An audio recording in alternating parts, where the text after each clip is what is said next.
Hello, everybody. Welcome back to this week we're going to talk about Sargon. So this week in Stupid, there you go. We're going to talk about Sargon a little Oh, bit. because sweet Jesus, we have an Englishman with the terrible opinions on the lasses. Fucking hell, it's going to be a great fucking show. I I don't think know it about was all just the a bit of a boomer opinion. Okay, it's been not a slow news week. There's been, obviously the elections in Canada. There was Oh, the massive power Jesus. outage in In Spain and Spain and Portugal. Portugal, There's yeah. been some crazy stuff happening, but the thing that the I rather internet has like been talking about. I rather like the actions in Canada because it just shows you that democracy is fucking shite the moment your entire population is full of Canadians, otherwise known as Well, you know retards. what? It's I like all of agree. them To be fair, decided we're I going to be dead agree. for a to be 24-hour fair, period. there's no fucking Canadians left over there. This is a good fucking point, actually. There's a whole load of fucking Indians now, Pakistanis, and just basically Actually, a whole load of brown people that are not fucking Canadian.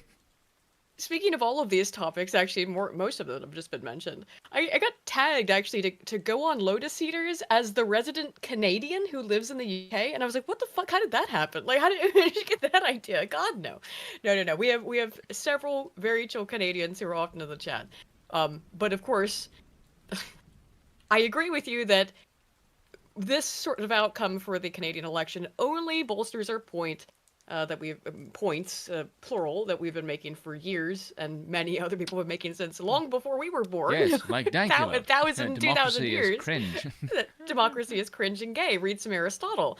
Um, Which is now on the Broken Crown server as a sound clip. Yeah. uh, I've At long actually last spoken got to him that sorted before, out. by the way. He's good people. oh yeah, Yeah, actually, I DM'd him Nice. a while ago on Twitter. oh, very cool. Yeah. So we will get into that, but I thought the important news, but of course we will also be talking about the non-important news that everyone's talking about, which is this actor who posted before and after pictures of himself that has apparently divided the internet along sex lines with No, it's women no, no, having no, one no, no, no, opinion no, no, and no. Fuck men that. having another. It's divided the internet between those who are fat and those who are actually in shape. Fuck that shit. Okay, it certainly has done that. I gotta defend I Harris' will position agree myself 100%. here because that was our immediate reaction. It's just a fucking coping. Flex Almost on said fucking yes. liftocracy. Yeah, basically that. I do agree. I think that a lot of it, yes, is exactly that. But we will get into it because I have some scientific Coping caveats to put fat on boys it. and chattiers of iron. Obviously, mine is not coping fat boyism. I've got some caveats and my own opinion on it. I have scientific literature to cite about why I have my opinion on it. But Only before you we get can into look that, at this and go, let's get gay and do math. yes, as I am always want to do. It's No, my no, favorite thing. I will It would say, be less gay if Spoon just bummed him on camera. That is how gay your premise is going to be, and I hope you do realise that. I will say though, in my video that I'm doing tomorrow, Video about it. I've been planning one because I want to shred Sargon Okay. because so much of what he said in that video made me go, this sounds like a Okay. man who's never spoken to women in his life. I've I not don't had mean that time in a to listen to derogatory it. way, but it's like, dude, have you not listened to it yet? No. Oh. You I've have not no had time idea. to. Oh my god, dude, I'm the I've only one been who's heard so I've not seen it busy. either. Aiden's So- been run off her feet. Oh god, so this is a first Oh. reaction for you. This is like the third for me. And me. I've not seen this once. It's Oh, I've never, good. I never good watch God. it. This is gonna be some good Yeah, shit. I've been finishing up editing my video. That should be out. It will be out this week. I premiered it yesterday, but it still had some things that need to be finished. That weren't quite done Ooh, yet. Reading in But- more this is racism, gonna be don't fun worry. then. But I can't listen to anything I actually want to listen to while I'm editing and working like that. Because I can't pay attention to it. Yeah, so same I here. just didn't listen to it. And I thought, well, we'll probably cover it on the stream anyway, so we'll get to that. However, before we get into both serious news and cringe, I thought we'd start with some oopsie daisies Cringe? that have been, so, there's cringe involved in this, yes, but it's some little oopsie daisies that have happened this week. And I thought, where else to start? Charza Kitsune sent this to me just a little while ago. Like, oh, I got to start with those. Michelle, Big Mike, made a little oopsie. Here we go. I wanted to talk, Marlon, a bit about, just so proud of how you are being a role model for dealing with a child that's transgender. Absolutely. And that's, that warms my heart, particularly as a Black man. Would you care to share that journey of? Okay, she's referring to the person she's talking to. Yeah. But But it's Are you sure? Big Is Mike, this funny? big Is this and malicious? brave. Or is this like some kind of that weird satanic bullshit where they have to gloat about it, otherwise it counts as bad karma? What, to make fun of this? Yeah, like, the whole, like, there's the whole premise within the, like, conspiratorial end of things, which is the elites have to continually parade their misdeeds against the world so that it doesn't count against their karma negatively. I don't know. I don't understand the premise of this sort of praise, because you are literally doing something that is against nature and backwards. It's like driving a car reverse drunk, and you go like, "This is a very brave thing you're doing." No, this is just fucking retarded. There's nothing brave about this. This is just dumb. Well, I think that, the elites certainly get off in a certain way on dangling just this kind of bullshit in front of people because they know it drives them I don't insane. actually even know if it's like ritualistic humiliation or they're just drunk and stupidity. Like, I really don't actually know. Political theater, literally. Yes, some of it is political theater. I don't think Big Mike's smart enough. I think he just Spoon, misspoke.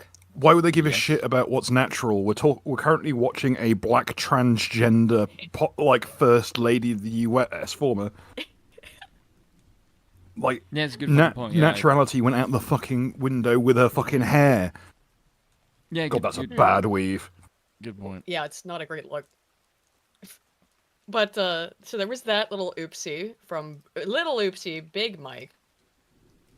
John Kerry got a little triggered here because this is a good question.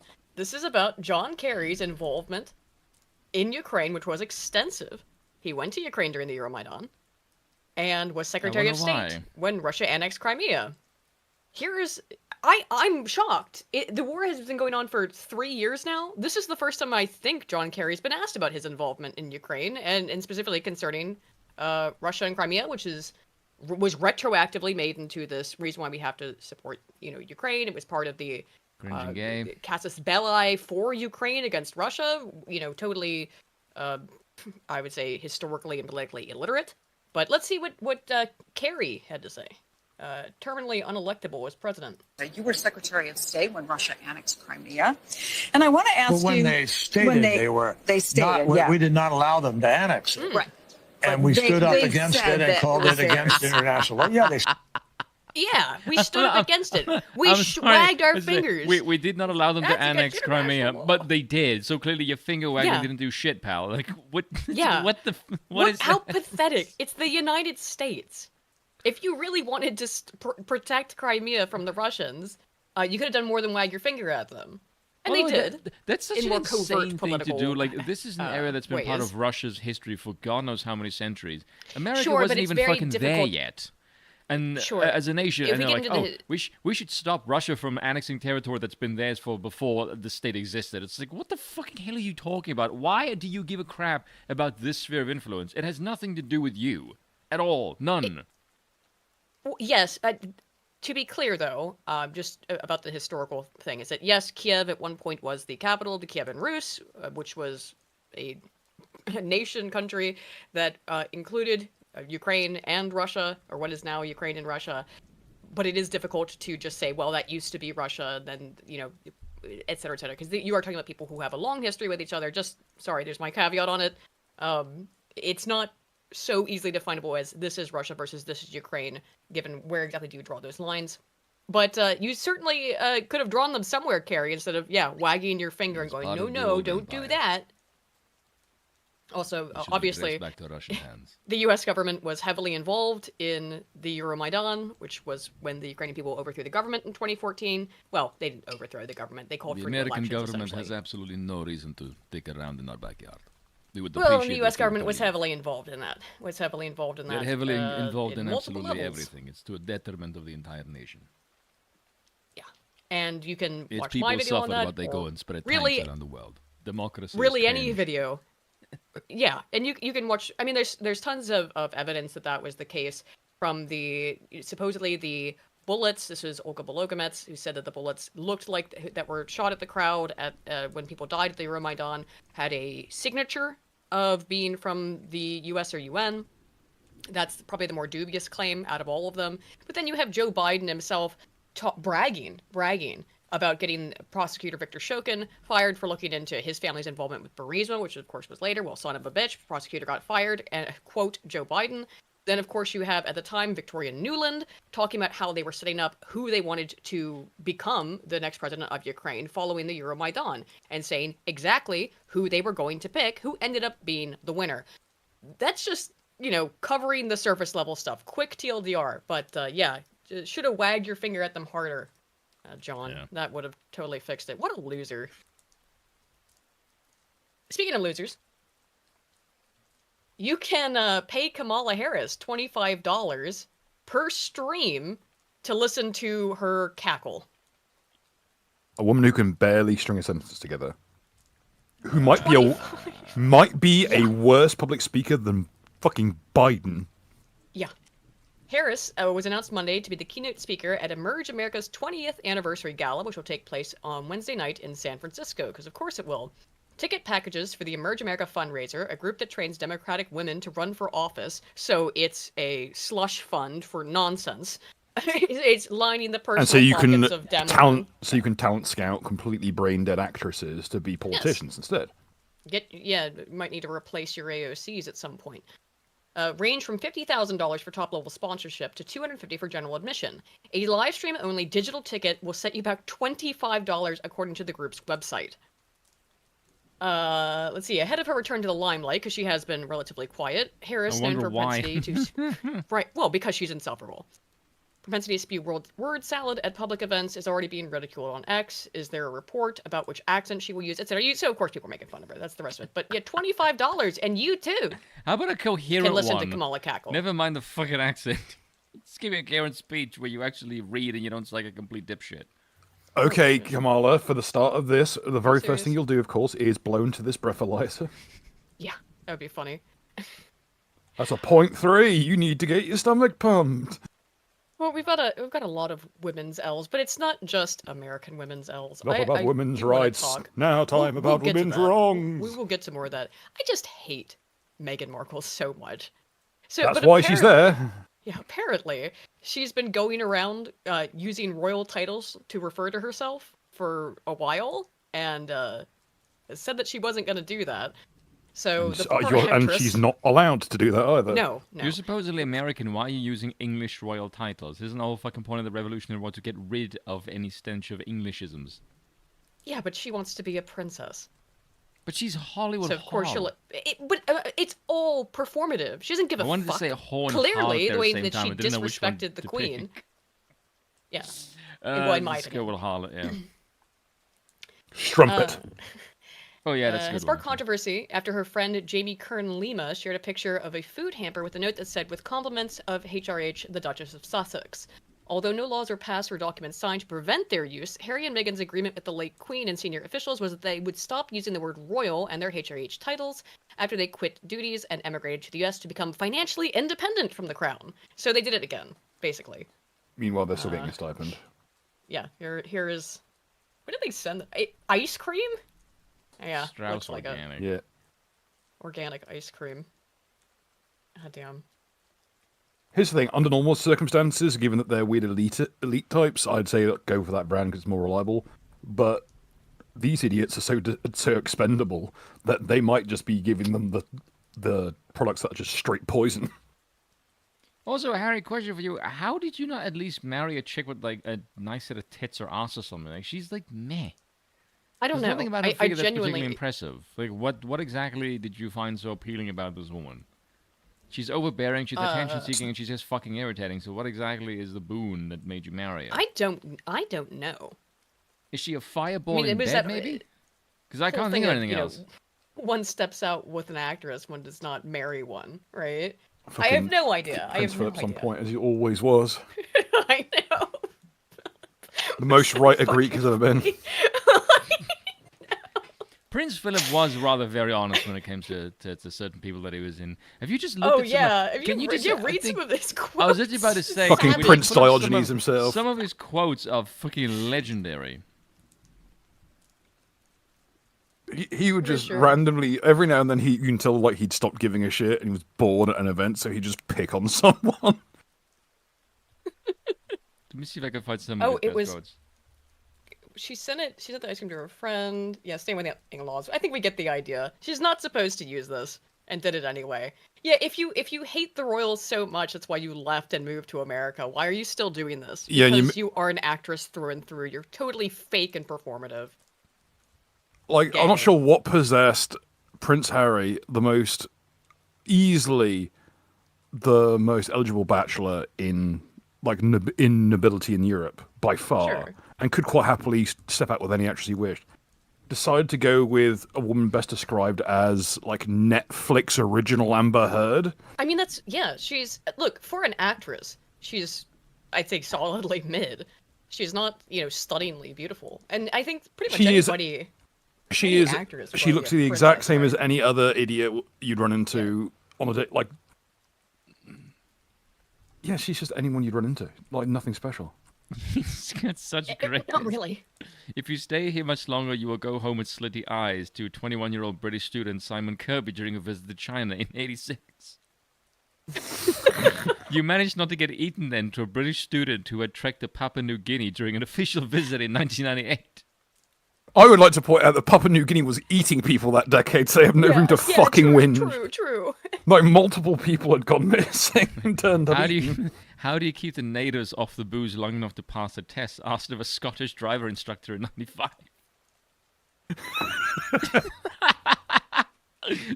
How did he get shit for that? It's Scotland. They know they're all drug addicts at the age of 5. Holy shit. Oh my god. In more interesting news, but this is still in the oopsies segment. Oh, okay. Can I just say here? Can I just say this one? This one is very applicable for our current time. Oh. We don't come here for our health. We can think of other ways to enjoy ourselves during a trip to Canada in 1976. He's actually just pretty fucking honest. Poignant since we're talking about Canada. Based, yeah. Every now and then you get someone who does some fuck shit stuff with people just to wind them up. Like Netanyahu brings all his dirty laundry whenever he goes on a visit to the US because he knows he can force the White House to do his fucking dry cleaning. Oh no, did Brave crash? Are you shitting me? By the way, just out of curiosity, this woman has died. This woman was killed. Yeah. Anyone that is associated with Epstein who says they died under mysterious cigar, motherfucker, they were killed, and everyone knows this. Please stop the charade. Okay, but Spoon, what would insinuate to you this person? Can you not hear me? I can hear you. Oh, okay, sorry, because Brave crashed. I have to restart the browser.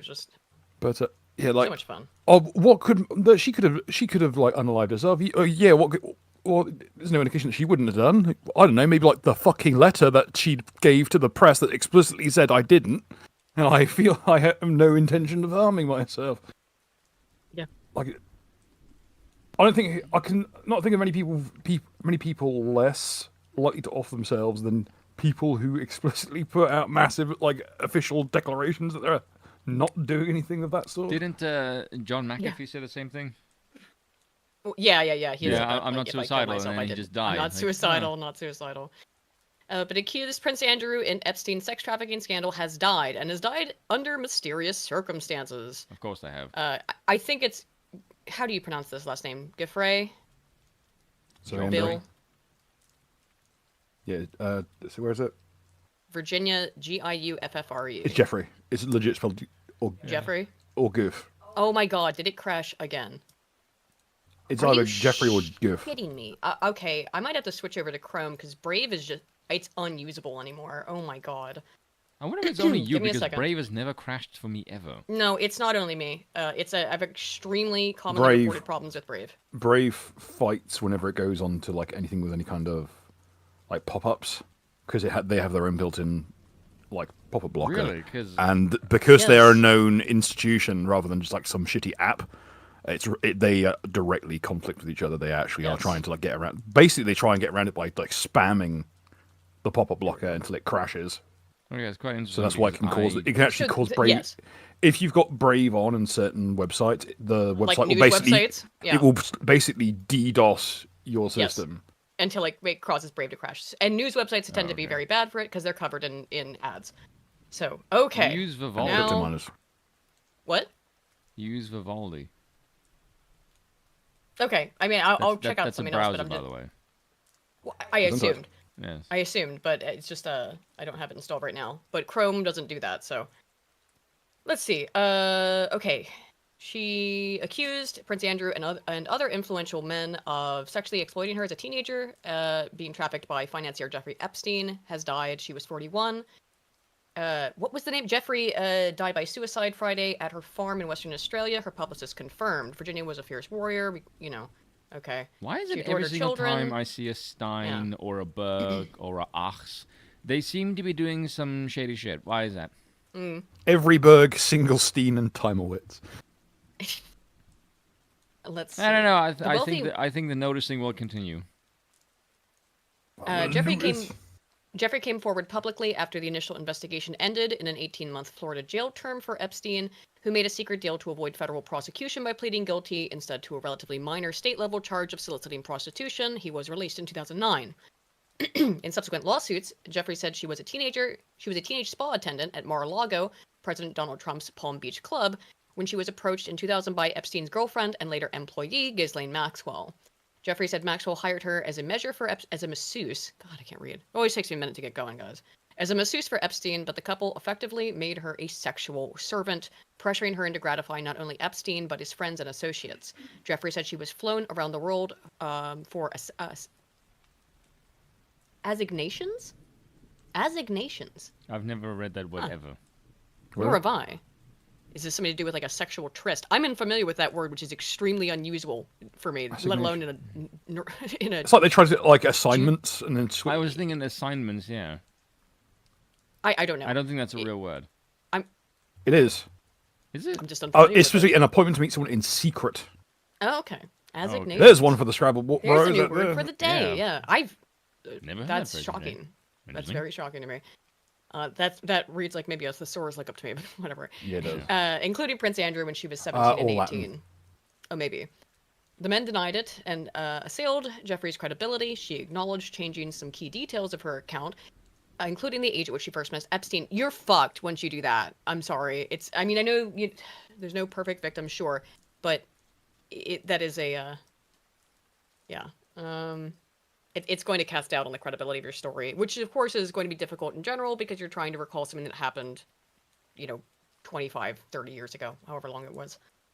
Many parts of her story were supported by documents, witness testimonies, and photos, including one of her and Andrew with his arm around her bare midriff in Maxwell's London townhouse.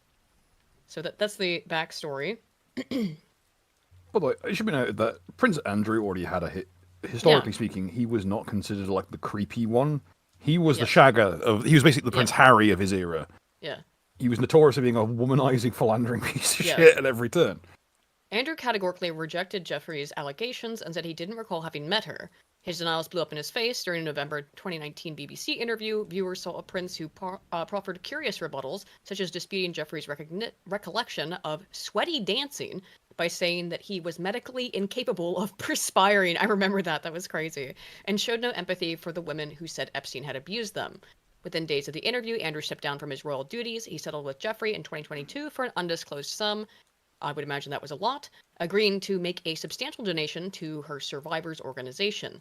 A statement filed in court said that the prince acknowledged Epstein was a sex trafficker and Jeffrey an established victim of abuse. So this is of course, Epstein didn't kill himself. Let's see. She met her now husband in 2002. This is a bunch of background stuff. Jeffrey was hospitalized after a serious accident, her publicist said last month. She didn't answer questions about it at the time about the date, location, nature, or other specifics of the accident, and about the accuracy of an Instagram post that appeared to come from Jeffrey. The post said that she had been in a car and that she was hit by a school bus and her prognosis was dire. She is survived by her 3 children. Because here's the thing, they said a month ago that she'd been in this hospital, or she'd been in the hospital because of this car accident, and then now has just died suddenly. Like, she barely lived through that accident. She was like... That was, yes. The accident is suspicious. The accident is suspicious. Diana. Wasn't she? So, yes. No, in this case, wasn't she? Involve? In this case, wasn't she like practically fucking parked, and then got like nearly obliterated by some asshole in a fucking school bus? That's the claim. I don't know about the specifics, but yeah, it's certainly that is the I would say the handwriting at this point of the royal family deciding to off somebody. So, Big if true. Let's see. Oh, let's get into the international news. Oh, 1 second. Good lord, that man's posture is making my back ache. Oh, I know.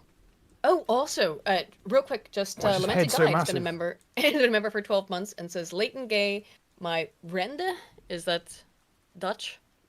My vrienden. Is that how you pronounce it? Afrikaans. Oh, okay, close. I think it's the same in Dutch as well, isn't it? Probably. Laat en gij. Actually, in Afrikaans, skief is gay. Skief is like skew. Yeah. Excuse me. That came through on Bill's mic anyway. Yeah. So, Canada's Liberal Party, led by Mark Carney, wins federal election. And this is how democracy dies, with liberals and fuck all else. Well, I don't know if democracy ever really lived, but we were sort of talking about this beforehand. Skeleton. Is that this is shadow puppetry? It's useful for the things that we've been talking about for so long, and that people, of course, long before us have been talking about, regarding concerns with democracy as a system of governance, when the whole world can be shown the problems with democracy and who ends up being put in charge and why, which is usually for pretty frivolous reasons, feelings, not facts, not anything really more than immediate feelings for the most part. And people, based on mob mentality, often will make really, really stupid decisions based on those feelings. I don't know a whole lot about this guy, but it seems... people seem very surprised. Particularly, this was counter to a lot of the polling that had been done beforehand that showed that this guy was not really in a position to win, but he did anyway. Mark Carney. So, Canadian voters backed Prime Minister Mark... I say president. I always do that with Canada for some reason. Oh, true. If I said president, my bad. I always do that with Canada for some reason. I think because it's on the same continent. I expect America's hat to just have the same... to call him the same thing. Backed Prime Minister Mark Carney's Liberal Party on Monday, the Canadian Broadcasting Corp projects in national election strongly influenced by President Donald Trump. The CBC said it was too early to know whether the Liberals would win. They did win enough seats. Oh no, to form a majority government. They didn't win enough seats for this. So this is the position that he finds himself in. The Liberals do not have the majority seats. As far as I understand, that's still the case unless something has changed. But of course, the PM is one of the Liberals. But it predicted another term for the party, which has governed Canada for almost a decade. Who's ready to stand up for Canada with me? Carney told cheering supporters early Tuesday. He said that Trump's repeated comments about making Canada the 31st state were not idle threats. Trump is trying to break us so that America can own us. That will never happen. That will never ever happen, he said. You have to be a complete fucking retard to take Trump seriously that he's actually going to annex the nation. Like, it's a fucking joke. Like, come on. It'd be really funny if you did that. It would be funny, but that's the whole thing. It's clearly a joke. Hey, thank you for the €6, Nazaro. Thank you. That's obviously not going to be the case, though. Yeah, that was a joke, or it was a display of power, maybe, but it was not something to be taken seriously. However, what inspires people to vote? Feelings, as I just said. And fear. And fear being a feeling. So yes, of course that was the narrative you would want to run with, is that Trump is very serious. He's going to invade Canada. So vote for me, because I hate that big bad orange man. Let's see. Carney said it was important to recognize that, quote, our world has fundamentally changed and that Canada's old relationship with the U.S., its longtime ally and trading partner, is, quote, over. Have fun with that, Canada. Really. Wasn't it like over a quarter of their exports go to the U.S.? Most. The U.S. is their number one trading partner on every level. Now, we trade a lot to Canada, too. It goes both ways. So, that is not going to be the case. Much as we called it with as I think anyone reasonable could have called it with the Chinese tariffs, right? That was going to go away pretty quickly. That was a power move, which is what Trump was saying in the first place with it. This whole thing, his posturing of we're America. The idea that a nation was actually sold the fucking horse trollop of Trump wants to annex Canada, and it was treated seriously as opposed to just a massive fucking obvious fucking pageantry. Dude. Like that, no, that's enough to make the entire situation so fucking ridiculous that it's not even worth considering. Because people don't deserve a vote. They deserve a slap.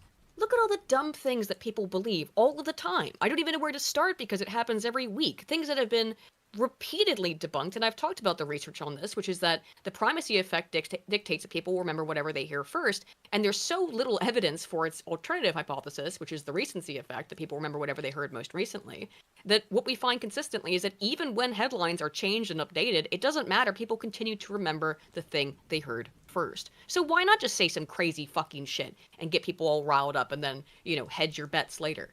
Because that's it. Again, what motivates the populace is emotion, not being logical. So yeah, shock and stupid.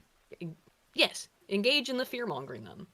We are over the shock of the American betrayal, but we should never forget the lessons, he said. We have to look out for ourselves. American betrayal? What the fuck is he referring to? This legit sounds like the fucking South Park movie, but reversed. Yes, it does, actually. This is fucking... This is beyond pageantry. This is mummery. What does he mean, though, the American betrayal? What the fuck what is he talking about?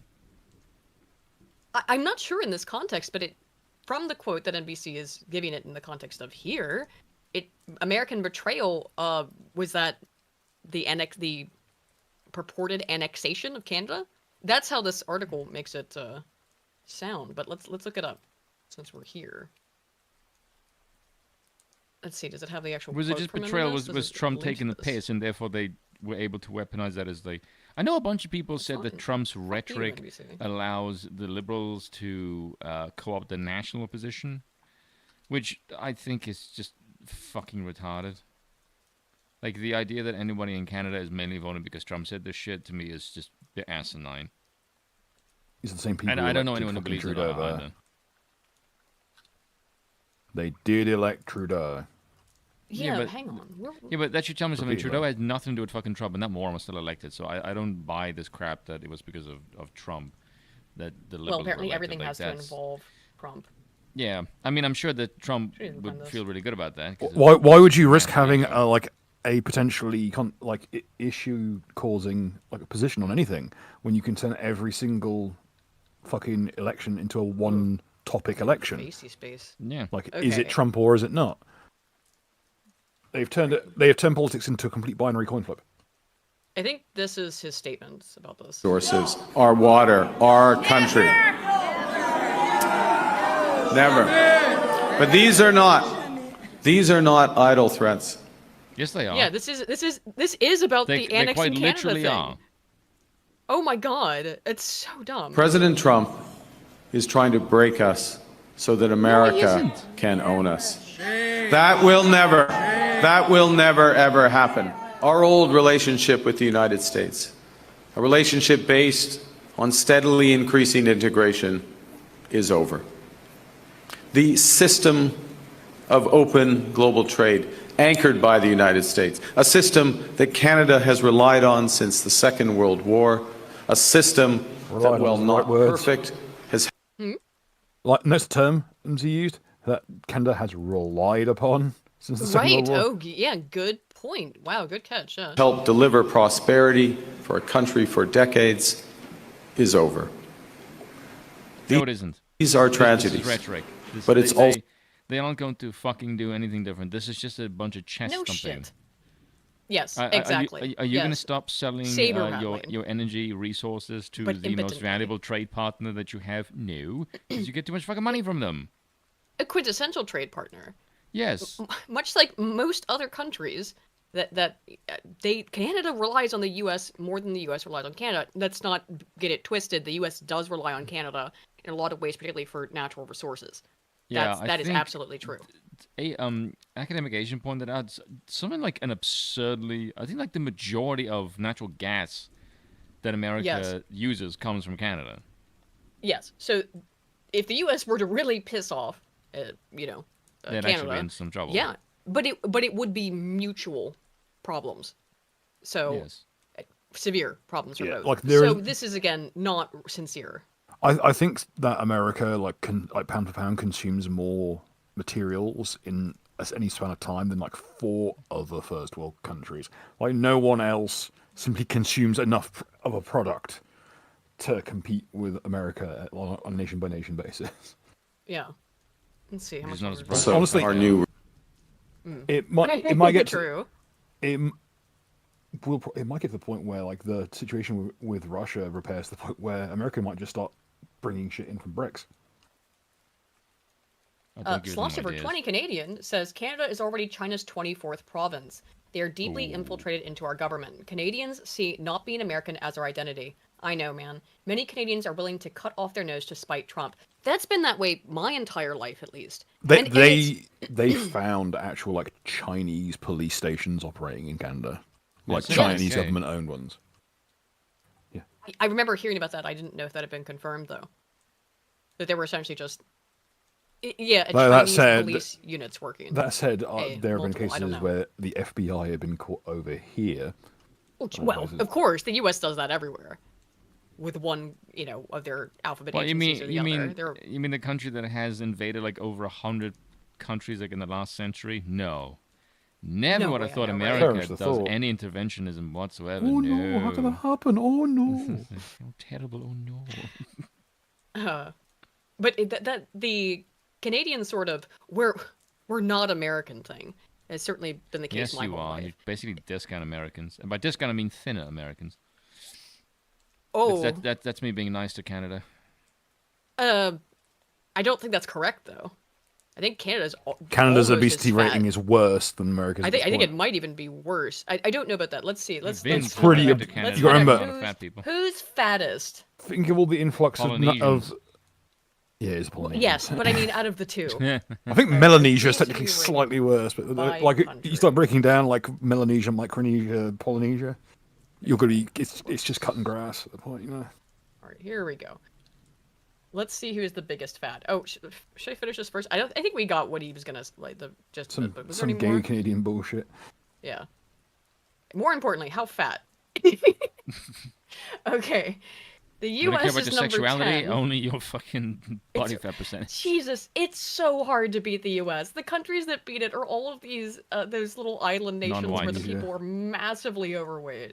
Okay, so that's worse than I thought. But let's see, where is Canada? It can't be. Let's see. Control F. Will that work?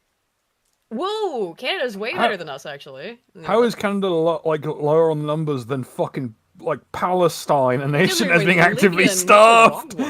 Yeah, what? I mean, the UK's below Canada. I just thought everything was higher than that. The US is devastatingly fat. Palestine being higher than fucking Canada is bewildering because last I heard, the Canadians are having a major problem with obesity. They're importing from countries that have horrible obesity rates, like India. Well, what real countries have similar obesity rates? It looks like it's Romania. Like it's the next one. Is the next one is Romania. South Africa is probably up there. Like I will say, like around here, there is so many fat people. Like, holy shit. Well, you're 131 next to Afghanistan, the Netherlands, and Morocco. Yeah, I'm not. I mean, so all places destroyed by Europe. I mean, look, France's is really low. 143. That's because a bunch of fucking Moroccan refugees. I mean, Ethiopia obviously being at the bottom. But you're closer to Ethiopia than you are to the U.S. Ethiopia is still having the lowest obesity rate to this day. It's just like, wow, you couldn't rub the salt in those wounds any harder. If you don't know, things are really dire. Like in Ethiopia, things ain't great. And you know that international aid has not helped them one fucking bit. And it's too bad because it's almost like throwing money at problems does not actually solve anything. Hey. Sending out aid to people around the world in impoverished areas is very important. How else will the American government get all the children they eat? Looking at you, looking at you, Haiti. Good question. This is they could just use an Epstein. .org, but I bet you a fat person bankrolled that. 2022. So this is from 3 years ago. You just graduated. I bet a fat cunt did that. Just it's everything. Probably did. I don't know when the sample was. But it's full ball like smoking a cigarette whilst like filling your car with petrol. There could be joggers here. There could be anywhere. I hate joggers. Oh my! So like shades on at night, full like a filth encrusted suit. Those data are from 2022 though. And then Jizuke Taizago. For 50 NOK says, hope everyone is doing well. I hope everybody is doing well. Thank you, man. I just got my last PC upgrade part in iQ Titan 360. I don't know what that is because I'm technologically illiterate, but I assume it's a good graphics card or a good. My brother in Christ, I'm on Windows 7. I need you all to shut the fuck up about your upgrades. But no, you choose to use that is by your own choice. You no, want to use that 7 machine. I stick by my operating system. It's the world's choice that they abandon me. I kind of agree with that actually because I don't. Here's the main reason why Windows does this kind of shit is because usually it's because the DirectX that does all the fancy lighting. Oh, it's a cooler. Tends to be sort of a package deal with whatever operating system they want to throw out next. So it's got a whole bunch of bullshit, but oh look, you get fancy new lighting with DirectX 11 or 12 or 13 will be the next fucking one. So that's the shit that Microsoft pulls every fucking time there's a new operating system. Like I have Windows 11 on this laptop, and if I get my PC back, thank fuck I'll go back to Windows 10. As a matter of fact, once I get the 10 back, I will uninstall Windows 11 on this fucking laptop and see if I can put 10 on the thing. Just because, fuck it, I don't like 11. Yeah. Everyone's just holding out for Steam OS at this point. No. Probably. I mean, it can't be worse, I guess. There is one feature about Windows 11 that I do like, is that if you press the print screen button, the screen like fades halfway to black, and you can a browser pops up, and you can just basically select what you want to copy. Like that's a nice feature. Hey, Frosty Chaos says that it looks like they're phasing out Windows 10 as well. So you only have till October to get that shit done. Yeah, but when they say phase it out, it doesn't mean that the operating system doesn't work. It just means the updates are no longer going to be thrown out. So it means your rig will work better. As someone that fucking hates Windows updates because you never know what isn't going to fucking work when you install the cunting thing, I don't actually mind when they say like we are no longer installing any updates facts. I think thank fuck for that. Now you can piss off. You hear that? Fucking work. You hear that, kids at home? Did you hear that? It's the sound of Bill being right. Guess what? Go Bill, fuck the pair of yourselves. but hang on a minute, Bill. How do you like not being able to play any video games on Steam? I play video games on Steam because everything good was nothing good's been made since about 20 years ago. I'm just saying that there is a downside to this. I can still play Soul Calibur 6. It's not like they're making another one. Sure. There you go. But still, it's probably mostly an issue if you want to play modern video games, because that's going to Yes, exactly. And modern video games chunk of them still work. Asshole. True. There's every once in a while there's a good one. I really enjoyed Hogwarts Legacy. Well, that somehow managed to completely capture how perfectly broken Oblivion was. So it's clearly whoever made it knew their shit. Yeah. But that said, the new Enduring Fan is fucking terrifying. Yes. Looks like fucking Ben Drowned. I remember him. Yes. Bro looks like the fucking mask seller from Ben Drowned. Oh my. Let's see. I lost my train of thought now thinking about Oblivion. Oh, right. Canadian election. Have you heard of the High Elves? Have you heard of the High Elves? I do find it really fucking funny when you talk to a beggar, and as soon as you pop some money into them, their accents change entirely. Yeah, it's one of the many errors. Spare a coin, sir. And then as soon as you give them some money, it's like, have you heard? The rumor from the king. The Mages Guild quest had a bunch of that. Like people's race would switch. It got pretty egregious places. Oh yeah, Claire Obscure. I heard about that new RPG. I don't know. I never have time to play video games. Otherwise, I would try to play one. Speaking of getting back to the Canadian election, though, let's see. Where were we? Oh, right. First, Jizuke Taizago also said, soon I can play games like Bellwright and etc. better. I'm not familiar with Bellwright either. Bellwright. What's this? Oh, wait. This looks interesting. Hang on. I've seen this game on Steam. I think you've played this. No, it looks like another game, but I don't think this is not the game that it looks a lot like Manor Lords. Is it the same company? I bet it is. Hang on. Donkey Crew. No, it's not. It looks a lot like Manor Lords to me, which I have played the shit out of. But, oh, that looks cool. The Polish company. Whoop. And the people who made Manor Lords I think they're like Lithuanian or something. I looked it up at one point. Bellwright's very well regarded. That game prior to that was Last Oasis, which seems to be kind of like Bill, right, but a bit like Kenchi-ish. That one didn't do too good. Lance for 5 says, I'm creating my very own Schindler-style list of Canadians to save from the day of the rake. So far, only X-Ray Girl is on it, and even she voted for Trudy. X-Ray Girl and Mark the Cyborg deserve to be saved from the day of the rake. They are lovely people. Also, Ardent Party, X-Ray Girl friend voted of the for show. this bitch? What, I didn't know that, but apparently she voted for Trudeau, not Carney. For God's sakes. X-Ray Girl is lovely, but we all make mistakes.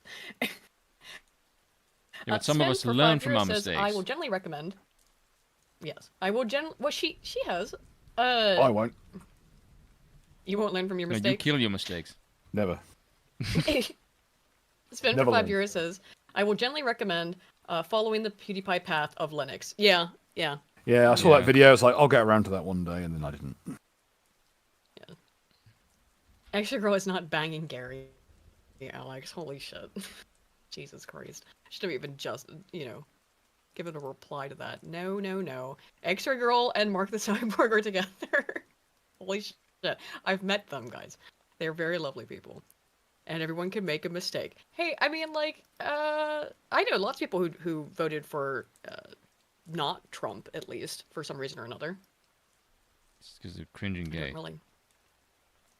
Now I'm rethinking about, do I know anybody who I'm still friends with who didn't vote for Trump for some reason or another?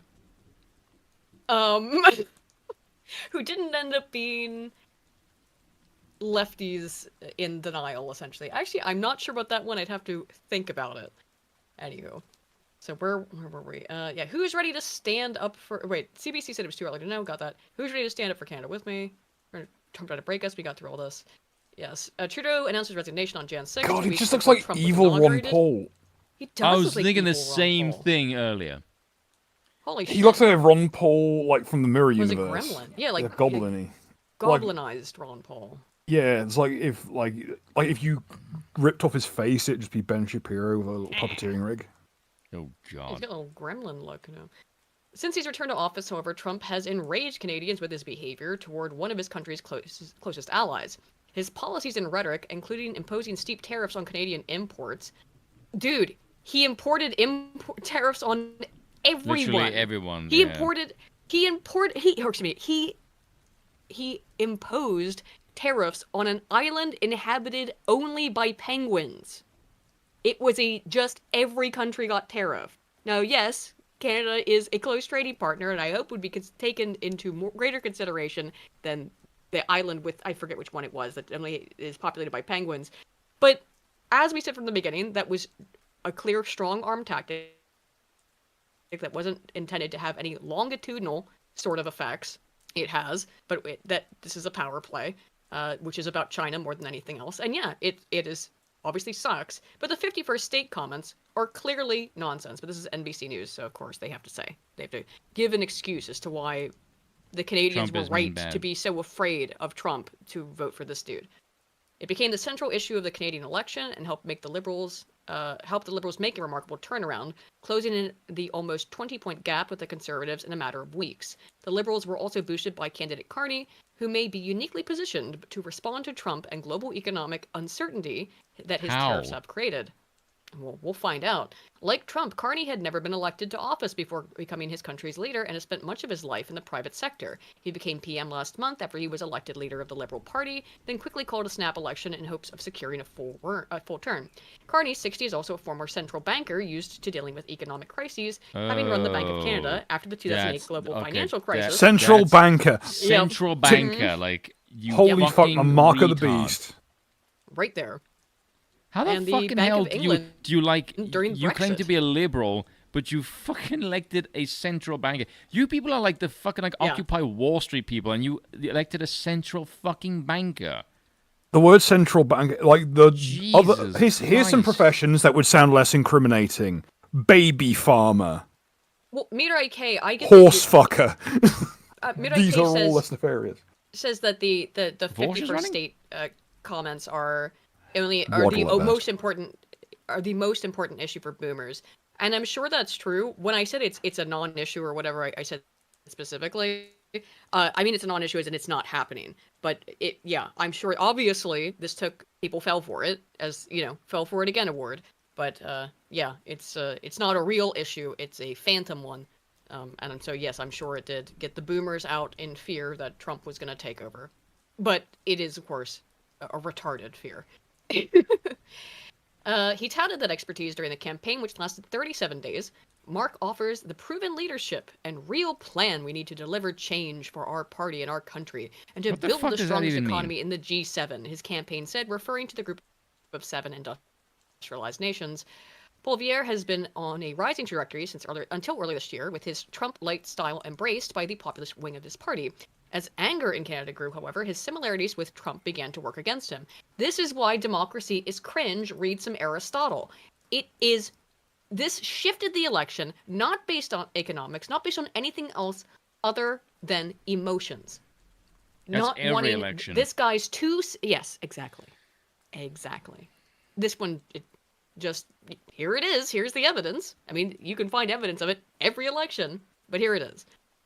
The economy matters less than, this guy is too friendly with Trump. Trump's big, evil, orange Hitler. This is why democracy is a joke. Poilievre ran on job opportunities and promises that Gen Z voters would be able to afford housing, leveraging public fatigue with the Liberal government. Who cares? Orange man. Canada, the Canadian people, have chosen writ large to say fuck you to things like jobs and affordable housing because orange man bad. Again, why democracy is a joke. Oh, there's a tweet that I had with regards to this. Oh, I sure. don't know if we can actually put this on screen because it's kind of racy. Okay. At a rally on Sunday, the CBC quoted him as calling Trudeau government the lost Liberal decade of rising crime, chaos, drugs, and disorder, which it is, and was, I should say. Do you have the link? Oh, okay. Trump continued goading Canada on Monday as voters went to the polls, saying again that it should be the cherished 51st U.S. state. He's clearly fucking with you. All positives with no negatives. It was meant to be. Like, oh, really? Really? Really? This is a serious... Okay. That was my tweet. Oh, okay. Oh, it was your tweet, I see. Yes. Oh, I used this same GIF, this same Norm Macdonald thing just today to refer to the... or was it yesterday? To refer to the H3HC versus iDubbbz thing. This may strike some viewers as harsh, but I believe every single last boomer should die. And if you scroll down, you'll see why. Yeah, this one. Yeah. Why do they all... What is up with this flipping off the camera thing? It's like, even when they're old, it's this youthful irreverence. You're 60! Act like it! You have flipping nothing... on the camera. I'm such your a generation out of your mind. absolutely fucked my generation. And now you're just going to sit there and go like, I want to die with money, you fucking bunch of cunts. Fuck the boomers. I cannot wait till your entire generation is meeting Satan and kissing his asshole. Fuck the lot of you. Most presume that's how they got the gig in the first place. Yeah. Sorry, was that harsh? Fucking pricks. Here we go. They can become divided and weak, Carney said in a video on social media Monday, speaking of the U.S., but this is Canada, and we decide what happens here. No, you don't. He says with one hand, with two hands up his ass, one from India, one from China. I was gonna say, no, you don't. Canada cannot survive at all on its own. Most nations can't, to be fair, but Canada. Yeah. Not even America can, for God's sakes. No, we live in a post-globalization world in terms of the economies of all of these countries. Yeah, all of these countries have their economies all tied up with each other to greater or lesser degrees, but Canada absolutely would not be a major power on the world stage, or not be considered one, to the same degree that it is, if it had no connections to the rest of its allies, one of the biggest which, of course, is the United States, but of course also Australia and the UK, the Anglosphere nations. And this is, you're too big for your boots on this. But it's funny, he's using the exact same populist kind of rhetoric that Trump would use to affect Canadian liberals in the same way Trump affects American conservatives, and clearly Canadian liberals too, but in a different direction. Poilievre wrote on Monday, President Trump, stay out of our election. Bitch, you're the one who brought him fucking in. Yeah. What the hell was that? That's the stupidest thing I've ever heard. This was so far. I think this was the bigger mistake. I think this was the bigger mistake than Carney acting as if that he had any real power. Is Paul Pierre, sorry if I'm pronouncing that wrong, telling Trump to fuck off, which is a little late for you to do that. I mean, clearly you had his backing and his blessing and should have just gone with it. He was ahead in all of the polls. Britches, not boots. I think both are fine, are uses of that term. The only people who will decide the future of Canada are Canadians at the ballot box. He wrote, Canada will always be proud, sovereign, and independent, and we will never be the 51st state. God, I don't know why they're acting... Anyone is taking this seriously. Boomer or no? I guess they're both boomers. One voter said he voted Liberal because Poilievre sounds like a mini Trump to me. That was probably a lot of it. Reed Warren of Toronto told the Associated Press that tariffs were also a concern. You don't think that... Hang on a minute. So... If tariffs are a concern that are causing that the Canadian people are worried about, understandably, why would you not want the guy who's friendly with Trump to be in charge? Yeah, that makes no fucking sense. Like, try to circle that square for me, because I'm not getting it. See, this guy is being so mean to us. Let's elect the guy who hates him and doesn't want to work with him. You know, it'd be one thing if he was Kim Jong-un or whichever, but he's not. He's the president of America. Yes. So, can't... Just so absolutely stupid. And I think it is that really what it got to is exactly as was said earlier. Who had said that? Excuse me. Oh, Slosher, who said, yes, this is just like we're not America, so we have to differentiate ourselves by saying, no, we're not America. It was something I always heard before having been to Europe, was that, oh, if you're an American, you go to Europe, you have to say you're a Canadian because people will hate you if they know you're American. And I've not experienced that, but I think that is just a Canadian way of thinking about things, is that we're like Americans, but other people in the world like us. I'm not so sure about that. No. Not so sure about that. I will say, though, as far as that perception of America is concerned, as European, it's only... America, you guys have a reputation all over the world, primarily that you have no idea what any other country is like, and you behave as if I'm an American, therefore I can do what the fucking hell I want because everyone knows who we are, right? The problem is that, yes, everyone knows who you are, so when you act like that, people think you're a jackass American. Right? So when they first meet you, the perception is, how much American are you, right? And so if you act like a complete spastic, then the initial interpretation or the initial impression of what you are is you're an American and therefore you're a twat. However, if you don't behave like the damn stereotype, they'll just go like, oh, you're fine. That's basically it. Yes. Having lived here for over 5 years at this point, yes. Just don't be an asshole and people won't treat you like an asshole. But it is Don't true. behave like a cliched American. Americans have a tendency to do that, of being like, why are these things different? Why are things not acclimating to my preferences everywhere that I go? Oh my god, that's such an American fucking attitude. It is very frustrating. And one thing I've noticed about Americans... I ran into an American here? Did I tell you this? Okay. One thing I also know about Americans... Did I say it on the stream, though? I don't think you said it on stream. You just said it to me. Something I've known about Americans is you have no concept of how loud you are in public. No, I know. Like, at fucking all. And when you are in Europe, who are far more reserved and mannerly and civilized than you fat bastard. It's just a different way. It's just one thing is it is normal in America for people to talk loud. I think it's a Western thing, like an East and West Coast thing, because I've talked to Southern people. Hell, I've actually hung out with a Southern American woman, and she was not loud at all. She was really, really quiet. Yeah. And very well mannered. Yeah, so it tends to be a coastal thing because it's a big city thing. So you'll get it from Midwest. I bet people from Chicago probably talk louder, which makes sense if you're in a loud place to talk louder. Okay. So we've got a conflux of variables here that are causing the loudness, but I've certainly noticed it too. Black and American, and if it's a woman, then Jesus fucking Christ, God help us all. Yeah. Whereas, like, I was, and Bill can attest to this, for years I was, black woman nervous in about... stereotype shirts, Alison, quiet. Sorry, I was, I was nervous about speaking in public because I was worried that I'd be judged negatively for being an American. You would be. No, that's not been my... I mean, if it's happened, it was without my knowledge. But generally speaking, it's more what you said before. As long as you don't act like a dick, that ends up... It's called probably a positive expectancy violation. So you can violate expectations negatively or positively, and once you violate an expectation, that tends to set the tone for future conversations with people in particular. The thing with Americans, though, is I think the most annoying thing that Americans do, it's not even what they do, it's a perception that they think that anyone who doesn't like them is just envious of them, which is really not fucking true. Like, at fucking all. People like, oh, look, you just want to be us. Like, no, we really fucking don't.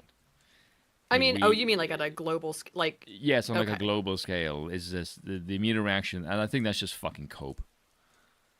Some of it's cope. Some of it is this thing that has become ingrained in the American psyche that I had always thought was a joke or was done in jest, of the kind of USA number one thing. Yeah, then but no, it's not.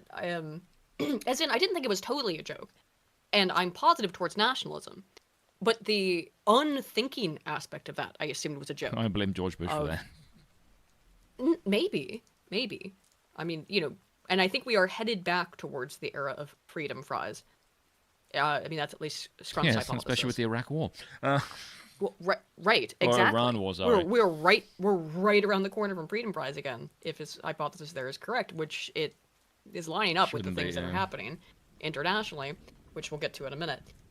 Actually, speaking of, I'm gonna have to use the restroom. I've been drinking a lot of water today, so... Congratulations for saying that. You're becoming more English. Yeah, what? In what way?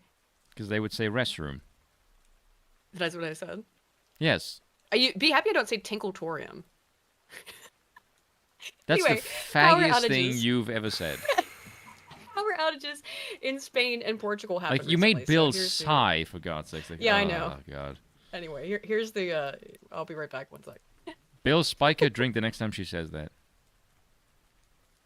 With what? If I had any substances, I'd have taken them by now. Something stronger. I'm not sure what, but... How about really strong Austrian rum? Because I think there's an Austrian rum called Strom, which is like 80%. Yes. I think I can actually get it here, but I'm a bit cautious about drinking something that high. I've had a 69% rum, one of the oh fuck, I can't remember which one it was now. You could always go with Beltion, which is 96% by volume pure spirit. That's basically pure ethanol. That's fuel, yes. Yes. I think it's actually primarily intended to be used in baking. You mix it with dye and it makes a paint. Oh, yeah. Imagine if you put it with leaves. Paint over like sweets and such. Yeah, I also imagine if you put it with like say leaves or something with it, it'll pull out the flavor of the leaves. Oh yeah. Like it's good for tinctures and such. Yeah, it's like distilled vodka or some shit. What? We were talking about spiking your drinks. Oh, yeah. No. Bad idea. You don't know that. All right. Would it be a bad idea to spike my drink while I'm not drinking? Yeah, that would be a bad idea to do that. Again, you don't know that. It might be funny. You don't even know what we're going to spike it with. Oh, okay. What are you going to spike it with? All right, nothing. You get nothing. It's mine. My drugs. Okay. Frog Jupiter for 2 says, rhinos and libs trying to ban memes in Texas. Yes, I do have that on the list. Actually, it doesn't look like they're trying to. It looks as if they did. Yeah, we'll get into that. I think it happened just today. Well, again, I'm not sure if it has gone through. We'll look at it. I pulled it up. So let's see. Yesterday, or no, it was 2 days ago now. Oh, right. Yeah. Power started returning to parts of the Iberian Peninsula late on Monday after a huge outage brought most of Spain and Portugal to a standstill, grounding planes. Where was I? Sorry, I zoomed in a little bit here. There we go. Now it's easier to read. Let's see. Grounding planes, halting public transport, and forcing hospitals to suspend routine operations. Spain's Interior Ministry declared a national emergency, deploying 30,000 police across the country to keep order as governments from the two countries convened emergency cabinet meetings. Outages on such a scale are extremely rare in Europe. So why did they happen? The cause was unclear, with Portugal suggesting the issue originated from Spain, and Spain pointing the finger at a breakup in its connections to France.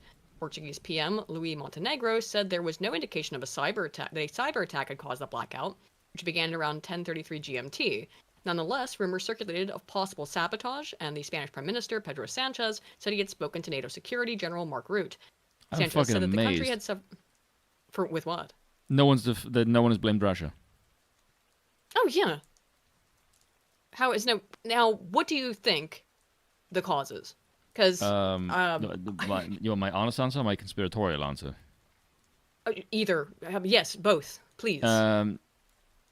Actually, I think come to think of it, no, I think they're the same. This is a test I to think see they how people might be. react. Okay. I think it's just deliberate. It's basically just like pulling COVID just with a switch. Yeah. Really? Yep. This will be to force through some fucking energy control measures. Yep. Oh, I think they did this this exact thing previously, because when they were really rallying for more like climate control bullshit, they caught people setting fires in Spain to burn down the region. Yeah, the same way that the California fires was like, oh look, this is climate change. Yes. Like, no, motherfucker, they were actual fucking arsonists. Shut up. That is certainly a possibility. However, also, I think. Well, go ahead, Bob. Well, it's definitely intentional, because the power, like going through the whole like network, dropped to almost zero at one point during the like blackout, which is essentially just impossible. Like the residual, like there'd probably be enough. Like that remaining percentage is probably just what was in capacitors dotted around. So that's basically just like residual background, like charge. So yeah. Sanchez said the country suffered a loss of 15 gigawatts of electricity generation in 5 seconds, equivalent to 60% of national demand. In 5 seconds. Yeah. So 60%. I've heard them like drop. This is also the country that uses the most like of the like true renewable ones. So they say that, but so like solar and wind and tidal. Well, I think they were phasing out their nuclear. I think my immediate response to hearing about this, and I found out about it when I was on Dutton's show the other day, because interestingly, I know he's in a video about it. Oh yeah. Oh, I didn't see that though. If he did a video, but yeah, we talked about that the other day, and I hadn't heard about it even at the time. Was that this is a indication of collapse in terms of inability to operate things anymore. We're seeing it all over the place. Said that as well. It seems to be. People don't know how to maintain things anymore. Well, of course, because you got rid of all the fucking white men and put DEI in fucking charge. Yes. And so I would think it's. Could it be a psyop or some sort of false flag, something that's done intentionally? Yes, I think that is possible. But it could just be a symptom of incoming collapse of infrastructure. Yep. Well, I mean, we'll get into it. Another, of course, we've learned about this helicopter crash in the U.S. that it appeared to be a woman moment. Yes, that was a woman moment. So maybe this was a woman moment.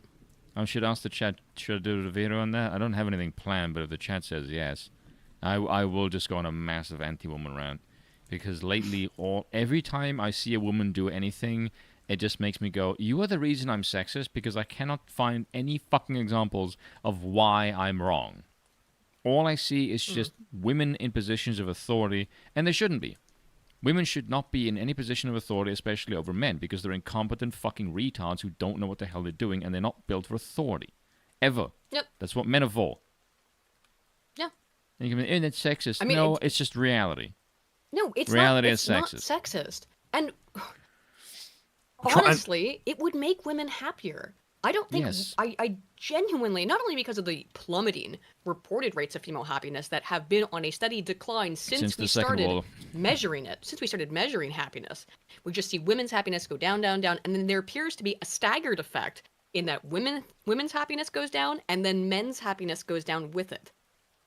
And it seems, and it's just a little bit staggered. So it's like as women get more upset, they make men more upset. Now that may not be the case. Did anyone else just turn as if looking to the camera in a fucking office skit?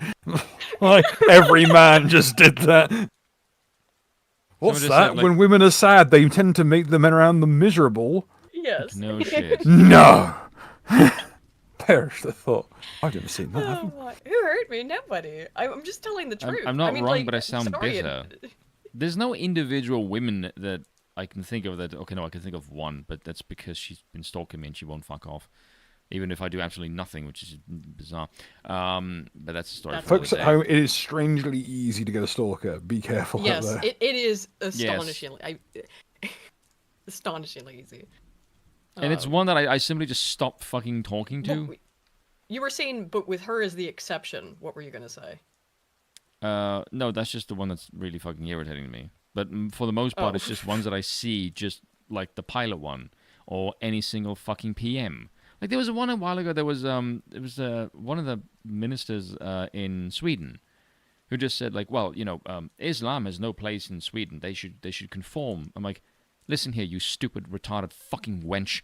If they're in your nation already, and you don't have force of arms to fucking move them, your threats don't mean fucking anything!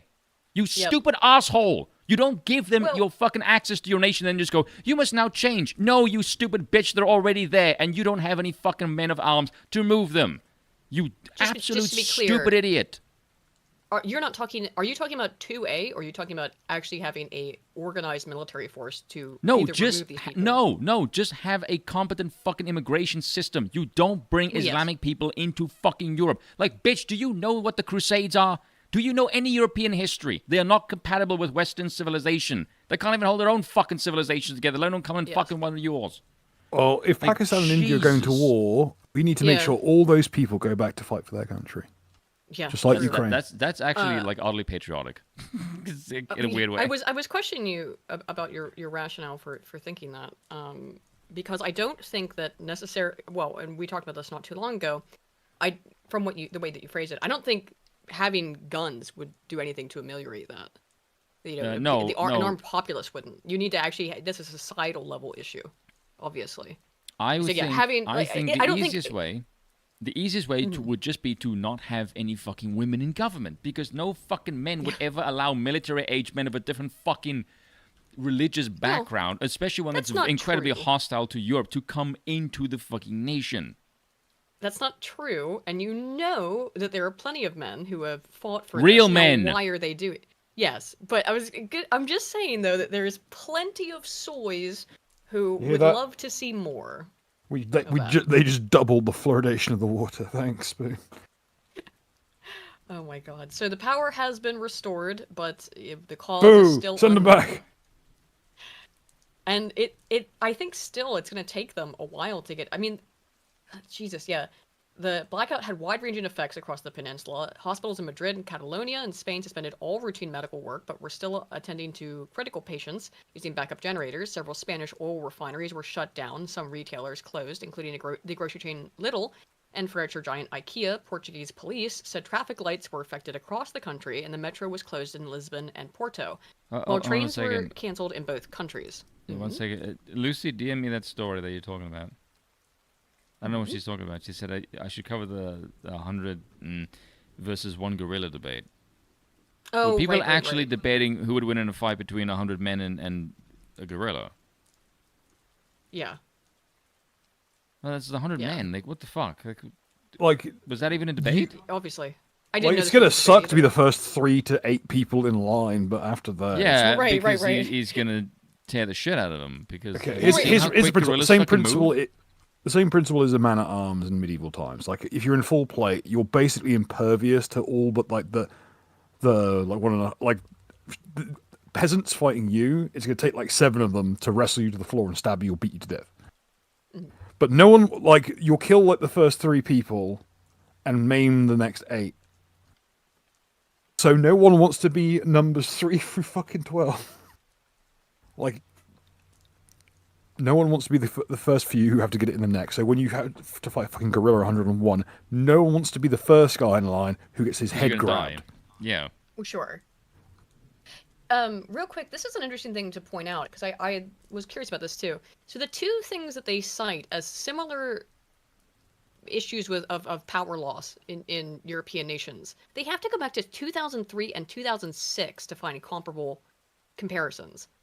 Interesting. In Germany and Switzerland. So that means you're going back to examples from over 20 years ago. So yeah, this is pretty significant. And it is surprising that this has happened in 2025, but what was the, what's the cause? Or was it a number of variables? Is it incompetence? Is it civilizational collapse? Is it, a woman moment? Sabotage, intentional or not, who knows? As in sabotage by a foreign country or sabotage from the countries themselves? Both are possible. It was the Russians. Don't know why or how, but it was totally them. Putin is just sitting there going, nah, fuck him. Putin man bad. So, we already started getting into this, but Pakistan and India look like they may be going to war with each other. And they're threatening to use nukes, boys! Yes, they are. We're talking about nations with nuclear weapons. UN urges India, Pakistan to avoid confrontation. Small arms firing reported along tense border. Why are they fighting? Or they're trying to avoid it. The meme that came into my head was just like, India and Pakistan are going to war. Amazon most affected. As I made this joke during the premiere for your next video, but this will be the first nuclear war fought at melee range. Because neither side has a fucking rocket program worth of shit. No. I mean, and they're right next to each other.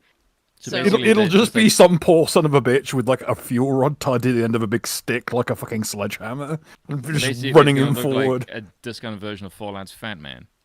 That's what I was thinking. Exact. Yeah. That was my exact sort of thought there. I remind you that India, where India shares a border with China, they have this weird demilitarized zone where they're not allowed to use firearms, so they just have weird they just do random melee combat on that border as well. And apparently India just body bags the Chinese pretty easily.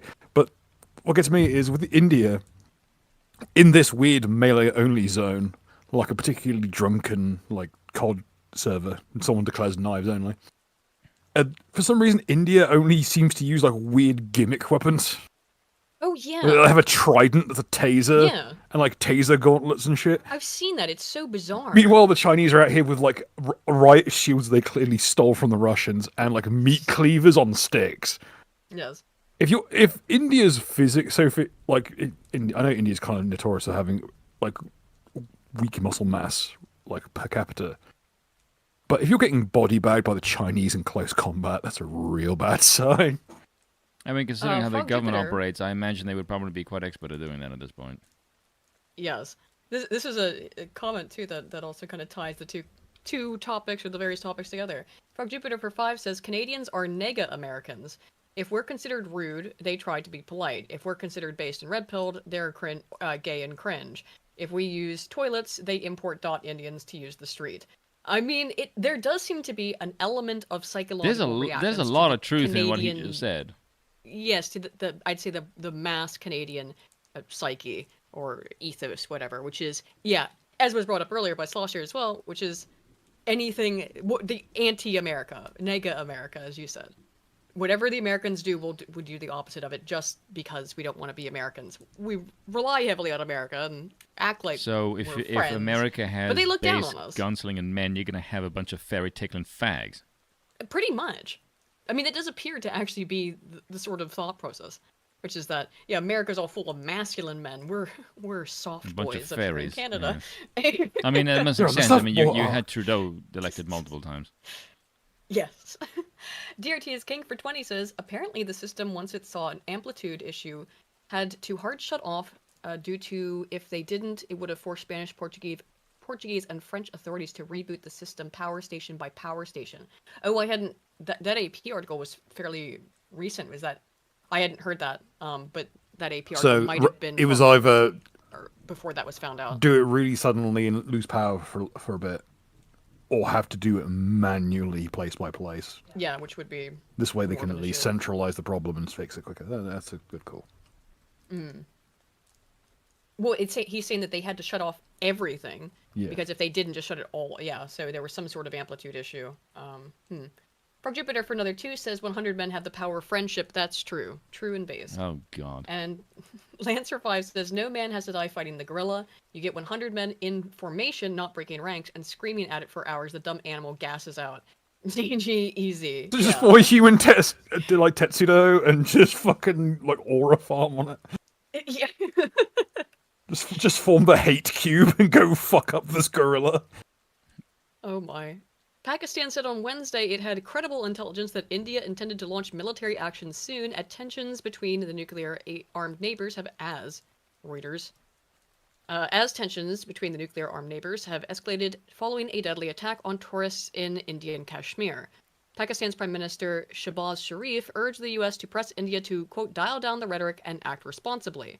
In the April 22nd attack, the Islamist assailants segregated men, asked their names, and targeted Hindus before shooting them at close range in the Pahalgam area, killing 26 people. India does not deserve our respect for place names. I remind you, they have a place called Kumbum. They do have a place called Kumbum. Now, I don't know about all of you, but nuclear exchange between Hindus and Muslims was not on my card for 2025. There it is. A surprise, but a welcome one. Yeah. Keeping you on your toes. India has identified the 3 attackers, including 2 Pakistani nationals, as terrorists waging a violent revolt in Muslim-majority Kashmir.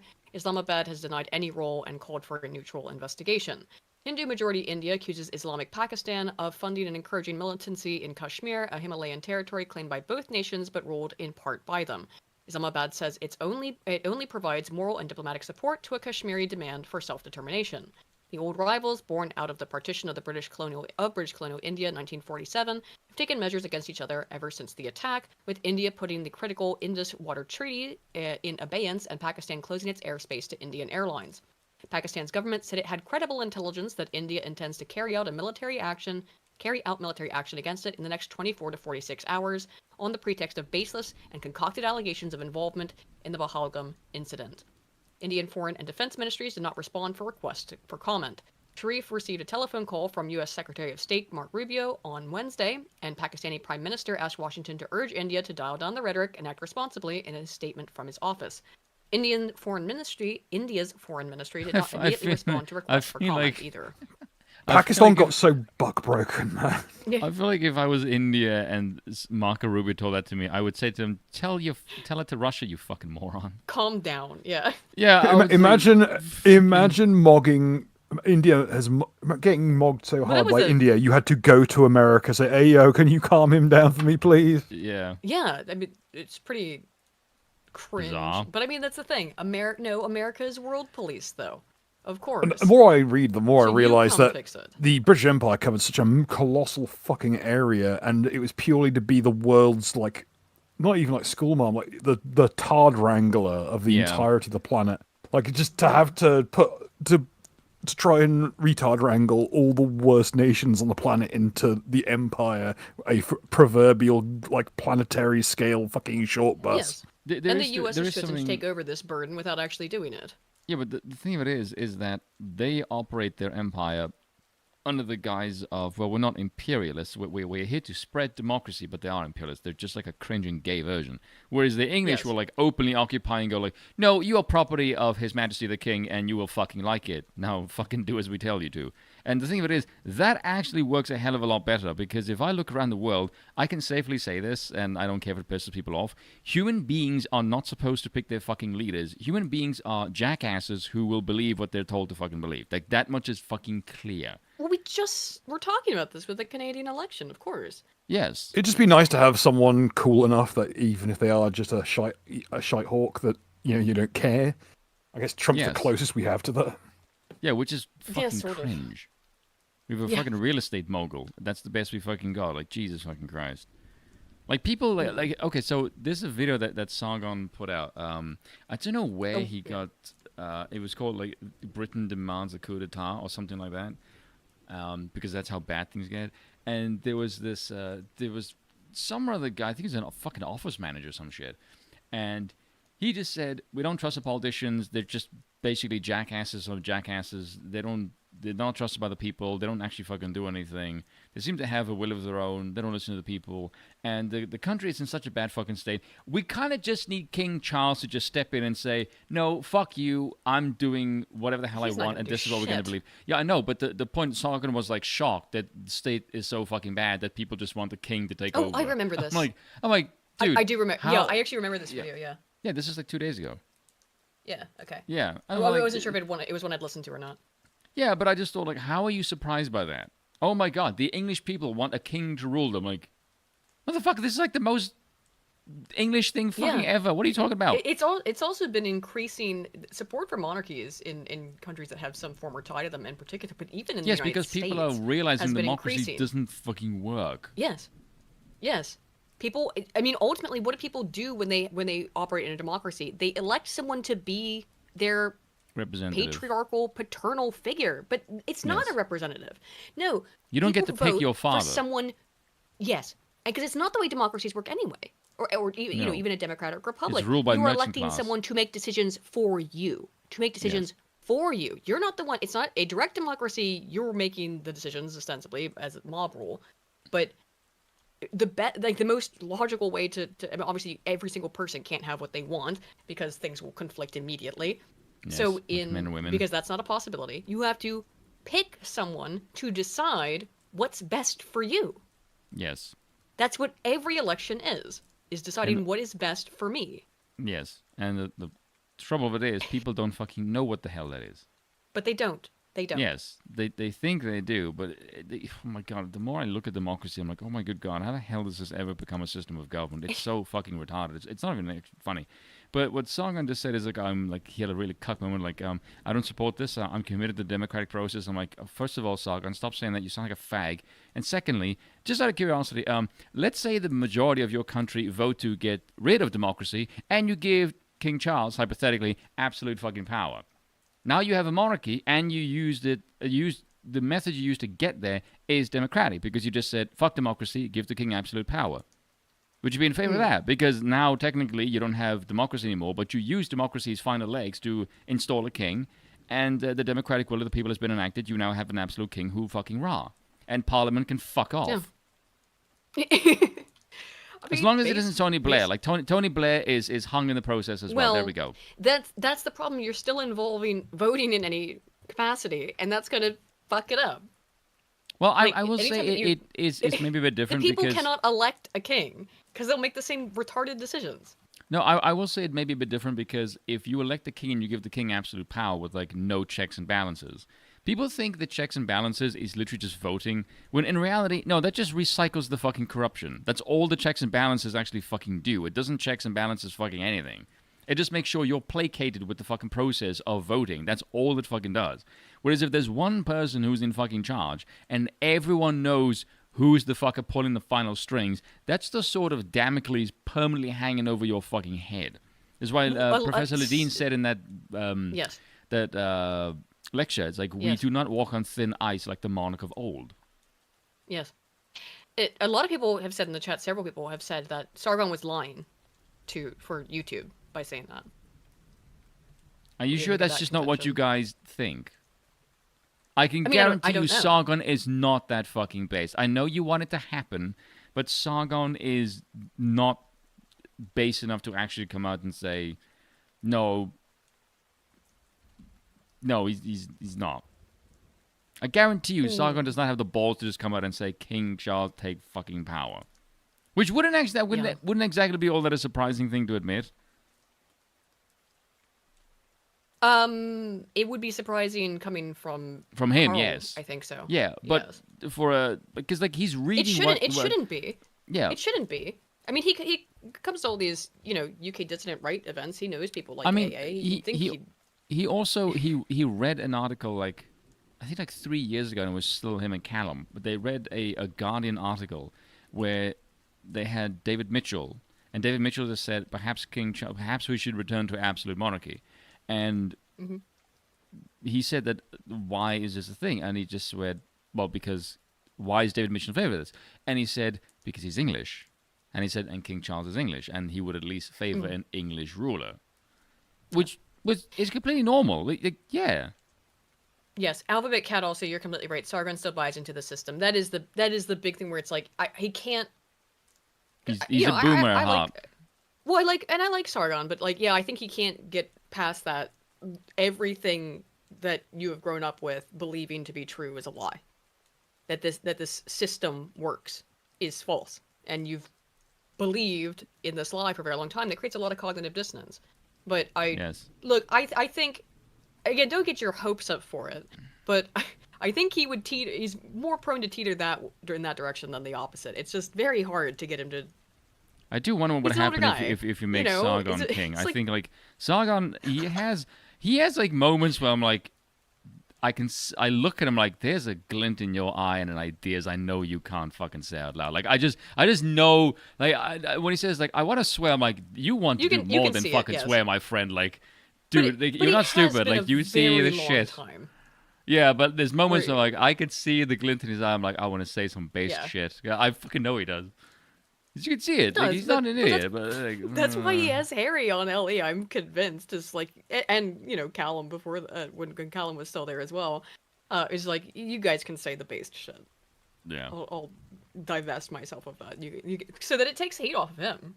Yeah, he still employs. Well, you watch my Rumble streams where I'll say some wild shit. I'm gonna do one tomorrow where I'm gonna say like a whole bunch of like things that I can't say on YouTube, like terms of service violation. Not just language. I mean like violent things. Okay.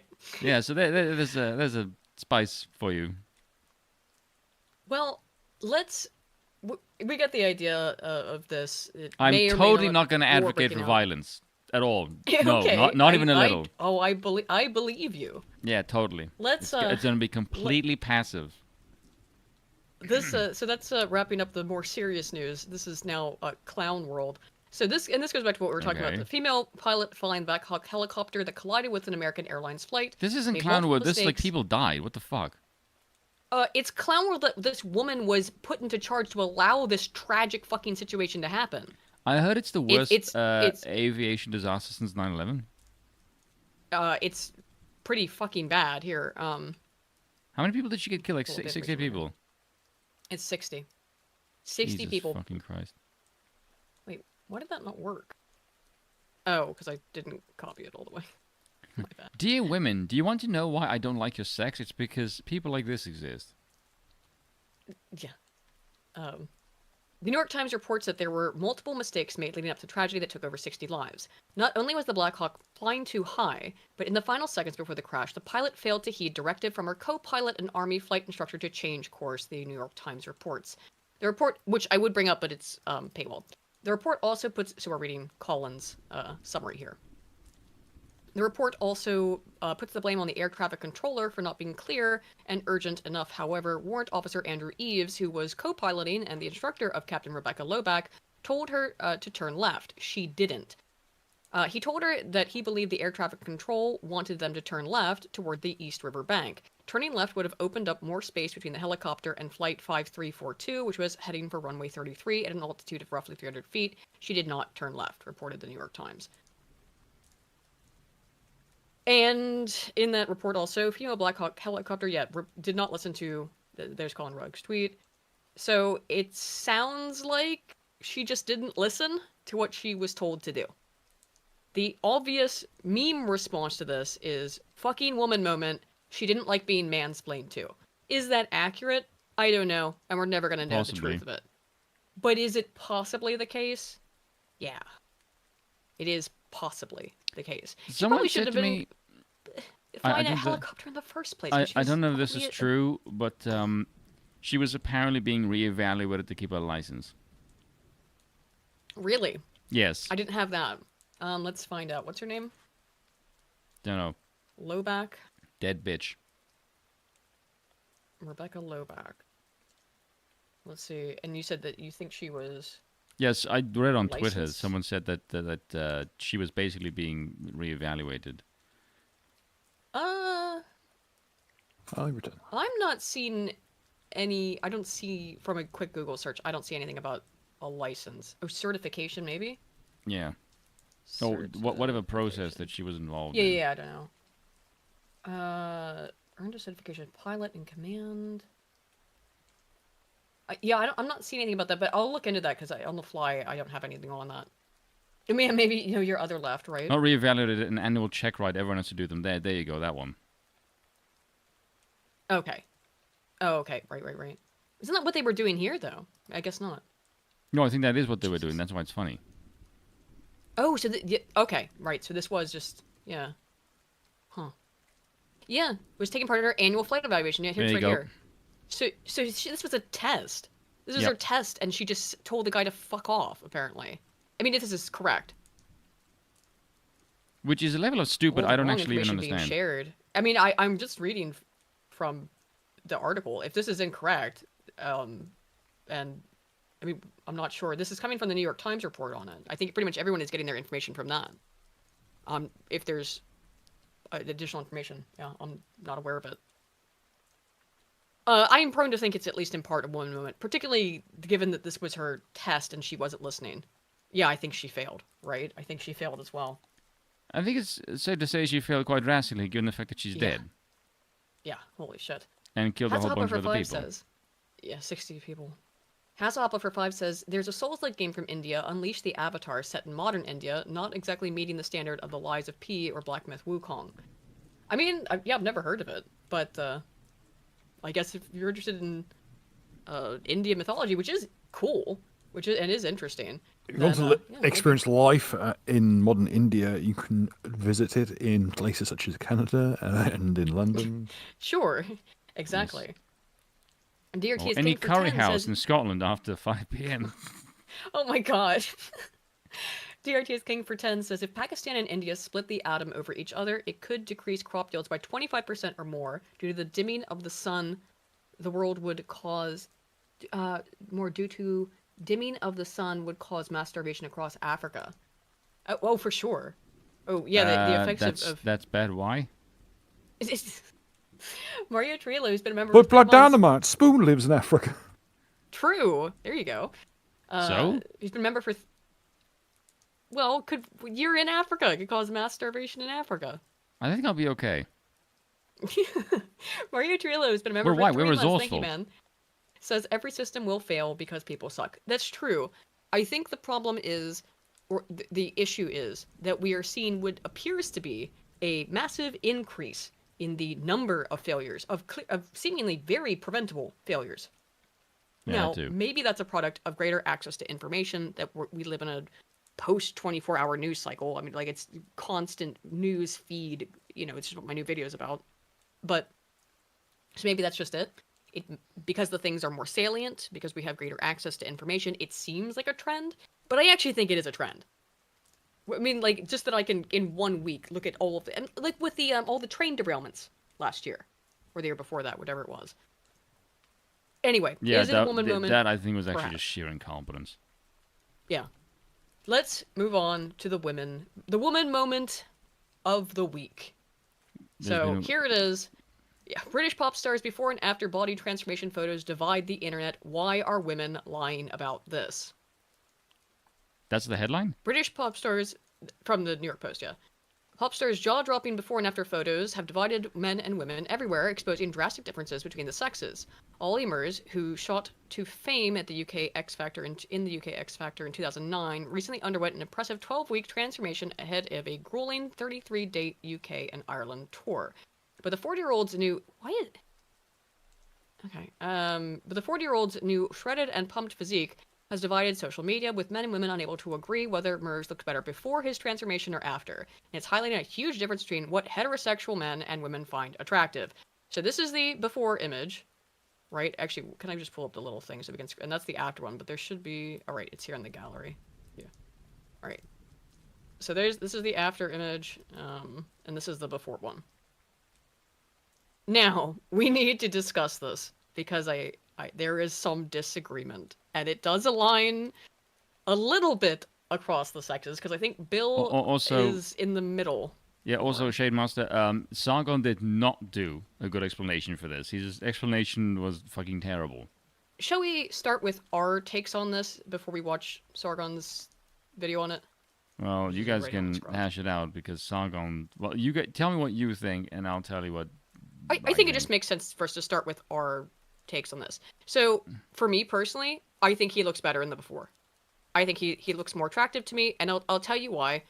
I'll give the more scientific example or explanation later. But for me, just personally, here when he's got a little bit more weight on him, and it's not like he's fat. I mean, like you can see he's got muscles. Is that here he looks? Oh, let me pull the pictures up again so they're side by side. In the before picture, this guy looks bigger. If I'm thinking, which guy could protect me, right? And that's what I would be thinking in terms of what is attractive as mate selection. I would think which guy could protect me is one of those thoughts. This guy I feel like could protect me more than this guy. Which is ironic because his arms are bigger. That doesn't necessarily, but are they glamour muscles or is he actually stronger? No, I can guarantee he's physically stronger. I mean, probably. But he's very cut in this, which is he's probably lost weight in order to get to this. Which means he might not be at his strongest in order to maintain. I'm not saying, look, no, that's not how I want to be very clear that I also agree, if he's cut a lot of weight, you don't lose any muscle from that? No, you lose fat. Hence why his arms are freaking bigger. And his legs but that's also bigger. Often you do lose a little bit of physical strength when you go from the bulk to the cut. Yes. But to say that he gets massively dropped in strength, I think is... That's not what I... No. That's not what I meant. I think... Okay, let's just He's a bit underdeveloped in the old trunk there. I don't know. Just out of the two, this guy, I would feel like he's bigger. You know? So I would feel like he could defend me more. Yeah. I guess. You're assuming size equals strength. Not necessarily, but I think that... Okay, so then what is the main thing you're different? The one guy has bigger muscles than the other one. So you're assuming size. Well, his muscles are more visible here because he's... His arms are physically larger. The issue is that these are for sure. We don't know what the time lapse is, and we don't... Well, I don't think that matters. We're just comparing the two pictures... Because apparently men and women can't agree on this. And, Chad, I'm here for all of this stuff, you know. Oh, shoot. Before I forget, too, I need to get to this, is that in the description of this stream and every stream, because I know I was talking to Dragon's Treasure Tea, and it's a link to his website, where if you would like to get yourself some excellent teas, I think they do cocoa and some coffee as well, yes, with an anime-themed twist and spin, go check out Dragon's Treasure Tea, because I know that he's definitely, you know, we're all kind of struggling with the tariffs and just economic stuff. But also, I drink your sorrows away. Tea. It's fantastic. It's absolutely excellent quality stuff. Go check out Dragon's Treasure Tea, linked in the description. And just it's good, even if you don't like anime stuff. It's good quality tea. It's absolutely really nice tea. Yes. I really. As I mentioned, I'm a massive tea snob, and I really like that stuff. Yes. So absolutely go check them out. I don't know what reminded me, other than because we were talking about this a little bit before the stream. So I don't know.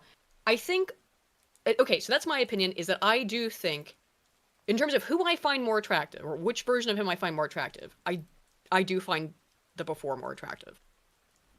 And I gave what I think my reason for that is that I feel like he would be better able to protect me when he was a little bit thicker. But that's just me. So, and that's just in terms of my woman brain, picking which man I find immediately more attractive. At being the same man, but which version of him I find more attractive. And for me, it's that. But I guess, okay, Spoon and Bill want to...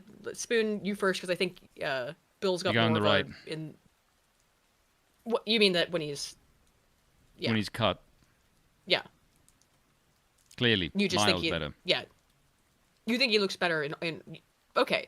He looks healthier. And I think this is where we're gonna get into it though. Is that you're not gay, right? No, as far as I'm aware. So you're not looking at this as what you are, that you don't want to date this guy or sleep with this guy. No, because I feel like if that was the question being leveled at me, I wouldn't have an answer because that's not exactly my demographic. Exactly. You don't want... It's like, you're not being asked the question of which do you find more attractive? based on the... what does he look better in? And the fact and women are going to, and straight women are going to be looking at that based on a sexual attraction. Right. Whereas you are not looking at it via sexual attraction. You're looking at it as what's more impressive, right? Yeah. I mean, this is what I think is causing this problem. Yeah, and or also, what's maybe more aesthetically appealing, what it appears was more impressive, because this is obviously when he's more cut like this, that is very impressive. I think the bigger issue is that he looks like a rapist Cabbage Patch doll. Look at his weird. Look at just cover up his body and just look at his face. It's a weird fucking look. Mark my words, rapist Cabbage Patch doll. What? That's what he looks like. A rapist Cabbage Patch doll. Yeah. Look at his face. It's a. Okay. He's managed to. He's gotten all this buffed up, and he's still only managed to look like his cardio is chasing women in the park.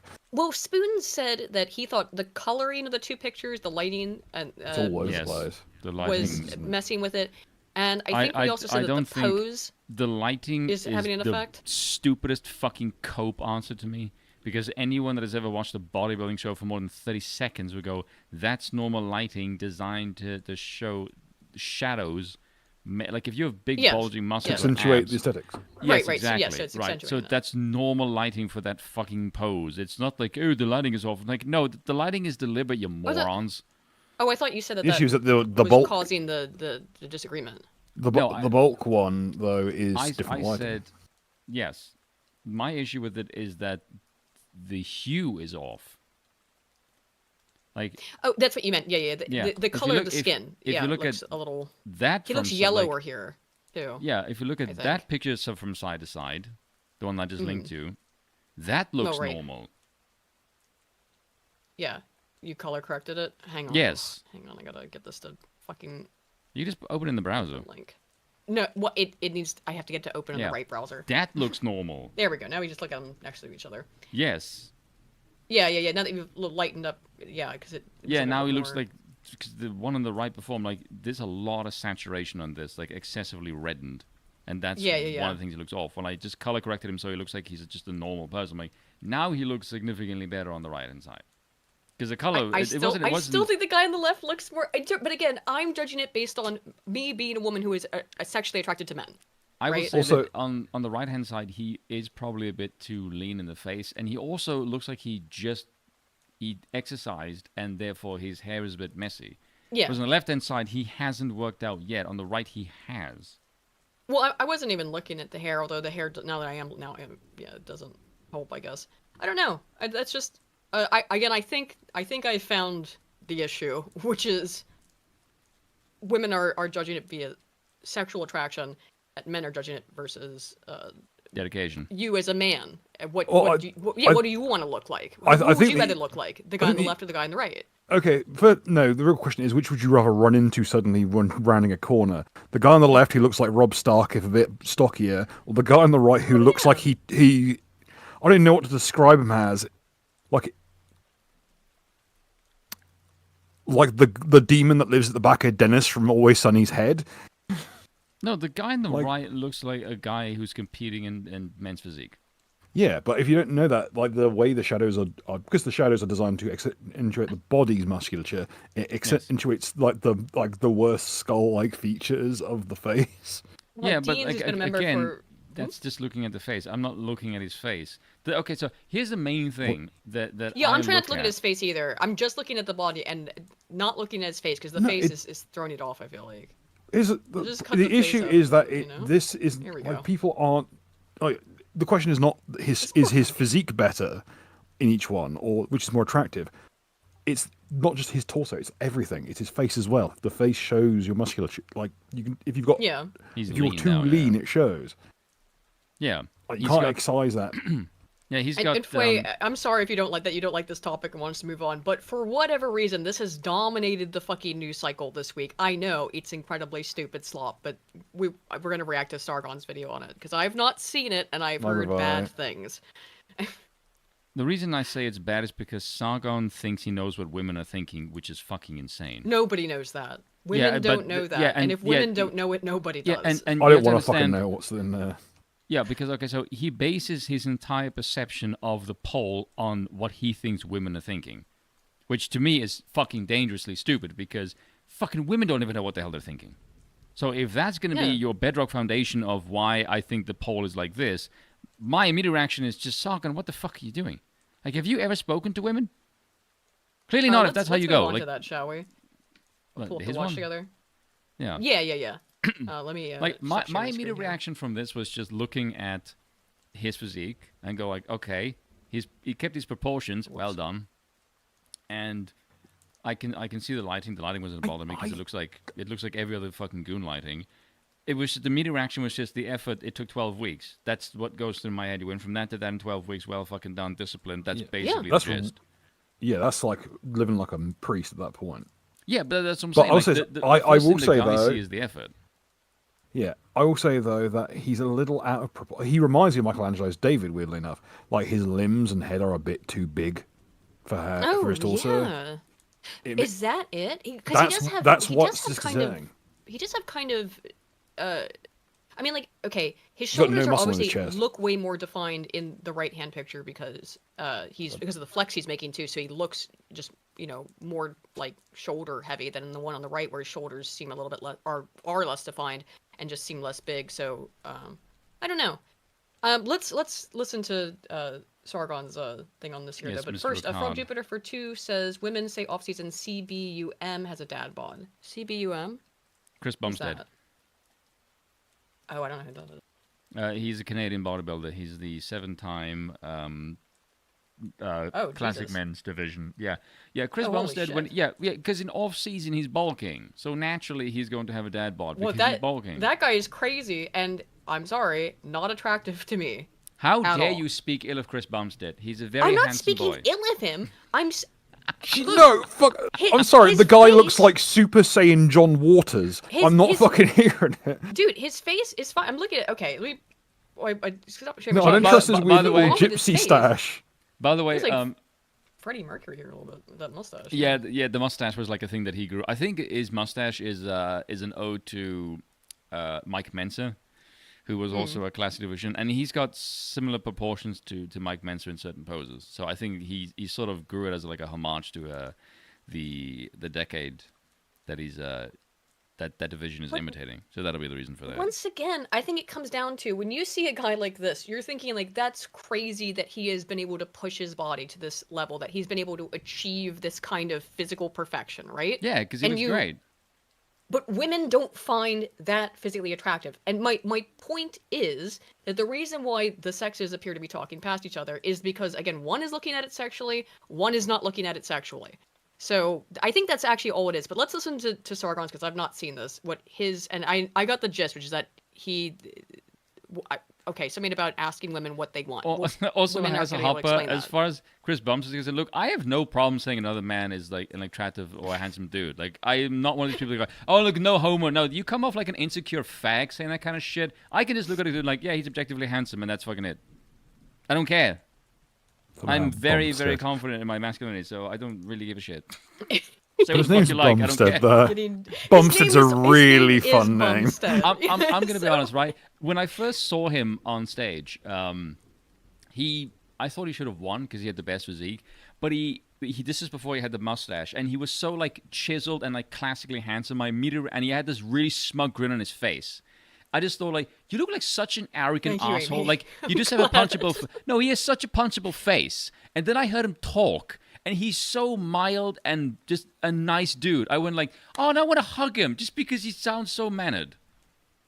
So he looks like would you see when he doesn't have the mustache, he looks like Q from specifically Deep Space Nine era Q. Oh, yeah. But buff and in blackface. Okay, so Locke says it's not about. It's more about arguing stated versus revealed preferences, and I will get into that. Yes. I'll just do it right now. I'll just do it real quickly right now. Stated versus revealed preferences. So revealed preferences would be that women prefer the Chad. They want the most attractive guy. But the problem is that again we're running into what women find sexually attractive versus what men find aesthetically attractive in the male physique. No, right? So I think that wasn't the argument. That's part of it. That is actually part of it. It's a part of it whether you like it or not. It is.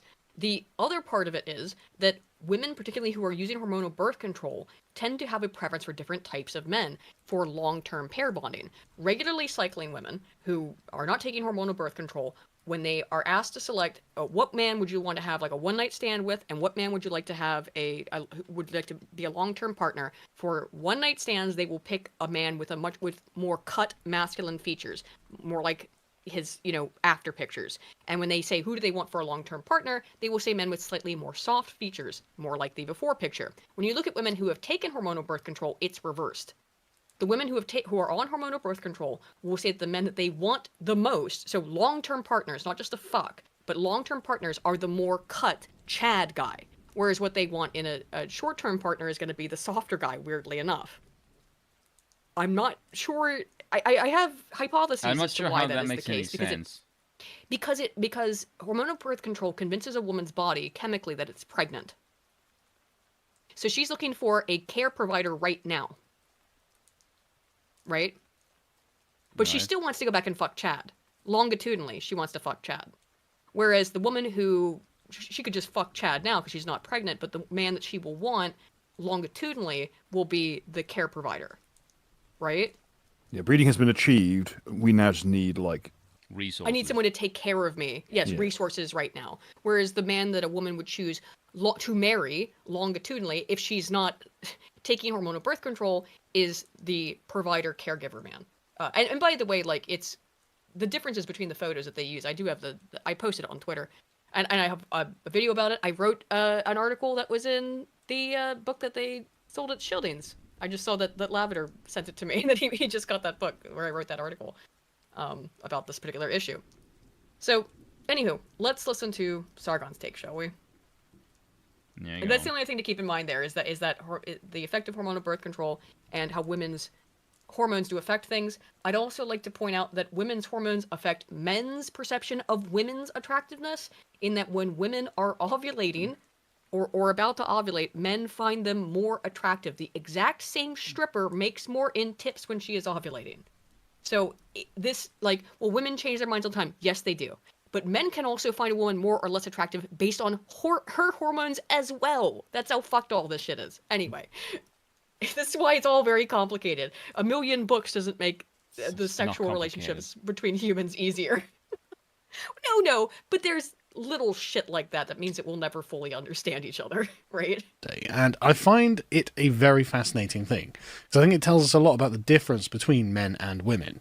So this chap William here posts this poll saying, the first reply to this is a picture of Ollie Murs, never heard of him, before and after a 12-week gym transformation.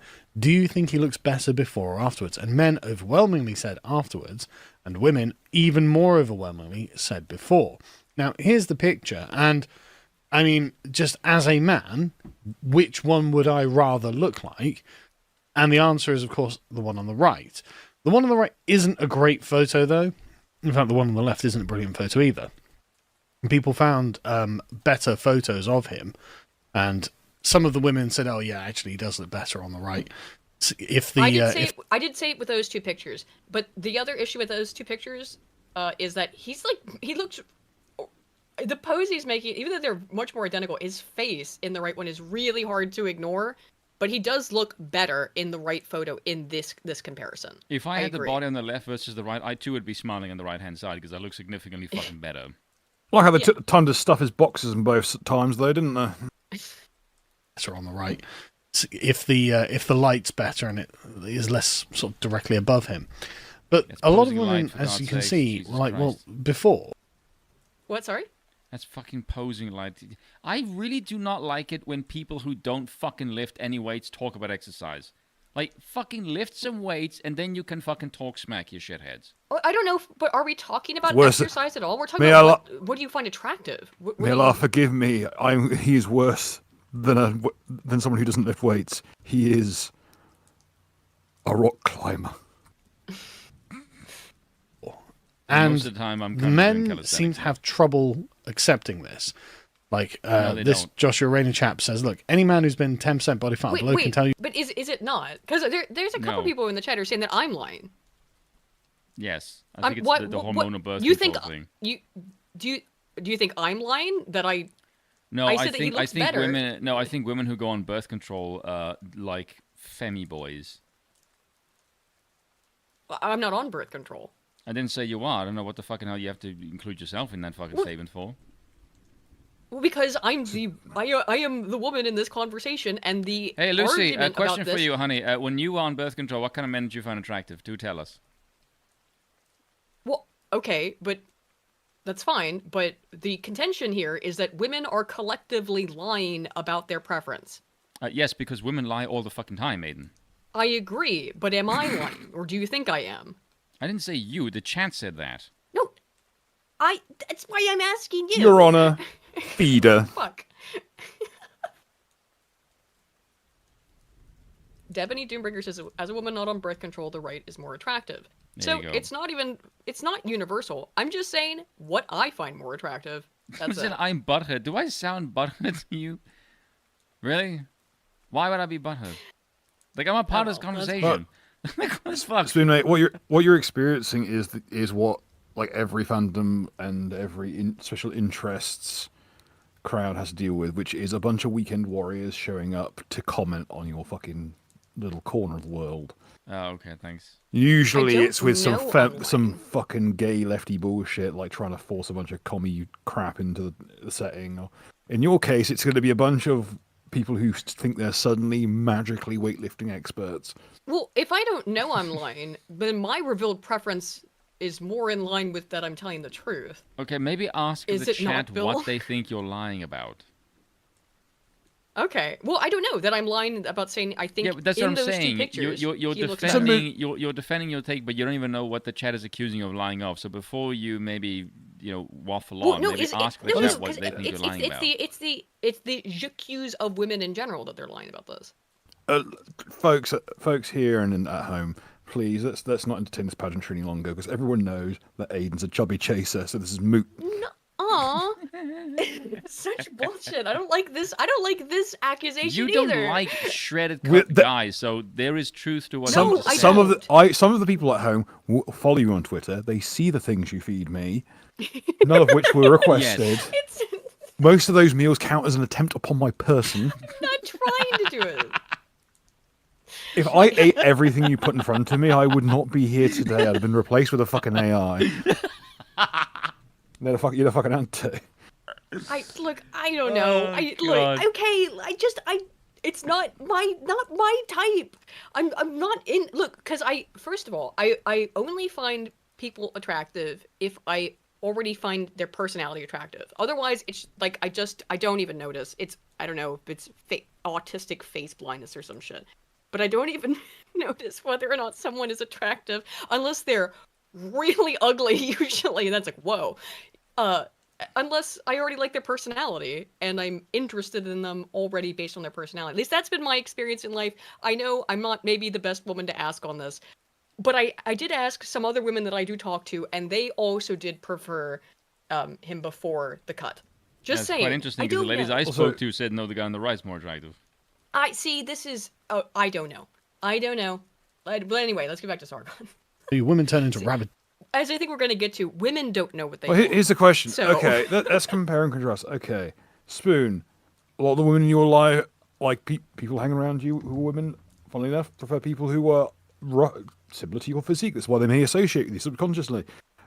Meanwhile, Aiden, like, let's face it, okay, admittedly, we should not discount all chubby chasers from this equation. They are a part of the population after all. Unfortunately. I am not a chubby chaser. Stop putting this evil on me. But you don't like shredded guys, and you clearly prefer your blokes with a bit more weight on them, so... Yes! Still, chubby chasers... can protect me! Chubby chasers are not that rare. Every woman I've ever dated was one. Almost like people have individual preferences. So it doesn't speak to me, alright? But everybody is an individual to a certain degree. Now, I'm mostly a statistician, so I like to put people... And just leering at the screen and looking on the left and going, yes, now eat another cheesecake. Oh, do you want another cheesecake, Bill? No, stop feeding me cheesecakes. There's another cheesecake. Well, there's already that one cheesecake, and then there's a whole other new cheesecake. Stop making cheesecakes. I made it for Koningsdag. I'm not done with all my that stuff. episode of Family Guy where Lois becomes fat and Peter ends up liking it. And he force feeds and it's like, I want you bigger. I want you fatter. Creepy. It will please me. I found that episode very You look at Bill like that. Very no. I just like cooking. You're like that weird motherfucker from Fortitude. Do you remember that one? What? Remember the film, that series Fortitude we watched? And I know. Was there a fear that weird bloke with his wife with the funnel? Oh yeah, God! It sounds like Alien not beating the allegations. God. Oh, my brain! Of all of the fucked up things that happen in Fortitude, great show by the way. My brain. You know, I 100% hard called that second season twist. I things that happen in but I guess both. Feeder scenes. Oh my God! Fortitude, great show. We should rewatch that at some point. I really like the show. Very creepy, very great creepy aesthetic. If you like horror and mystery, sort of Twin Peaksy, I'd say. Actually, yeah, deserved more love. Twin Peaks, if the protagonist was a villain. Let's go do this then. Dogs around you. Sorry. Women lie about their preferences, but they're actually not lying as much here because the after picture is so distorted by focal length and lighting it looks worse. So his face is narrower, elongated, his hairline looks worse, more wrinkles, terrible shadows, and his body looks more rectangular. And that, I think, is true. I mean, that was just really bad lighting on that photo, right? Okay. Put him in the sun with an angle and he looks significantly better. Watch the other so you can pause it whenever you want. Yeah, I asked Vex this. I said, do women actually give a shit about like the camera angle and the light? She would like, no, not at all. It's not about that. It's about the effect that's created. It's yeah, it's designed to show off muscle, which is why the guys look at that and go like, yes, that's normal. It is chiaroscuro in the Latin meaning of that phrase, not in the way that it's used to describe photography. It is an obscured camera. In that there's something about the way chiaroscuro in this instance, I mean, something about the photo itself is changing the way the feel of the image, right? In this case, the lighting and the saturation. Do you know why men think women are lying? I'll tell you why. Because of the revealed preference that women say that they want Chad. Yes. And that's what women on it's well, first of all, it's because any guy that looks like this, that's had these two variations, and ask them which one that they have more success with when it comes to women, they would, every single fucking one of them, every last one would say the right-hand side. I got more women, right? So when they say women want number one, they go like, you're all full of shit because I've experienced otherwise. Well, that's in motion. Yes, but the other reason for that would be, right, is that when they look at this, is when they look at this, they don't look at the photo, they look at which body in general is going to get more attention. They don't look at the photos. So when the women say like, I would prefer the guy on the left, they instantly go, if we put these two people on the beach, which body are women going to look at more? The fucker one on the right. So they will put the scenario in a real life scenario, and then they will look at the answers and go like, women are full of shit. I don't know. Well, what kind of woman? Also, do you know what I mean? Women that are honest and think they can get the guy on the right. The women that want the woman on the left are the ones who will settle.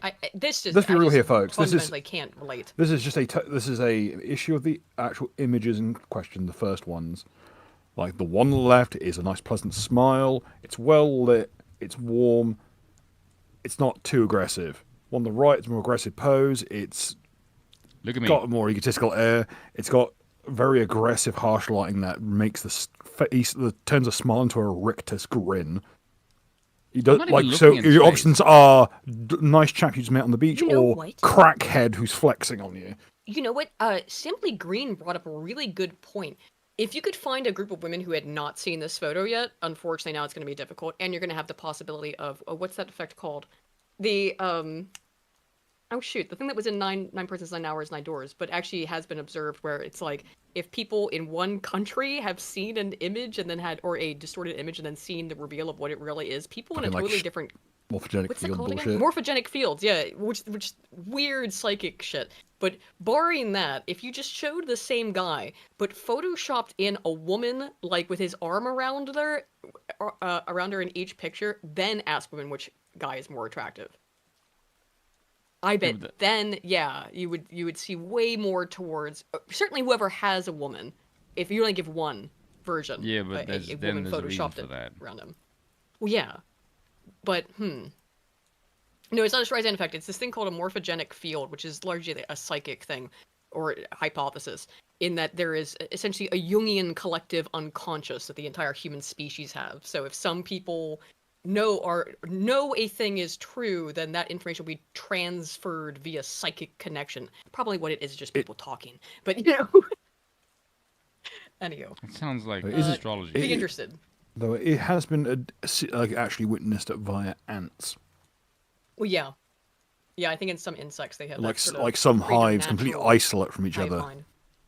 Anywho, yeah. That's true, but I still think women generally would prefer the guy on the left. See, right there is once you start thinking how women think, that's when you go down fucking hill because. Well, this is where the cope comes in. I think I'm not, and I'm not saying this to insult Sargon. I think trying to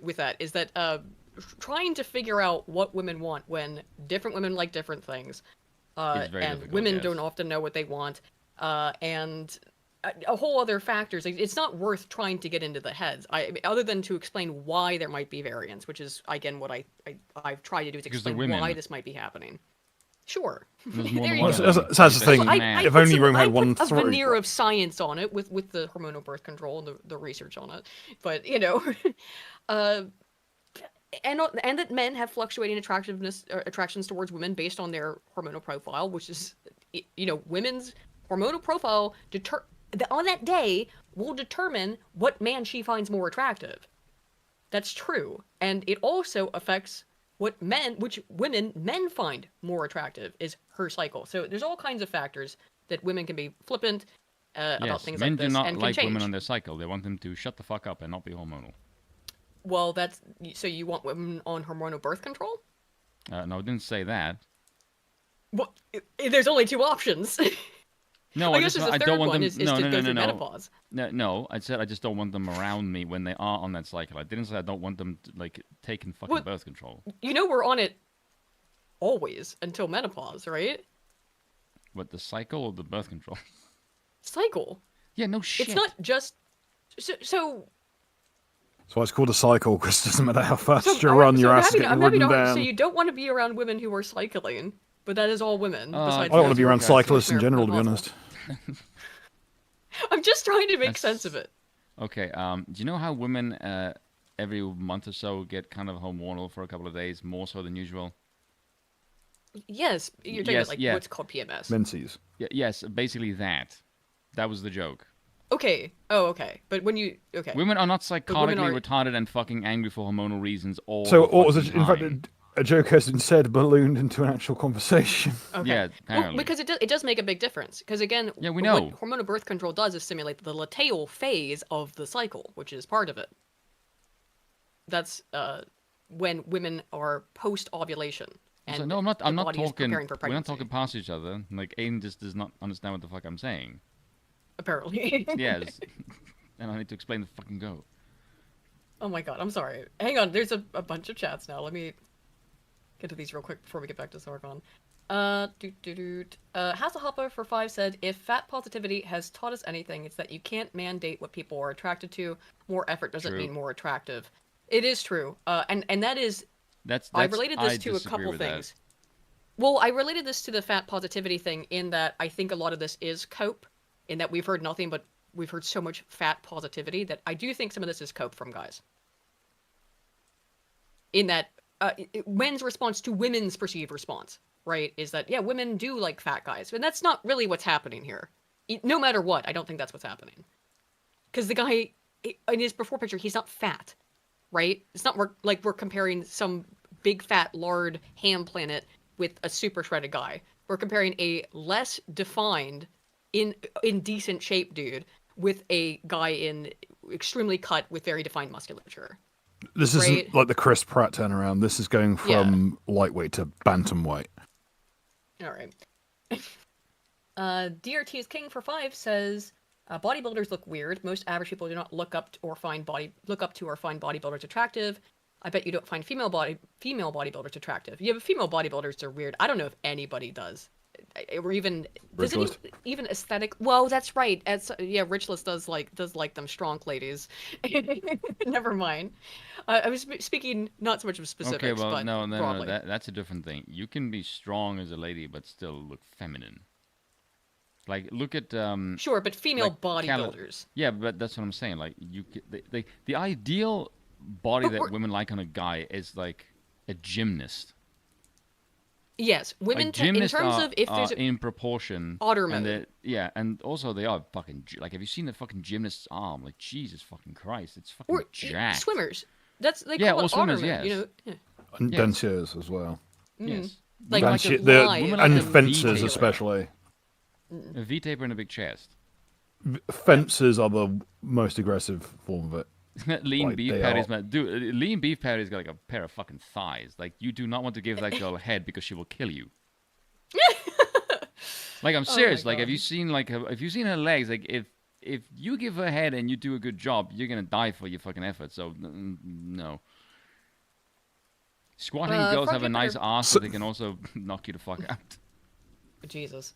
Frog Jupiter for 5 says, well, I understand what you're saying. I'm curious if there are any studies on women's revealed preference, like looking at what women say versus their history of boyfriends. Not that I'm aware off the top of my head. There probably is. I've not looked it up. But, well, yes, I do think women absolutely do lie. I just don't think that the majority... Because, why? What's the incentive? And I think I know what the incentive is group pressure to... I've seen people say this, that the women are doing this because they want to keep men down. They don't want men to better themselves. Yes, but he's not the only person I've seen say that. Yeah, I do think that there is a portion of women who are fat themselves and ugly and miserable. And so... And women like that, and people like that in general, always, because misery loves company, will want to drag other people down with them. So would, of course, say, no, the guy on the right is way less attractive. Because they have the ulterior motive of dragging men's attractiveness down, because they're jealous, and they're upset that this guy has put in this effort to improve himself. Yes, is that a factor? Agreed. Yes. And they probably associate those builds of people with people who would expect them to also keep up their appearance or strength. Yes, a lot of people were calling him vain and narcissistic, which makes no sense in this context. He's an actor, right? He's an actor. It informs dedication and discipline, which is like, if you've got none, it's not a desirable trait. If you're just not fucking...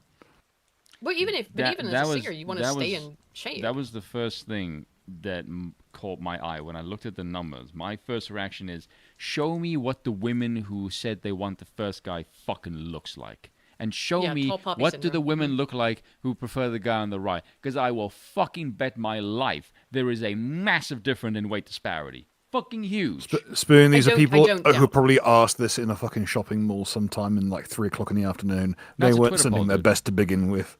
Well, I think that probably is correct. Because, first of all, the obesity rates in the West are, as we looked at earlier, pretty fucking bad is. But on top of that, yeah, I do think there is an element probably of tall poppy syndrome or jealousy, as it were, or just a lot of these women probably have embraced fat acceptance type shit, and so they've been trained now or tried to train themselves into saying, for social acceptance reasons, they find the less shredded guy more attractive. Is that a factor? Again, I would agree it probably is. I don't think it explains all of the variants, though. I don't know a chick, like an actual gym rat chick, that will pick the second guy or the first guy. Well, yeah, but a gym rat chick is a specific... Of course she's not. Yeah, but that's the fucking point. If you want a proper gym rat looking chick... Like, okay, think of this mathematically. So this is right up your alley, Eden. Exceptional women are fewer than the norm because they're exceptions, right? So there's fewer of them. So if I was a guy and I'm trying to chase a gym rat chick, then I'm not going to give a flying fuck with the majority of things. I'm going to chase the smaller percentage that want the guy on the right because there's just less of them. I would rather chase a smaller pool of higher quality than chase a fucking mass of just meh. Well, a girl who wants the guy on the right and is living a similar lifestyle. Yes. And that's not going to be most women. No, because I saw a lot of people saying, well, and I did agree that particular physique is difficult to sustain longitudinally. Right? Okay, it is a hell of a lot easier for women to stay in shape than it is for guys. Because women, you just have to not eat and just go for a run. Pretty much. You don't need to have muscles to be attractive as a woman. Whereas a guy, if you're like someone like myself, like you think like, oh look, it's nice staying lean. You gotta.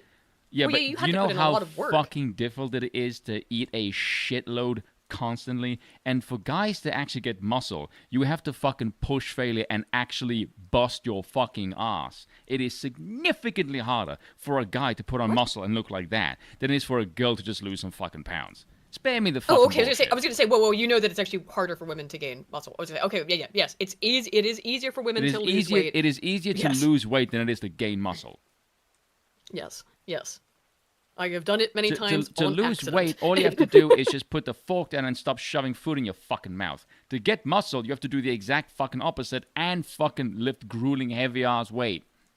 Yeah, you can't become fucking harder. Well, it's very unusual to become shredded on accident. I keep lifting heavy rock, but sad head voice not go away. Oh my god. Sasha for 5 Canadian says, is it possible women would rather date the guy on the left, but would have a one-night stand with the right, hence why guys want to be on the right? Yes, that is exactly, and judging from the research, that is it. It's that the guy on the right, the ripped guy, one-night stand material, guy on the left, he's marriage material. That's just the immediate thought process, because one is a provider, he's one's 5 years into marriage material. Yeah, sure, yes, and there's... Also the issue is that...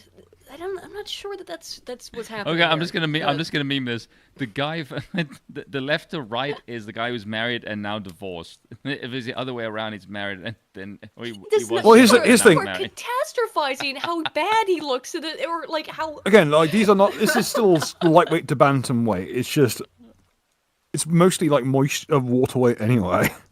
The major difference is that he's really bulked up in the arms. Yeah, Spoon, you know better than I would for sure, obviously, and I don't. Bill probably does too. Is that a lot of that probably is like water weight, right? No, because he's just cut.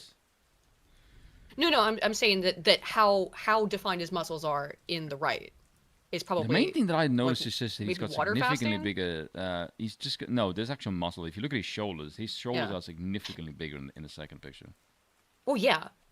But it is a little hard to tell because of the flex. But, well, you can see it better in the other picture. Yeah. Well, I can look at his arms and his shoulders. There's significantly more bulk in his V-taper. I mean, he's lost the love handles, which gives him that sort of V-taper shape that he has. And the pose is also. He's pulling off like a modified front double bi. Well, he's showing off his progress here, right? Yeah. So I would assume that he probably, if he's taking a picture though of it, has he maybe been doing like a water fast or something that makes it look particularly different? Yeah, of course, hence the lighting.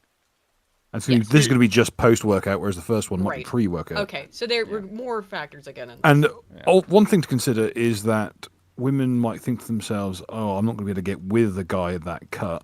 Yeah, I'd rather go with the chunky one, and then I'll say that I preferred that, so that I don't look like I'm settling." Ooh, oh God, there's so much psychology. I didn't even consider that one. It's cope. It's female. It's femoid cope. The moid cope here. Shit, I didn't think about that. I wanted chunky Duncan. I'm not settling. Yeah, but it's not settling if you like chunky dumpling or whatever you said. I said chunky Duncan, like D-U-N-C-A-N. Chunky Duncan. I think you said dumpling. You are not defeating the chasing chunky boys accusation here, Aiden. You seem to be fucking reveling in it, actually. Because I know I can't escape it because there's too much evidence. So exactly, there you go. You think it would be a pretty simple thing to escape, given like how slow they are to run, but apparently no. I like cooking. I like making you nummy things that are tasty. I am dying. Please, please send stop. help. Oh my God. Okay. Do you want it to stop cooking, or do you want someone to share the meals with? Bill? Wait, I'll have it next week. Wait till you see all the fucking shit I cooked for. My fridge is full of fucking bourvert. Because if Aiden can cook slightly healthier stuff, I can just eat it and just go, do. I did. We got boerewurst from the or however, that thing from the butcher. Yeah. We're gonna put it on the grill tomorrow and everything. SOSIG. Sausage. Brie. There you go. I pronounced it right that time, right? Brie? Is that it? Oh no, he's not speaking. Oh, no. He's had an aneurysm. He's finally happened. He finally killed him. Oh no, we're listening to the watch together, so I can't use the soundboard. Damn it! Good. I can't make the ooh woo. Good. Gimpy Parrot for 5 says the guy on the right radiates midlife crisis. I heard that, but I don't think that's necessarily why. Women notice these things and kind of don't find the psychological infractions attractive. Infractions. Such as? There's a lot of different variables at work here. I think we can all agree. Hose mad times 17. Yes, hose mad. Hose mad. Hose mad.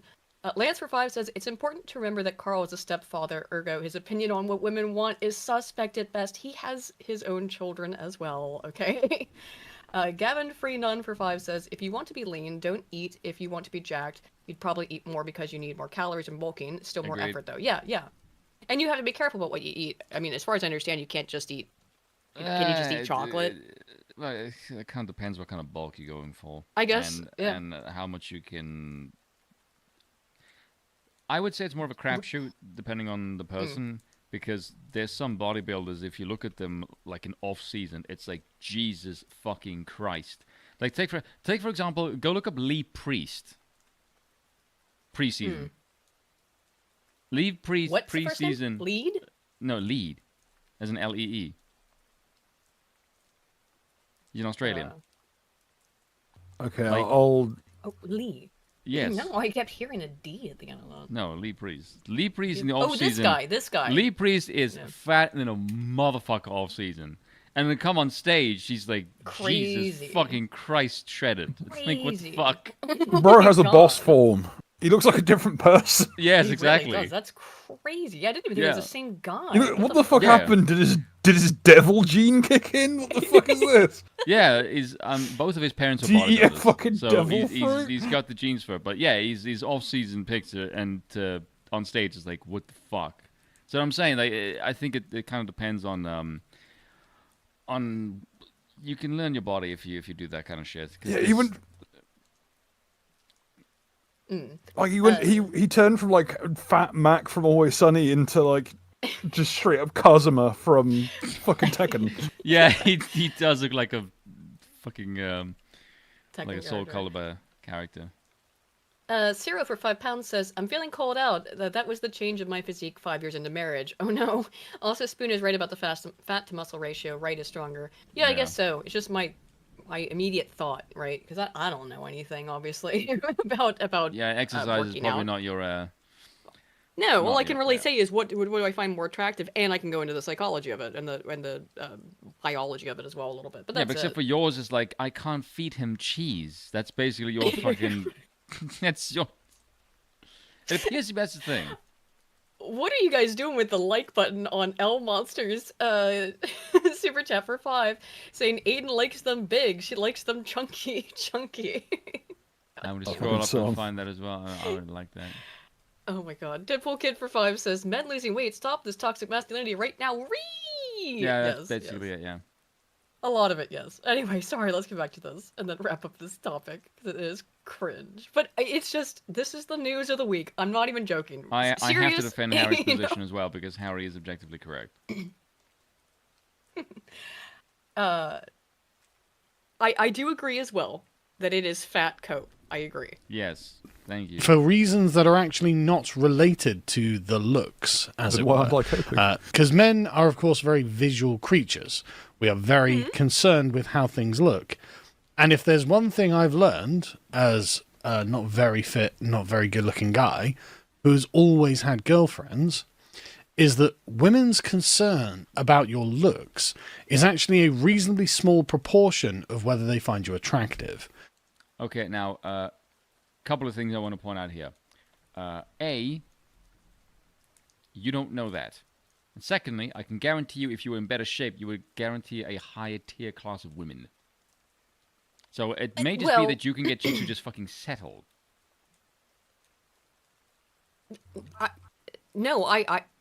Okay. Again, I can only speak for myself on this. Is that I do not notice what a person looks like in terms of men. I do not notice what a man looks like until I'm already attracted to him psychologically. Okay, here's That's been the case my whole life. If you're a woman who's in shape, you're gonna look for a guy who's in shape. Because you notice, because like he just said, men are more visual creatures. And men understand that if I want to get a woman that is in good fucking shape, I have to be as fucking well. Like, you assume by getting in shape, you can get a better looking, leaner fucking chick because you also put in the fucking effort and there's lifestyle compatibility. So I'm not exactly sure what the hell he's shooting for here with this fucking statement, but that's just like saying, hey, look, I can get a girl, and I'm not the most attractive guy, but there's other factors that I did. Yeah, but that also tells me that you're looking for a woman that's attraction is not the main thing that's focused on her. If you're looking for a woman that wants a guy that is smoking hot, she is also going to be attractive as well and looking for a certain compatibility of lifestyle. Like, look... Let's be real for a second. The compatibility of lifestyle thing, absolutely. Yeah, but here's the thing. There's two ways to get an attractive woman. Be attractive yourself and have fucking money. Like, can we please stop and say that this isn't the fucking truth? Yes, exactly. So when he says, like, oh, there's other factors involved. Yeah, your wallet size, motherfucker. Like, can we please stop and, like, with the coping bullshit? Like, this is how reality is. Women look for men of fucking resource. This is reality. So what you want, motherfucker? I shagged my way to this job with no money in my pocket and just a bag of dice on my hip. Yeah. You're also very funny. Well, yes, but, Bill and I met on the internet. He was my DM. It was my DM. That's how we met, like...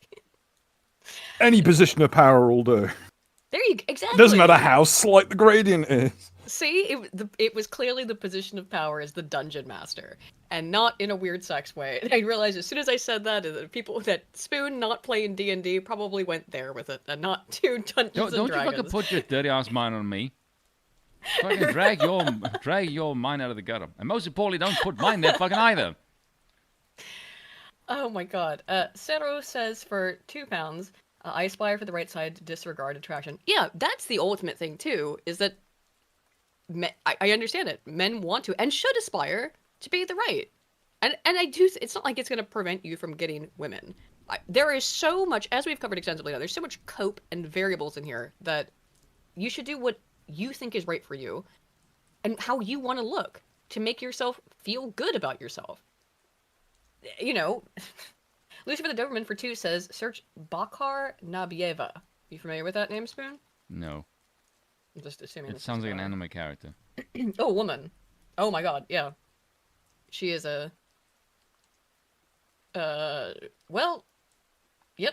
very... In some of the pictures, she's, like, huge. I'm seeing here, but, she's like a fucking sumo wrestler or some shit? No, I don't know why, but every picture I'm looking at, like, will not load correctly. Like, every picture on Google is fucked. No, yeah, it's like every picture on Google is fucked and blurry. It's like 2 meg loading, Jesus Christ. Why? Strangest thing, why are all these images in such high resolution? Almost like the person it's intended for is someone who will zoom in really close. Yeah, but they're not in high res. They're super blurry and low res. I don't know. Anyway, okay, let's get back to precaution against Jeets. Yeah. And I know that there are going to be people who say, no, that's not true. And because it isn't. I promise you, bro, that is absolutely true. And so doing something like this is actually kind of pointless. And I don't want this to sound the wrong way, but if you... Does he mean the poll or the effort? Or... I think he means the poll. I think he means the poll. I'm pretty sure this is the same fucking gay bullshit as those 2 fucking dresses. Yes. Or actually, this is some fucking CIA bullshit. What it also is more specifically is that I remember a couple of years ago, there was a big debate, much like this one on the internet, where whether or not women having a little bit of fat on their belly was attractive. Like on the paunch, but like just a little one.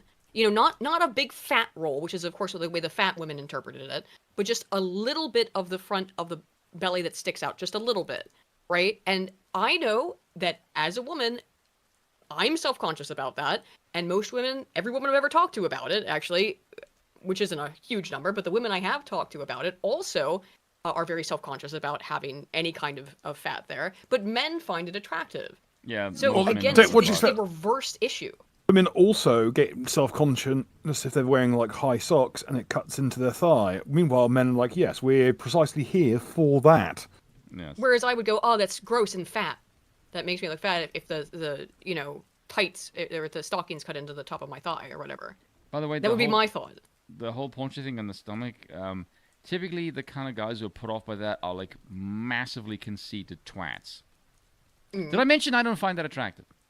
People to whom the concept of having sex is like procreation does not enter into it because they probably had a vasectomy and are on trend by now. Spoon just identified himself as that guy. Okay, I'm a conceited arsehole. Look, I put a lot of effort into my physique, so I tend to gravitate towards a certain woman. And I've noticed the women that hit on me, they tend to flex their physique for that particular fucking reason. Maybe black dudes. Do I need to pull a picture up of what I'm talking about? I'm not talking about a gut. I am talking about when the slightest little like pot belly kind of thing. To show that there is, and then you have the two hip bones on the side that frame it. Hang on, I have a meme about this, so I'll post. I'll upload it. Well, we'd have to switch it. So I'll post it just for the sake of. But where you've got the outline of the hip bones, maybe not totally visible. You've got the outline of the hip bones, and then you've got that area in the center that's just a little bit raised. The sexiest thing a woman can be found in is leather pants. I was about to say, could be found in as a ditch. God, you're not beating the allegations. Leather pants. Says, what is wrong with leather pants? Like, are you telling me a woman is not sexually attractive, like in rocket chick attire? Like, really? I'm a metalhead. What the hell did you expect? Okay. Usually when you think leather. If you want to go like rocket chick, go back to like 1960s, 70s, 80s Scream Queen attire, like Hammer film type stuff. Deadpool Kid for 5 says, I feel sorry for the bloke that calls half Thor Bjornsson, Brian Shaw, Eddie Hall, or any other strongman a fatty. Oh, yeah, for sure. Yeah, because like I think Brian Shaw was the biggest out of those one. Brian Shaw was like 420 pounds. Oh, Jesus. You smoke a blunt so fast and stops time. Yeah, Brian is also, I think, like 6'9". Like, Jesus. Brian is fucking huge, yeah. One of the other guys, his name's half Thor Bjornsson, which makes it sound like he's an enormous Viking. Yeah, didn't he play Gregor Clegane in the late seasons? Yes, he did. Oh, okay, yes. Yeah, and Eddie Gavin Hall. Eddie Hall. Gavin Free Nun for 5 says, my own experiences when getting in shape are women's assumptions are that you are a man-ho and get confused when you have standards. It's so, I guarantee that's part of it too. Fucking 100%. Absolutely. And it's standards that women think they don't have. Like Bill said, it's fucking go. Yeah. Alrighty, let's get through this. If you're asking women their opinion on things, then you're kind of failing to be what women really want. Men should really, in a way, sort of be the... I don't think that was the point of this poll, because men were also included. I hate the CIA. I hate the CIA. Opinion fucking falling for this for women. Well, the whole point of the poll is that we have comparative I don't know how I'm going to properly defend this. Because you don't. That's the thing. Again, it should do just a proper survey so you can get weight data and stuff, but then women will lie about the weight. Women lie extensively about the weight on... Women lie. Every time we... Yes. To be fair, men also lie about weight and height. Women are far more likely to lie about weight. Men are far more likely to lie about height. We all know this, but we do also find it in the data. So, yeah. But I really think that's probably true. So, like I said, a lot of things don't come down to looks for women. So, when a man sees this, he sees a guy who on the right who has worked hard and got himself absolutely ripped. He's gonna be a Spartan warrior now. And that's great in our minds, obviously. That's a competitive thing that we can look at and say, right, there is something objective here that we can grade, by which we can compare ourselves. I don't think that's what women are thinking. I think what women are thinking is this guy looks... Perfect super chat. Perfect super chat right now is Dean's for 2, who says, what do women want? Who cares? Yes. Yeah, I kind of agree with that. Because women don't know. It's pointless to try and analyze women as a group in any sort of the moment where he quantitative said, way. When he said, I think what women are thinking, my immediate reaction went, that is a drunk stumbling into a landmine. Yeah, because if you... Bold of you to assume they're thinking. There we go. But that's true. A lot of this is autonomic. But this is the thing. I think if you were to ask most women, can a man accurately assess what women are thinking? I think most women would laugh at you and go, no, because we don't even know what the fuck we're thinking. That was the pretty much exact response I got from the other women I talked to about this. Yes. So... Yeah, so that's at least honest. Like, no, I'm not gonna listen. Like, fucking guys don't know what the hell know what's going on in our head. So far, fucking know. So far, our unanimous stance has become, after about an hour of discussing it, this whole subject is gay and homeless. Yes, this whole subject is gay and homeless. Yeah, but yeah. Let's get through it. Funny. Then. I think. Thank you, gentlemen. All We've agreed. reached the null hypothesis. Yes, we have reached the null. It's gay and homeless. But let's finish it up anyway. It's more self-obsessed. This guy looks like he thinks about himself way more than he's going to think about me. And I think that if there's one thing that women really actually want, it's to be the very focus of your attention. That's completely not true. That is bullshit. Yeah, because I don't want to be... I don't know. I mean, but again, I can only speak from personal experience. I can't read everybody else's mind. Just from personal experience. And from whom? Certainly not everyone. Women don't want attention from every guy. This has to be said. If you meet a woman and you put that effort in, and her first reaction is you're narcissistic, leave that woman in the fuck at the door and don't bother. Because that's not narcissistic. That's just a man who looks in fucking shape. That's bull. Sometimes a loss is a gain. Yeah. Yeah, there you go. Shadow You for 10 euros says, what do we want? We don't know. When do we want it? Now. Yes. Yeah. Yes. Folks at home, just because a bullet is free doesn't mean you should dive in front of it. True. It's to be the center of your thoughts. It's to be the thing that you think about when they're not present. And this guy on the right does. What if you want to be away from your woman? But I don't get this. Okay, this one doesn't speak to me at all. Like the he's a narcissist thing doesn't. I don't understand that. That one doesn't make sense to me. I don't have any frame of reference for that. When they say he's a narcissist, they mean he is going to probably expect a certain degree of physical exertion of men. Yes. That's what they say when they mean narcissist. They mean someone who cares about fitness enough that it might impact my life. Which is what Spoon was saying earlier, exactly. Yeah, that's the translation though. He's narcissistic means he'll expect me to look good too. Yes. Doesn't look like his girlfriend or wife or whoever is going to be the person that he's thinking about when she's not there. He is going to be thinking about himself as far as they're concerned, because it genuinely, right? One of the. Do you know anyone who has this kind of mentality? Seriously, because I've never heard that. I don't even think this level. The whole thing with this stuff is I don't know if this much level of calculation goes into it for the majority of people.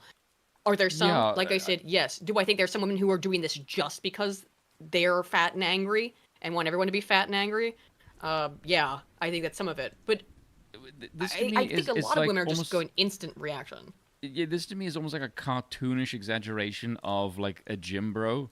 That his immediate reaction is, look at me, and as soon as he isn't in the eyes of his woman, he's going to be looking at himself in the mirror all the fucking time. Like, I'm fairly conceited, and I didn't even fucking do that. It's a trope. It's not.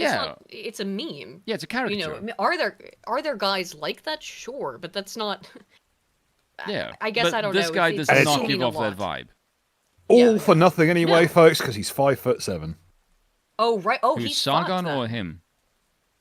This guy apparently. Sargon's about 5'10", I think. He's a little bit shorter than me.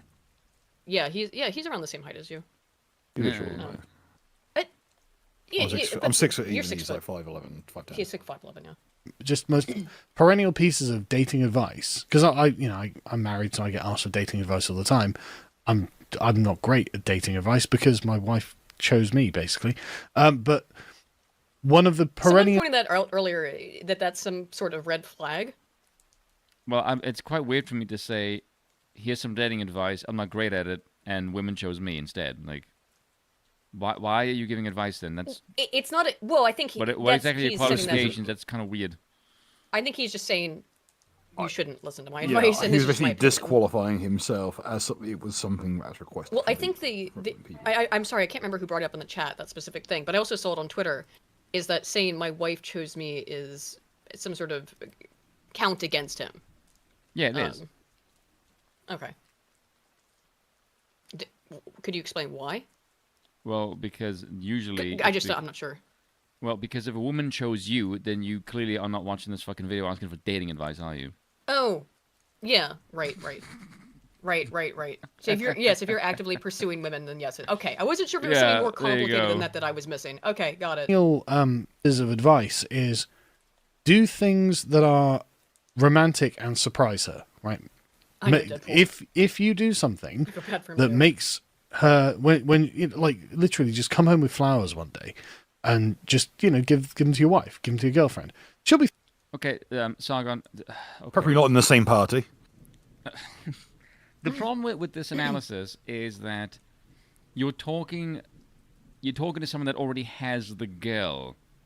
That's not fucking dating advice. Then you already have the fucking chick. Right. Yes. That is relationship not dating advice. That's relationship advice, and yes. Don't get advice. Okay, the guy who you want dating advice is not the cunt who's actually married. Yes, exactly. But you want the fucker who's divorced. He knows how to. Yes. But yes, that's you. Getting I want the former drug addict to tell me how to avoid drugs. Exactly. I'm not sure if giving a woman flowers and asking her out you can even do anymore, because I think it would give women the ick, right? I mean, I think that if you already know the girl, maybe, but like if you this is a cold approach or something, or you've just met, the flowers thing is, I think, out. Yeah. Maybe if you've got a formal first date set up and not like a Tinder date, but like a proper first date. Yeah, maybe a flower, maybe. But I don't know. But that's like again, what he's talking about is bringing home your wife or your girlfriend flowers will make them very happy. But yes, it has nothing to do with this conversation. Yes, which is why when he said this, I'm like, what the fucking hell are you actually trying to say here? This seems really out of place. Because it's from his perspective as a married man. As to what keeps his wife happy. So in conclusion, but she's already picked, In conclusion, pull yourself up by your bootstraps. Boomer alive, bad. Boomer alive, bad. Boomer alive, bad. Deans for 5 says Sargon trying to divine rational logic from irrational beings. I know. Yeah, that's we all are kind that's a really accurate summation of this video in just one sentence. Well done. Oof. Be thrilled because she'll know then that you were thinking of her when you weren't there.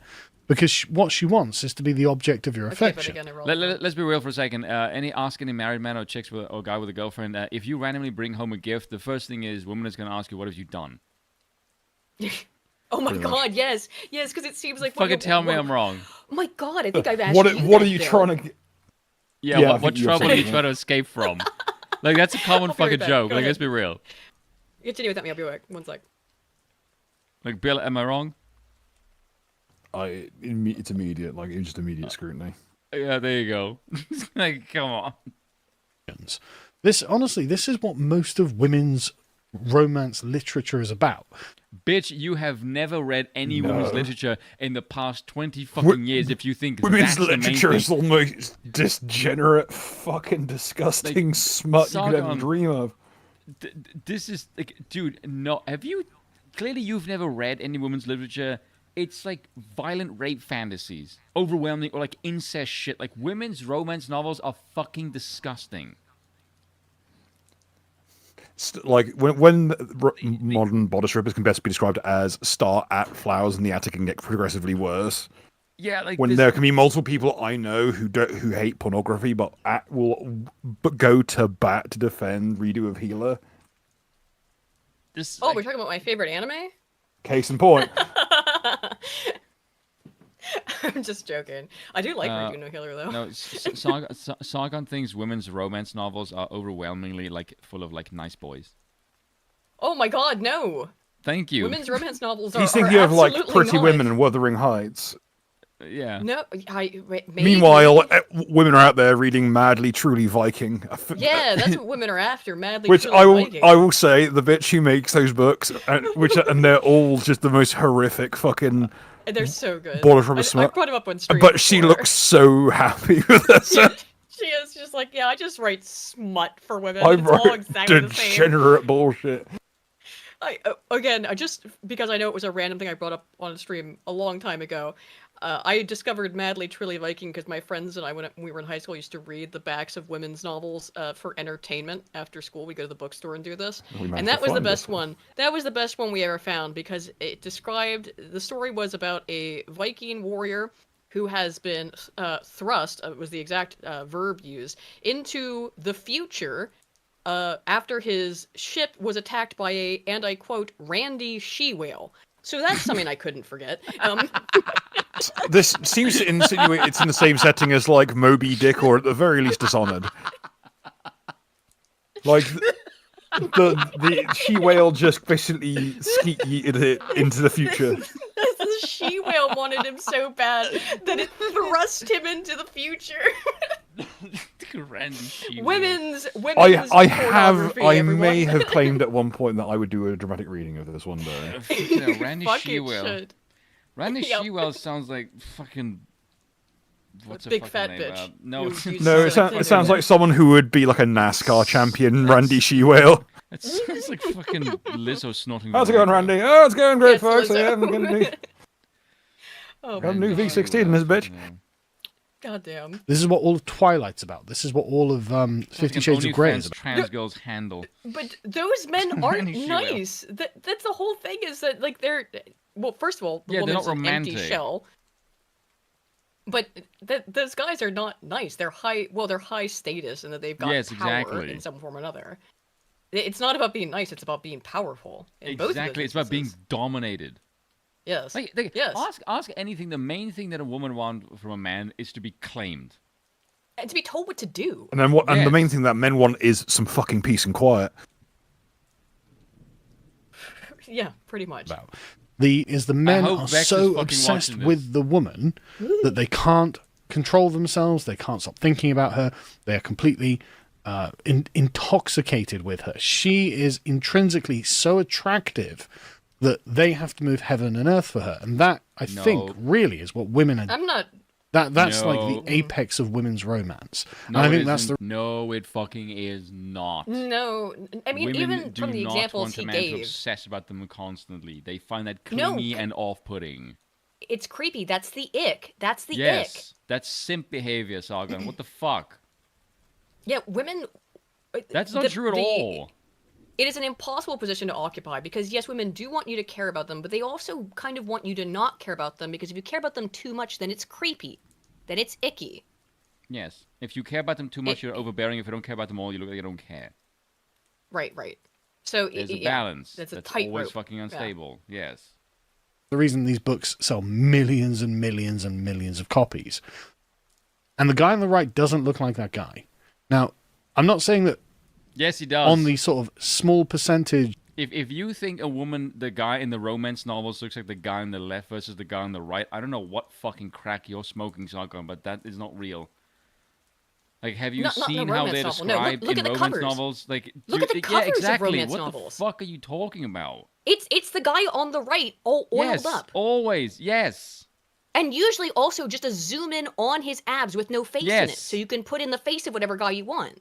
Yes, like this is like what fucking world do you live in? This is so not true. Just go look at women's romance novels. You will see it's a faceless. Sometimes the guy will have a face, but it is often a just shirtless guy's chest. You know, like that's it. Yeah. So that you can blank female protagonist that you can insert yourself into as you're the protagonist, and a faceless guy you can put whatever guy you find attractive's face on. You know. There was a picture, and this is why men think that women lie. It was a picture of like a chubby guy. He looks just Scandinavian, holding flowers, taking a selfie, and it was something like, men. This is what women want. Muscles are overrated. And that same fucking woman on a different picture, a guy shirtless, like bulky dude, chiseled fucking jawline, shredded, and they asked him like, "Who is this guy?" And she just said, "I don't know, but he looks like my next boyfriend." Wasn't it Henry Cavill? Or why did Henry Cavill come up in this, Bill? Bill. No, that was some tweet someone put out where it's like, I'm not asking for much. Like, oh yeah, woman said she's not asking for much. Post a picture of Henry Cavill. That picture of literary Superman. Fuck off. That's why the guys who have been like chunky before and are shredded.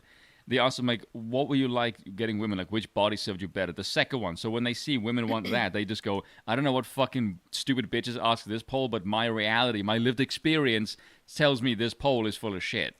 That's the reason why men think women lie. I do think, like, younger, probably not very young women, but clearly, because that's what, like, all fan fiction is. And, the popularity of, again, 50 Shades and Twilight, which is popular among relatively young women. I mean, my grandma was also the only woman I ever knew who read romance novels, but she read like these Christian romance novels that were always themed around Christmas for some reason. I don't know. It's like, you're trying to say we shouldn't fuck Santa, maybe? I started to see where your chubby chasing. Is that why you made me watch the Santa Claus? Oh my god, we have discovered the origins of Aiden's chunkiness. It's fucking Santa Claus. It's all about Santa. Yeah. I was about to say something so fucking grotesque, but I jolly stopped myself. as I had a really Christmas. I was gonna say something about crawling down the chimney, but oh god, this is a fucked up stream, and I'm totally here for it. oh my good god, shit. okay. All right. I'm sorry, I don't burn coal. You know, the sort of like 10 or 15% of women's priorities that is good looks, like ultra chiseled and all that. I'm not saying he's not doing a good job here. He absolutely is. But I do think there's a kind of balancing act here with women who think that this guy is probably, I think they think he's probably got a series of other traits that are negative for him. We can't just and say. this This is just so much. It's so much This is so much cope. solipsism. Yeah, I think love. we all gave reasonable examples that don't require. I mean, maybe this that. much I'm saying thought. No, it could be a part of I'm it. just calling It bullshit could be. overall. I'm going to step outside of the framework of the situation and call it all bullshit because we are arguing over a 5'7" man. Yes, that is actually the point. This guy, he's cut out of that race because the women who care about this shit he is already. So which one Not will look acceptable. better for women? I know probably the one that's in like baggier clothing because it'll be easy to get up onto the stilts. Yeah, so you can put on some what do you call them? The pumps. Platforms, yeah. Real Human for 2 says shoujo manga is more wholesome than women's novels. I've read some shoujo manga that's not very wholesome. I've also read very wholesome. Remember when Chi Moon fucked that unicorn? Japan is not fucking wholesome. I was really into a shoujo manga because my friend and I were reading it together when I was in high school. Hanazakari no Kimi Tachie. I really liked that one. I will stick by my enjoyment of Hanazakari no Kimi Tachie, which is the plot of that one is girl in America I'm serious, this is the plot. Girl in America sees a Japanese pole vaulting star. A Japanese high school pole vaulting star on TV. So she decides to move to Japan. She is Japanese. Move to Japan and pretend to be a boy to go to high school with him so that she can date him. And it goes on for 50 volumes. That's it. Hasahapa with the fucking save. Here's the image with the Henry Cavill. Oh, yeah. Wow, Hasahapa, thank you. You found that. So yes, that's the one shoujo manga I like. But that one is very all awesome. it took was this is all women want. It's that simple, and literally post a person who is at the absolute peak of physical fitness that you can achieve without choosing like drugs. A Hollywood A-lister who is from an island that is completely comprised of a perfect blend of Norman French and Celtic stock. So basically, Henry Cavill is a genetic fucking freak. Yeah, like he was custom tooled by God. I know. Bill you have some enmity towards Henry Cavill due fucking to his hate him, nature as a fucking crap I can't. Jerseyman. Jerzoid, filthy Jerzoid, almost as bad as the fuckers from the south of the island. Yeah, well, familiarity does breed contempt. Look at how racist Bill is towards people who live one island over from him. I don't even trust those cunts from the south of the island. I've still never been I'm to from Jersey. Tortable, fuck yourself. Well, I wouldn't want to go to Tortable either, to be fair. It does suck down there. Look, it only took 5 years for me to also adopt these prejudices about places on the island. Oh my god, okay. Where was I? Oh, Lancer5 says, just as the children long for the mines, women long for their harem. Yes, it does appear to be the case. Dimple Kid for 5 says, I'm not that kind of woman after being with 10 to 15 men in a drunken binge frat party. Fuck, yeah. Yeah, that's true. Anyway. That people have noticed, like this is an article from Emil Kierkegaard, and he's talking about this very phenomenon.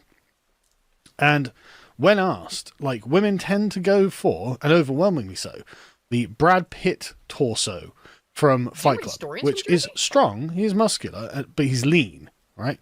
And he's just got good sort of T-shaped body. And it's men who go for the ultra ripped, muscular guy who looks like Conan the Barbarian. Okay, first of all, I need to comment on this. The torso on the far right, that is Frank Zane. Frank Zane does not fucking look like Conan the motherfucking Barbarian. He was probably the smallest Mr. Olympia, so that's bullshit. I was gonna say, yeah, that's not fucking Conan the Barbarian. Yeah. That's Mr. Aesthetics himself. That's Frank fucking Zane. Like, no. But I think I can probably that picture on the far right is attractive as well. Yeah, that's fucking Frank Zane. I think that his body, looks, and Brad Pitt. I don't know, attractive guys are attractive. Like, that's actually one of the better pictures of Frank Zane. With no head, right? Well, like you cut the head out, that does remove it. That dehumanizes it, so it's just the body. And I think that does make a difference. If that guy's head wasn't in the picture, I think that this would never have happened. It doesn't even take into account things like legs, like leg strength and such. If it was just his torso, I guarantee this wouldn't have happened. Frank Zane is fucking shredded, by the way, so... Yeah, I would assume so. Soft isn't sexy either. Most women don't go for that. There are, of course, some women who do, but most don't. Most go for something that looks kind of natural, so it looks like he's leading an active lifestyle. I don't know if women or men at this point know what's natural when, like, two-thirds of people are obese. No, I think if you're a guy and you're into, like, bodybuilding, you will know what the fuck is natural and not. Yeah, but but we're talking about the general populace. Again, like 2/3 of the population in Western nations are overweight or obese. So, or I think it's something like that. It's an extreme number of people. Maybe it's not 2/3. Maybe it's half or something. God damn, I am fucking good, aren't I? Look at that. What did I tell you? What did you... Oh, I don't know what you're pointing out. Load. Look there. Oh, yeah. Whoa, damn. Holy shit. Yeah, I told you. Yeah, he's really good looking. Yeah, that's what I'm saying. Spin set the whole picture, the face included. Yeah, that guy's just very good looking. Yeah, that's what I'm saying. Like, Frank Zane is actually a good looking dude. He looks like if a young John Landis did a lot of steroids. He actually... It doesn't look like all of his... He holds a PhD in chemistry. Oh, holy shit. Yeah, that is top 1%, absolute top 1% guy. He's got it all then. Yeah, I mean, good for him. I think this was his like post Mr. Olympia physique, so this is when he wasn't competing. But he looks like an in shape Al Pacino. Oh yeah. It does look like Al Pacino there. Yeah. Anywho. Time in the gym.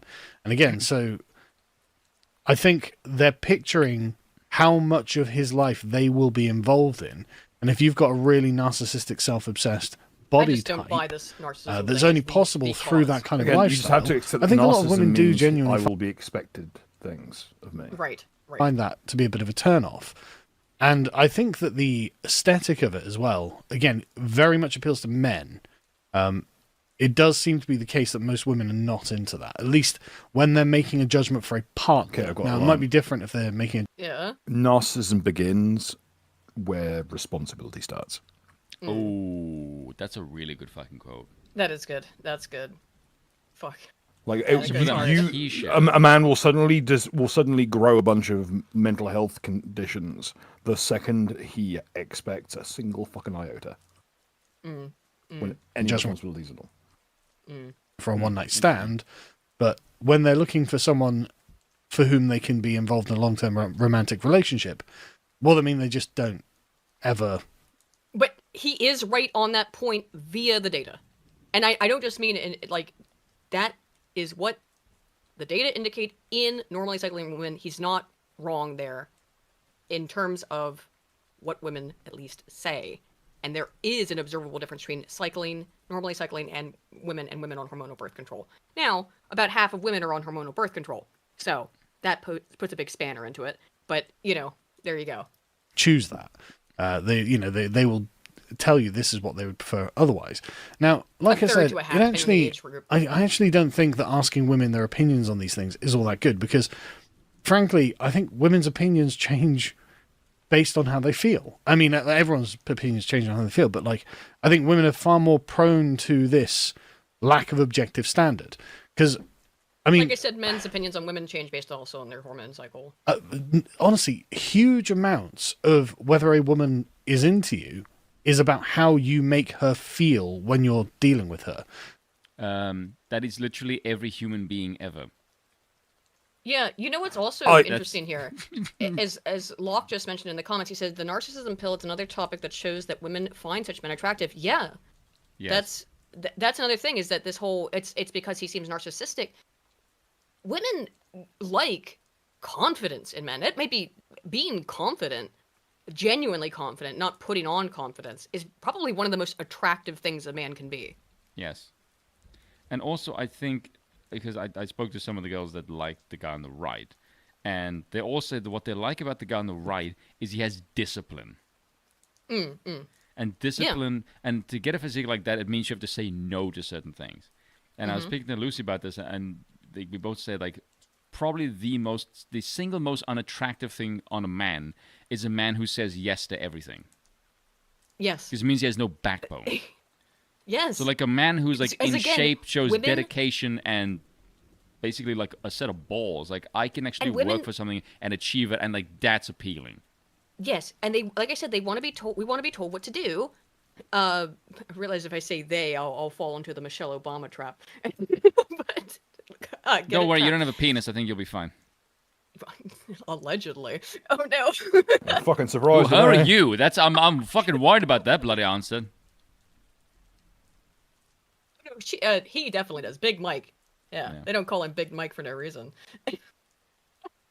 And so charisma is a much bigger factor in whether a woman is interested in you. I think that is true as well. The way you look. Yes, you know what helps with charisma? Having fucking muscle. Yes, having the discipline to gain muscle. Yes, there you go.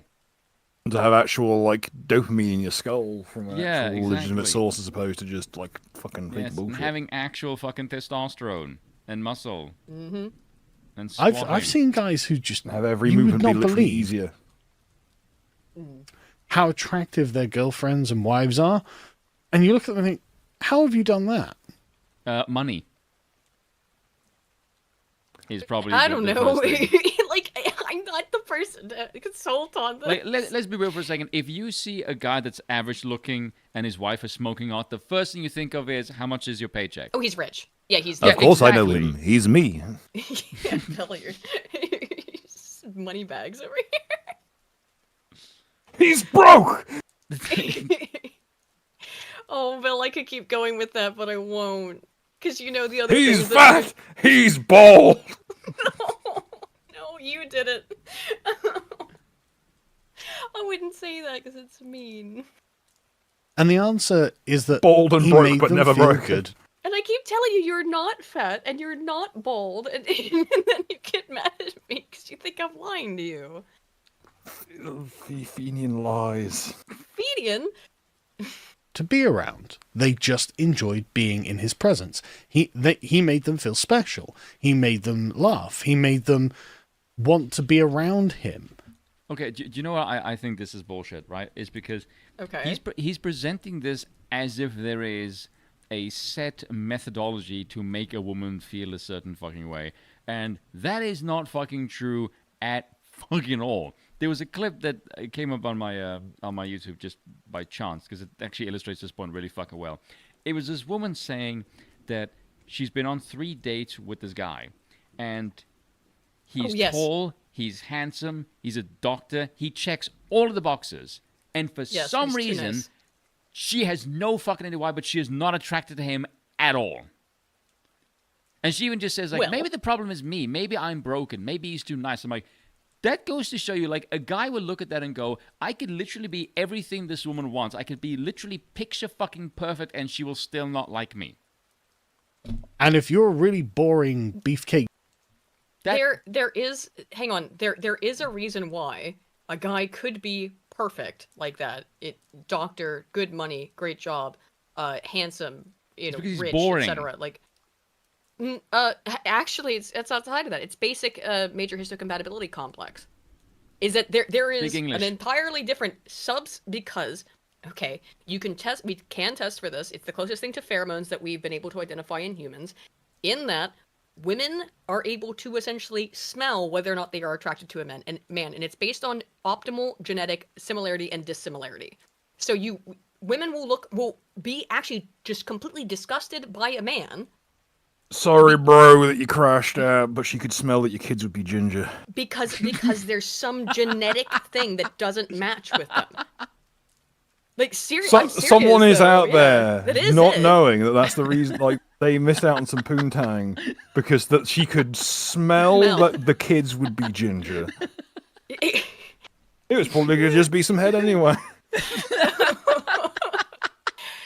That's how broke we are. As hot, you were strong, you were fast. But unfortunately, because little Timmy, who's never going to exist, because he's going to find himself splattered across a fucking T-zone tonight, because he'd have been born with 1 foot slightly shorter than the other, now you don't get any. Okay, Lucifer, the most beautiful woman in the world is a ginger. No, she isn't. The thing is that, well, okay, but there has been a long-term historical, there are no redheaded Asians. That's bull. Historical and cultural appreciation of women who have unusual hair color because it's rare and it's therefore prized, specifically in the British Isles. And Dutton therefore talked they're about hated this by the actually at his Jews. speech at Schilding's last year. And so because that trait was selected for, because women with red hair and green eyes in particular are a very small portion of the population. That is the best reason to like redheads, by the way. It's anti-Semitic and therefore based.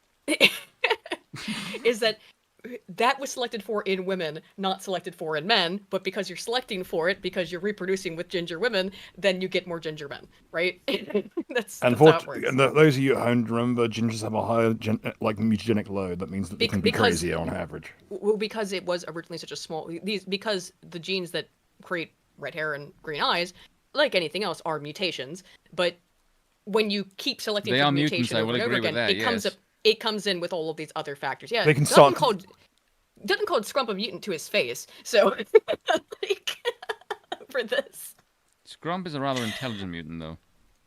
Well, yeah, but I did call him a mutant. Gym guy, and you're not very exciting. Well, women are not going to want to have a long-term relationship with you. Now, like I said, that doesn't mean they're not going to want to have a one-night stand with you. There's a lot of extrapolation in this argument, isn't if you're looking for a woman for more than just a one-night stand, well, going down the gym and getting old. Like, this started out as just, which of these do you prefer on purely, like, gut reaction? Yes. Yeah. And it's turned into a trip down memory lane for every fucking traumatized fucking fat mongrel. boy.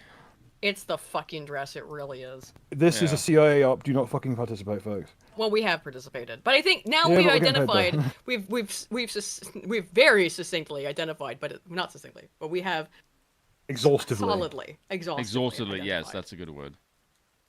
Ultra ripped isn't actually the answer, and I think that's actually quite a lot of men were like, no, I don't believe you.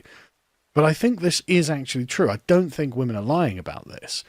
And so I think it's one of those things. Yeah, they just lie about everything else. Where it's like, men are approaching this going, well, I as a man obviously don't want to choose this body. I would choose this body because I as a man think that it has much more raw physical capacity. And that's probably true. But women are not thinking like men. Women, again, women are not right about that visual. But... You know, if you have a whole series, sweet. Women are that visual. Fucking fat boy. He keeps saying that. I've not seen any evidence for that in the psychological literature. I have seen evidence for it. It's called I've taken my shirt off and seen fucking reactions. Women are absolutely visual. Creatures. Yeah, so, I thought he was kind of joking about that at first, but no, he's reiterated that as a real point. I've seen no evidence for that. Sorry. Of other talents and virtues, this can win women over just as easily as going to the gym. No, it fucking won't. That's bull. But you shouldn't. No. It depends on what you're looking for, but also you should want to go to the gym for your own benefit. Who gives a fuck what women think? Exactly. The logical male for 5 says, I think that's the second time I've gotten your name wrong. Sorry, man. The logical male for 5 says, I want to ask Sargon, are you in favor of the dad bod? Well, I think Sargon probably has a dad bod just because he's a dad. Because he's a father and he's pushing 50. Yeah, and he's pushing 50, so should know how old he is. But he's in his 40s, so probably. Looking absolutely incredible. And like I say this as someone who's always managed to have a girlfriend when I've wanted one, even though I'm not like some ultra ripped or good-looking dude. You just have to be fun and make them want to be around you. And the other guy looks more fun. right? I don't know the about other that guy either. Looks like he would be more entertaining to hang out with. This is just fat person. How the fuck so are you much basing it on just appearance? Like, what the fucking hell are you talking about? I work out, therefore I'm more narcissistic, and I can't be as fun or entertaining. How the fucking hell are you looking at two physiques and imagining humor? Like, what the fuck, Sargon? If I was to, I would actually assume that the person on the right would be more energetic and more of a life of the party. So he's going to be higher in like one of the things that women tend to load very high on is preference for new experiences, outgoing nature, right? In terms of big five. And women tend to be they have a desire for new experiences, right? The guy on the right looks like he's gonna take you hiking and you're gonna go see the world. That's the kind of shit he's into. I'm just again, if we're going to read things into people based on their appearance, that's why has no one turned this into a Barky meme yet? Oh my god, it should be a Barky meme. Anyway, just like any picture of Jack Hunter. I think what's happened here is, however, in general, is like many things with Sargon, he's actually identified the truth to it on some level, but then has like gone past it into a weird direction, which is the truth is that I think, as you said, that men and women are looking at these things differently. But this narcissism thing, I don't think is not the only or the key reason. Something I've noticed is interesting about this. He has, aside from dedication at the start of this video, he has attributed no other positive qualities to the man on the right whatsoever. Yeah. You don't think that's quite weird? Right. Again, it's the same guy, which is so funny. But fat people. Yeah, and it's Amy. Yeah, who meets people in the scenario where they are in this position? Don't most people connect over fully clothed conversations first? Yes, unless you're meeting people specifically at the gym. That's another good point. Yeah, this is not the normal way that you would meet somebody, is with their shirt off. Shirtless. And in a Speedo. Unless you run into me when I'm walking, in which case you probably would. Gonna go places. He doesn't look like he's going.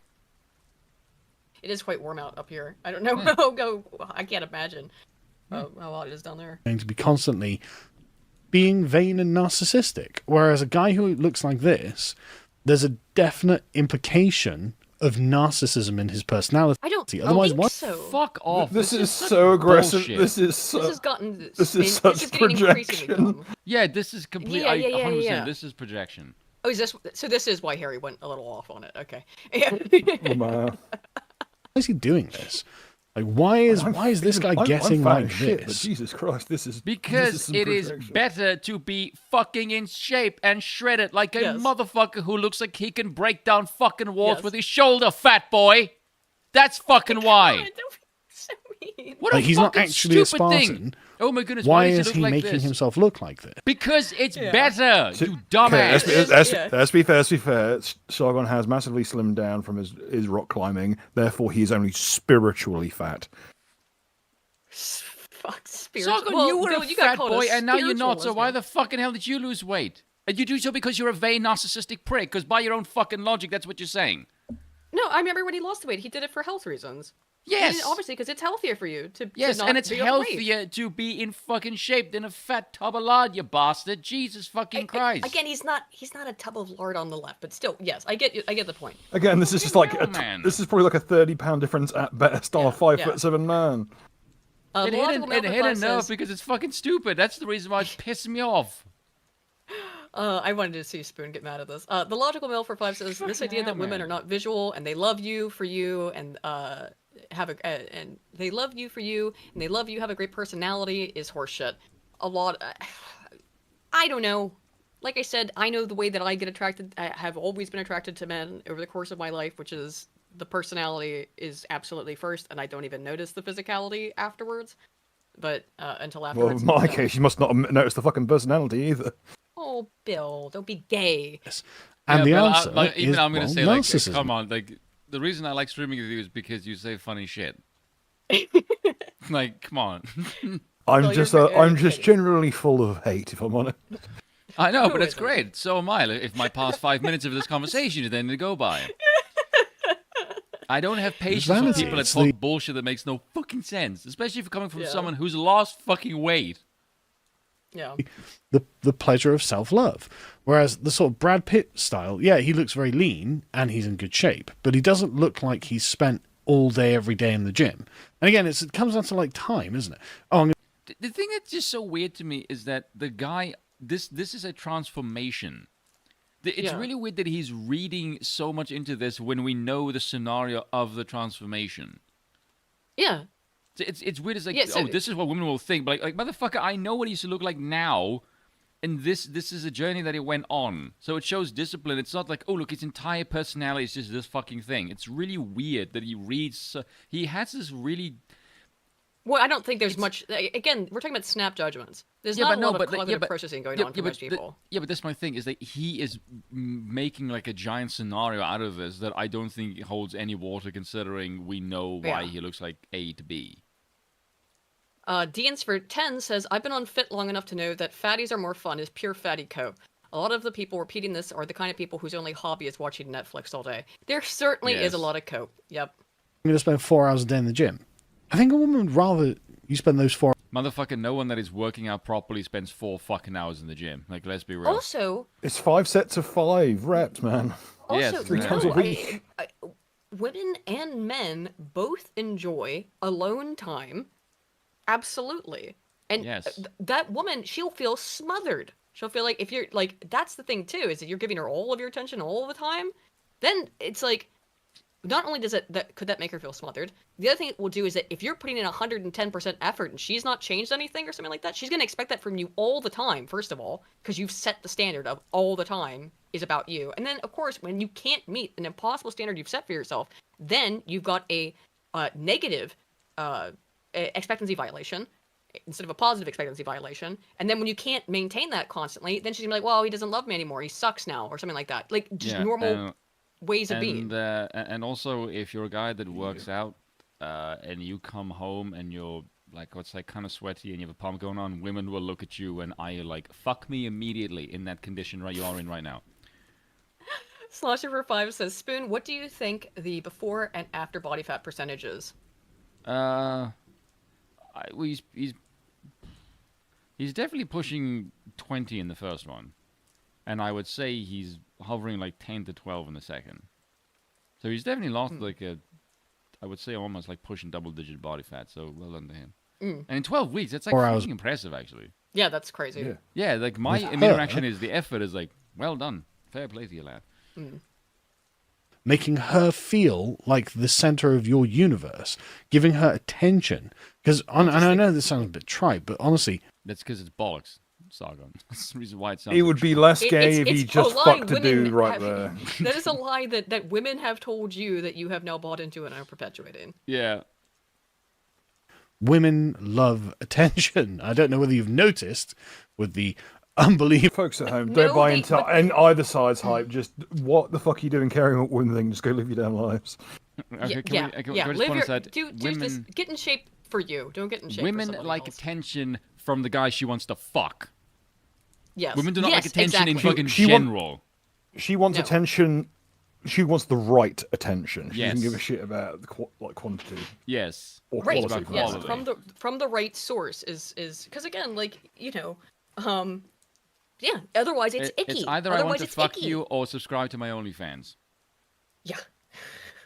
I remind you that Rob Pattinson got rid of his stalker by inviting her out on a date and then just trauma dumping about all his problems for 2 hours.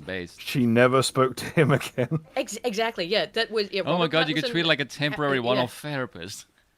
Yeah. That's fucking genius. Was like instantly dried up. You know, just like, ooh, he's not attractive now that I've seen him be a human being. Yeah, poof, like into dust. Unbelievable cavalcade of e-girls that constantly bombard my Twitter feed, but women absolutely love something. This is why the camera, the picture meme is just so perennial. The picture of the object is what a man does, and the picture of the object with the woman's face in front of it is what the woman does, because she is doing it for attention. She wants people to think, oh, she looks pretty. This is what women do. This is completely natural for them. And it's completely weird when men do it. And this is genuinely the difference between the way that men and women think of attractiveness. Not to a serious degree. And so, if you just isolate this one category and say, women, what do you tell us what you think? I mean, what women think about these things is highly variable. So why are you presenting it like it's concrete? Yeah. That's I feel like that one sentence has undermined like at least 8 minutes of what you just said. Pretty much undermined the whole video. Yeah, can't even take what they what? Okay, yeah. Said very serious. I see why people were not happy with this video. Yeah, there's a lot of. By the way, I haven't gotten this far. I got to like 8 minutes, and then I was like, "There's so much of this shit that it's confusing me that it's almost." It's just a meandering fucking mess. Yeah, right now it's like, what the fuck's that? Now, well, let's just finish it out then, because we've got a couple other things. Yeah. I get to. But you think all relationships in isolation? No. Why? Maybe Why would you say that? Well, yeah, El Monster for two asked if you think. No, I don't think you that. think all relationships are coping. No, I don't think Spoon said anything to that effect either. I do think this thing, but the thing itself is never in isolation. And as soon as you add any other extraneous factors, their minds completely change. And their minds can completely change in the moment just by how charming you have been towards her. And yeah, that's temporary though. That doesn't last forever. That's just the first impression. Okay, I'll say this. If you're looking to Sargon for advice on relationship interactions, I would remind you that how his D&D campaign went and act accordingly. Oh, Bill. Too soon. And how you have made her feel. A muscle-bound guy who makes a woman feel not good, icky, in some way, is hugely unattractive, regardless of how... She'd still fuck the guy, though. Yeah. Yeah, she's still gonna fuck him. Yeah. I mean... For women who are looking for that, yeah. Chiseled he is, and regardless of... He makes me feel bad, but I'm fucking... But he's hot, yeah. In fact, that can be a turn-on for a lot of women, is that he's mean. Yes. All the other guys are so nice to me. This guy's mean to me. Of how much... I can say that from personal experience, is that you can treat a woman like absolute fucking... Do you know what's the most attractive thing for a woman that will drive you fucking insane? Women are if she is used to getting attention constantly... And you can be an average person and just go like, yeah, I'm not feeling you, go away. The woman will like, why the fucking hell are you not interested in me? Every other guy fawns over my fucking vagina, and who the fucking hell do you think that you are that you can just tell me no?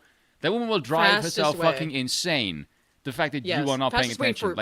For men to get a crazy female stalker. I am entitled to your attention. Like, there's one video clip I shared with a friend of mine. I said to her, this woman just makes me want to punch her. Just by how she's fucking... her attitude. She just said, like, why can't guy like get hints anymore? I did not stare at you for 10 minutes for you to just ignore me. I'm like, bitch, what the fuck? How do you think just looking at me entitles you to my attention?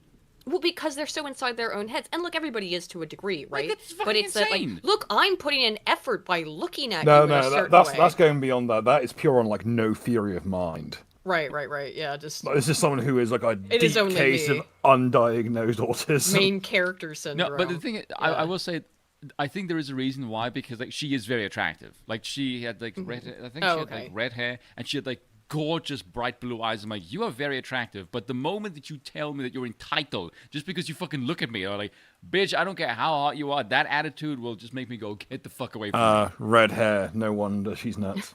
Also, I'd say like this is someone who I would say goes around thinking, "Oh, I'm the POV of the world." Yeah. Except those people don't know how POV works. Yeah, POV, and that doesn't describe POV. A Binary Eclipse been a member for 14 months. Thank you, man. Says, aren't women attracted to dark triad traits?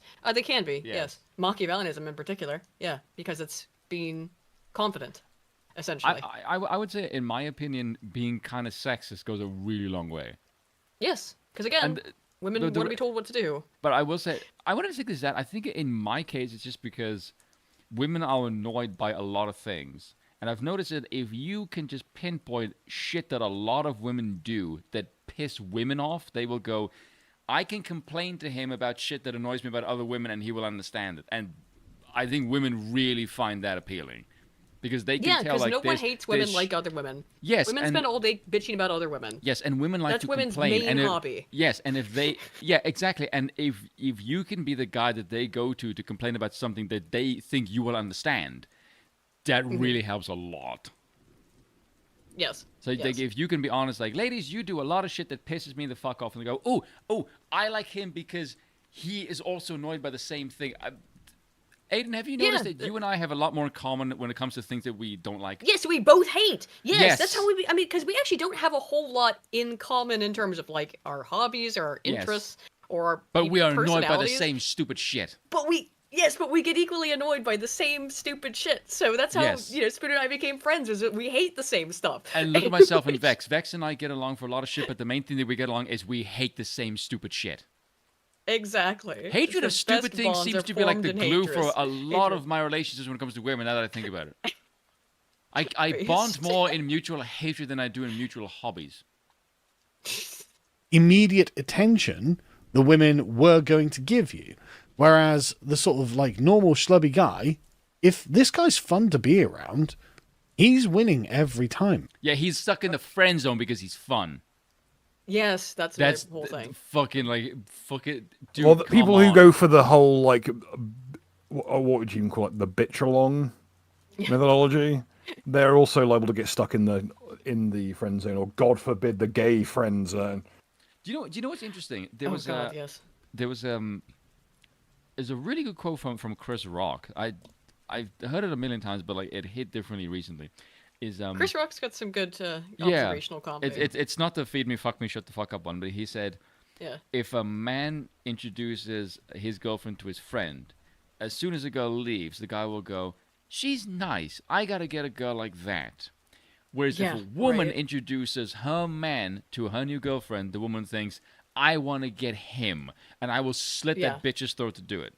And someone explained because recently, now he's displayed his value by getting your friend. Yeah, exactly. Right? So like women look at that guy and think like he's a safe bet in the sense that another woman desires him, so therefore he is valuable. Yes, more attractive. Whereas because women, the group has decided. Yes, and whereas women are not perceived that way to men. Men just go like, you're nice, I like you, that's it. Right, like it wouldn't. If you saw a super hot chick on a guy's arm, that doesn't make you think that the guy is more attractive. I don't think it's always the questions that we said earlier. It's like, well, how did he get that girl? You know? Yeah, we don't, and the girl isn't more valuable because she has a guy. There's like, oh look, she's it doesn't change her status. Yeah, exactly, not at all. Whereas for women, being with a guy does, and women ultimately crave status. Yes. And so women will look for a guy. The thing is, women want a guy that is desired by other women, because therefore he has value.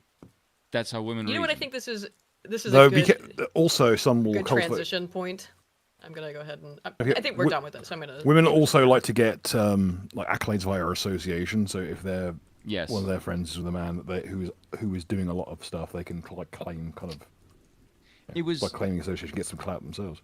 It was really weird to me because like that is how women reason, and for the life of me I couldn't understand the guy. Okay, well, why the hell are you women all picking the guy that you think other women want to fuck? Well, yeah. Like, speaking of confident and narcissistic, though, we should finish up with some TDS because there's been a lot of it. Has there? Yeah, I've come across some. It's some TDS and some weirdness. Yeah. Rubio Holman disputed misleading accusations Trump had been deported kids to parents' country of origin. They went with their mothers. Yeah. So the left is mad at Trump for not separating families at the border. Yep. Oh, because they sent them along as an entire group. Yes. So they want them separated. That's a misleading headline. Okay, 3 U.S. citizens, ages 4, 7, and 2, were not deported. Their mothers, who are legally in this country, were deported. The children went with their mothers. If those children are U.S. citizens, they can come back into the United States if there's their father or someone here who wants to assume them. But ultimately, who was deported was their mothers who were here illegally. The children just went with their mothers. But it wasn't like, you guys make it sound like ICE agents kicked down the door and grabbed the 2-year-old and threw him on an airplane. That's misleading. Yeah. That's just not true. So, again, what happened here is that the parents were deported. The children, I mean, you've got two options here. You can separate the families and keep the children who may have been born here, I'm not even sure. But the children who, let's just say they were all born here in the United States here. Why do I keep doing that? But, God, after 5 years, you'd think I'd stop. I know, don't make that face at me, Bill. Thank you. Gee, folks at home, I wonder why you can't hear me downstairs commentating on this thing you want me to commentate upon. Well, I did ask Bill to give me something to drink. like I said, I'm very thirsty. I'm drinking my watermelon juice. I am. Does it have vodka? I'm like, no, I'm not drinking. I did have a chai today. Oh. Is it a tea? So I've got a little bit of energy. No, I'm not drinking at all, man. I've been drinking, 3 months now, nearly. Anywho, so yeah, the left is mad that they didn't separate this family to keep children in a country away from their parents. Just make it make sense. It's complete and utter fucking... Like, what would you prefer? They can't stay here. They're here illegally. So would you rather the children just go into the foster care system? They're not here illegally. There are no people illegal. All people should be allowed everywhere they go, who can all hold hands and sing Kumbaya. That is literally how these stupid motherfuckers reason, actually, by the way. Homan said that the children aren't deported. The mother chose to take the children with her. He said of a recent case, if you're here illegally and you choose to have a U.S. citizen child, that's on you. Yeah, I mean, honestly, if you've chosen to make this decision, and you've, I would imagine, and I'm pretty fucking positive, that if you've got a kid who's a U.S. citizen, it should make your path to citizenship a hell of a lot easier. That's the whole point of the anchor baby, right? Homan fucking looks like he's lost some weight. Like, the stress of the job is fucking weighing on him. Where was it? Oh, yeah. Yeah, well, he certainly looks like he's aged a bit. Yeah. It usually does. You guys make it sound like U.S. immigration agents kicked down the door and grabbed a 2-year-old and threw him on an airplane. That's misleading. It's not true. That's how people wish ICE does actually behave, though. I know. Like, they want to kick the down door, like, you're illegal, get the fuck out of here. Like, that's kind of based. Yeah, like, yeah. Yes, that's enforcing the fucking law. Yes.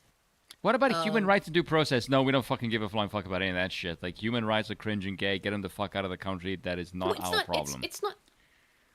Okay, you don't have any rights. You have certain human rights, I suppose. Human rights are cringe and gay. You don't have rights because you're not an American citizen. And you never will be because you're illegal. I mean, you could have tried to become one, but instead you did this stupid shit. Fucked around and found out. The female had due process at great taxpayer expense and was ordered by an immigration judge after those hearings. So they did everything correctly. This went through the legal system. This person, they weren't just kicked out or something out of nowhere. They went through the legal system. They were here illegally, or in the United States illegally. And yeah, you can decide to take the child with you, or you can decide to leave the child here with relatives or with another spouse. I mean... Let's be here. The kid in this case is a fucking gimmick to garner public sympathy. Well, the kid is a tool in every sense. They have children in the United States as anchor babies for that purpose. That's why they will wait. They will cross the border while pregnant in order just to do that. I mean, it is. I'm like acting as if it doesn't happen is absurd. It's so commonplace. It's become a meme. Horwitz Feinberg and Horwitz for 10 says, when was the last time you actually sang Kumbaya? Yesterday. Not in my memory. Did you really? Yeah, really. I have a version of that song on my PC. I missed that. Mario Trailer for 5 says, just portion control and do simple calisthenics. It's not hard, just takes a little effort. But most people are too lazy to put in that small effort. Dude, fuck it. Like, hardcore calisthenics will fucking knock the fucking stuffing out of you. I've been doing pistol squats like on like a daily basis right now. And then after a while, I can probably crack out like 10 on a leg now. And after a while, my lower back and my fucking thighs were telling me, like, you need to stop doing this on a daily basis right now because this is kind of killing. It's probably why I'm so fucking tired lately. It's because that fucking takes it out of you. Pistol squats are no fucking joke. I know what they are, so and they seem like single leg squats. Fuck that. Yeah. So the left is mad at Trump for not separating families at the border. This is so terrible to the women, etc. The poor mothers and the poor children. Let's just separate them. Okay. Here is a Democrat threatening lawmakers. Why is he wearing a cone hat like it's fucking discount Raiden? I don't know. Oh, no, that's the play button over top. It's on Fox News. Looks like a fucking hat. No. So, instead it's just threatening members of Congress. If you don't like the immigration laws, just make threats of violence. The phone number. Alex said, what is that? Is that a no? Representatives and to the Senate. It's one number. That number you call and you threaten it. What? What the fuck is that voice? This is wrong. This is not America. This is not what we stand for. We need a change. Yeah, she sounds like divine. She really does. As a nation, yeah, we don't stand for people being here illegally. Legally, yes. It's almost like law and order. Yeah, as a nation, we stand against law and order. I guess. Yeah, like what Representative Frederico Wilson. Yeah. Yeah, I didn't even know there was a podium. I was like, is it floating? No, it's just all pink. Even her podium's pink. She's got all her shit pink. No, I think her podium's like see-through or chrome. Yeah. Oh, maybe it is. Oh, okay. It's like frosted glass or something. Plastic.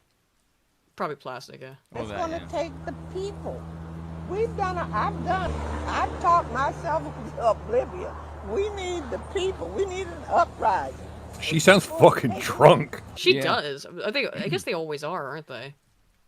We need an uprising. We need to get the people to come in here and give us more power, to give power to other people so we can take all your jobs and tax the shit out of you. Casually. So we can get more people and stay in power forever. Hooray. Now I'm just hearing it as trans Uncle Ruckus. Yeah. Apparently there's just a helium leak in Florida. Oh my god. Yeah, just go threaten Congress helium in if Florida. You don't like shit. She does have a really weird fucking voice. Yeah, she does. But it's not going that way. The judge that got arrested, that's some funny shit. Yes. So, Milwaukee County Circuit Judge Hannah Dugan charged with 2 federal counts in She ICE sounds fat. case. I think it's a guy, isn't it? Is it a woman? Why did I think it was a guy? I don't know. I think it must be a dude. Or a woman, excuse me, because of the name Hannah. Was charged on April 25th with 2 federal counts on allegations of trying to help an undocumented... Oh, good, it's all women moments tonight, isn't it? Trying to help an undocumented immigrant avoid arrest after he appeared in her courtroom. Yeah, thank you. According to a 13-page complaint, Dugan, 65, is accused of obstructing... Oh, wait, I saw a picture of her. Yeah, she is fat. I did. Never mind. Yeah, she's a big fat bitch. Of obstructing a U.S. agency and concealing an individual to prevent the arrest. The 2 charges carry a maximum penalty of 6 years in prison and a $350,000 fine, but sentences in cases involving non-violent offenses are typically much shorter. She won't see a day in jail, just... Yeah, she's a judge. They'd fucking kill her. Yeah, she's not seen a day in jail. This is not happening. But, listen, I mean, that's what should happen. You're violating the law and using your position as a judge who is supposed to uphold the law to do so. You certainly shouldn't keep the gig. Yeah, you should be immediately removed from that position because you're showing that you do not have a respect for the legal system. And as a judge, that's like the main thing you're supposed to have. Yeah. Is to understand and respect the legal system. Yes. So, I hope she, it won't happen, but I hope she gets 6 years and the whole $350,000 fine for doing this shit. Because clearly, you do not respect the United States legal system. Yeah. Which you are supposed to represent. Get fucked. Let's see, what's next? I don't think she can. Oh. She's too big. Yeah. So, this was Vance's... Okay, so... Sorry. Donald Trump, and this is Ro Khanna.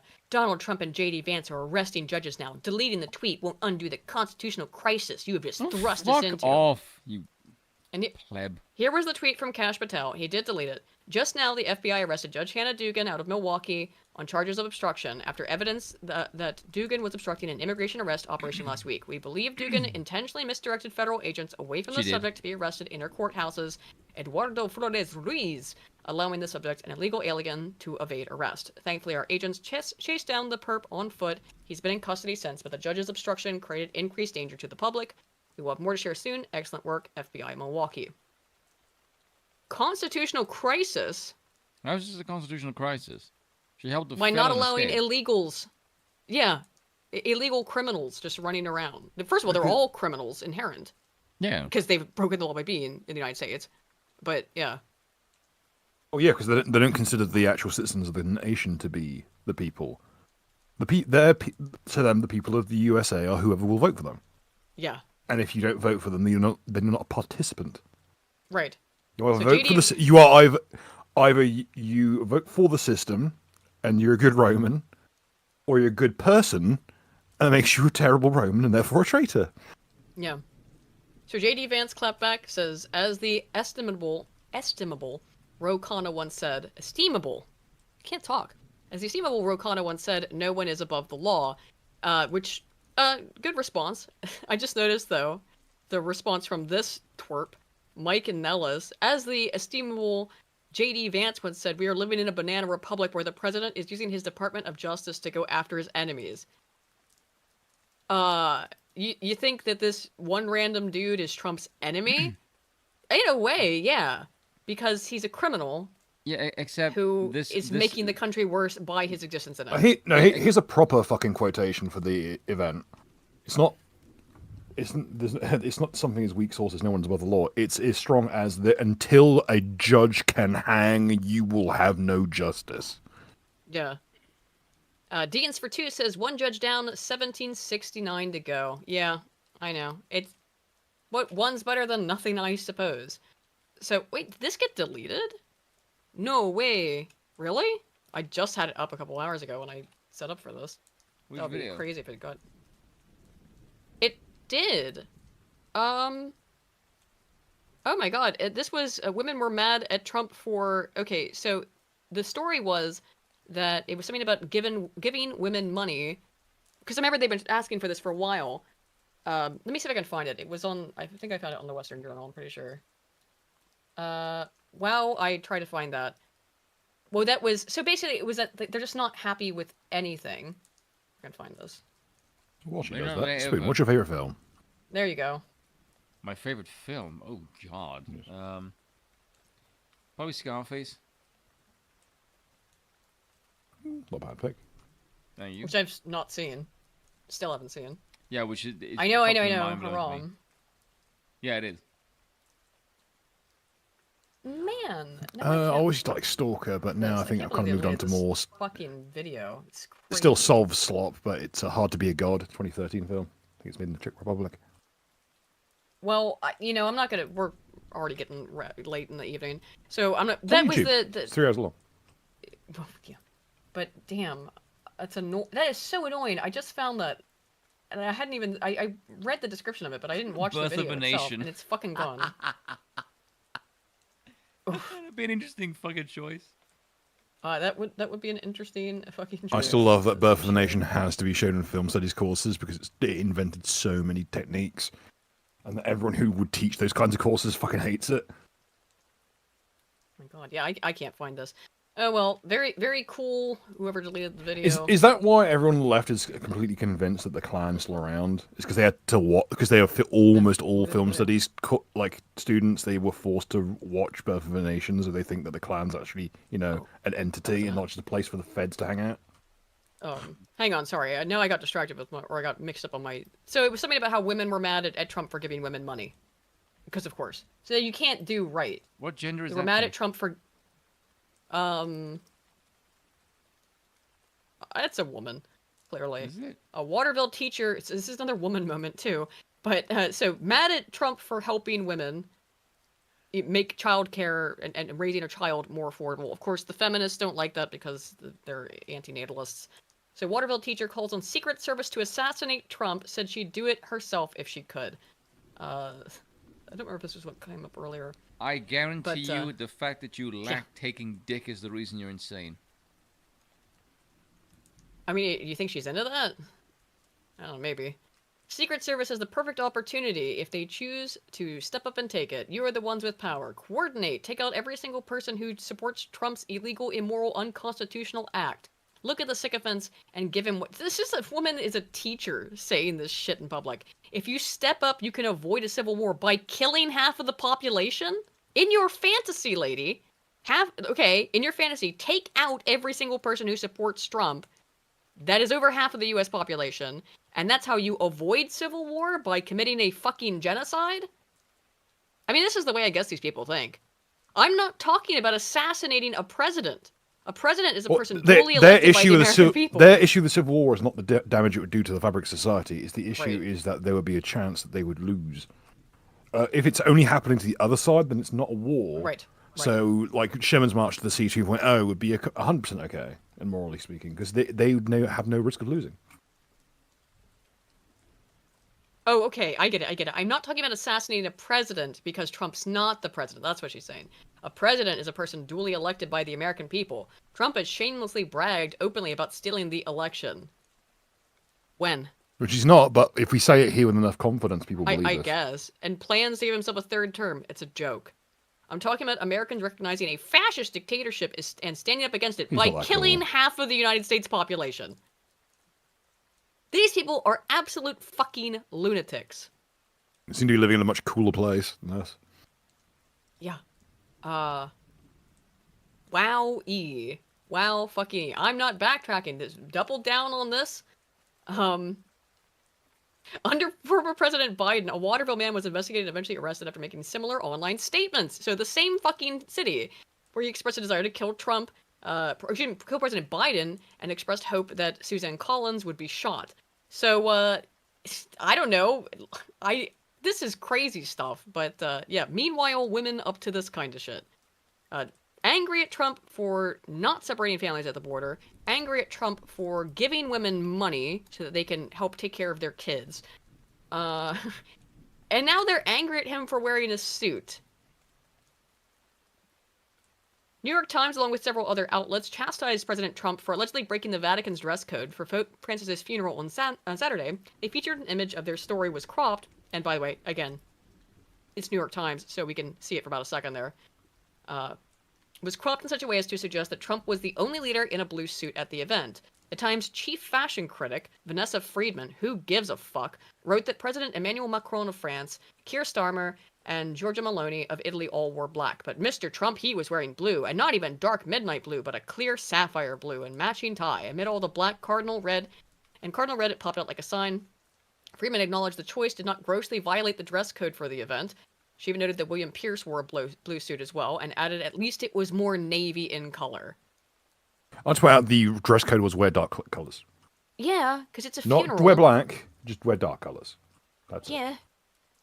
Just absolutely, they will, I mean, I just like pointing out, because it is worth laughing at, as we get out of the actual discussion about eyes before and after picture. Absolute slob. In that they will just get mad at this guy over anything. And it does make me laugh, because, and brings me joy, because these people are miserable and deserve to be miserable by their own creation, by getting mad over shit like his suit isn't blue enough. Good fucking God. Like, is the suit brighter blue than the other people? Then not more than this woman's sorry. It's more blue than most of them. But look at how many fucking people are in blue suits. It's half the fucking crowd. Good God. So stupid. So, also, Trump is saying he's gonna put sanctuary cities and states on notice with new executive order. Trump is preparing new executive order to escalate his battle with sanctuary cities that protect illegal immigrants from federal immigration authorities. Wall Street Journal said it will be released on Monday with a call upon Attorney General Pam Bondi and Kristi Noem to prepare lists of sanctuary cities and states that refuse to collaborate with immigration and customs enforcement when ICE wants an illegal immigrant detained.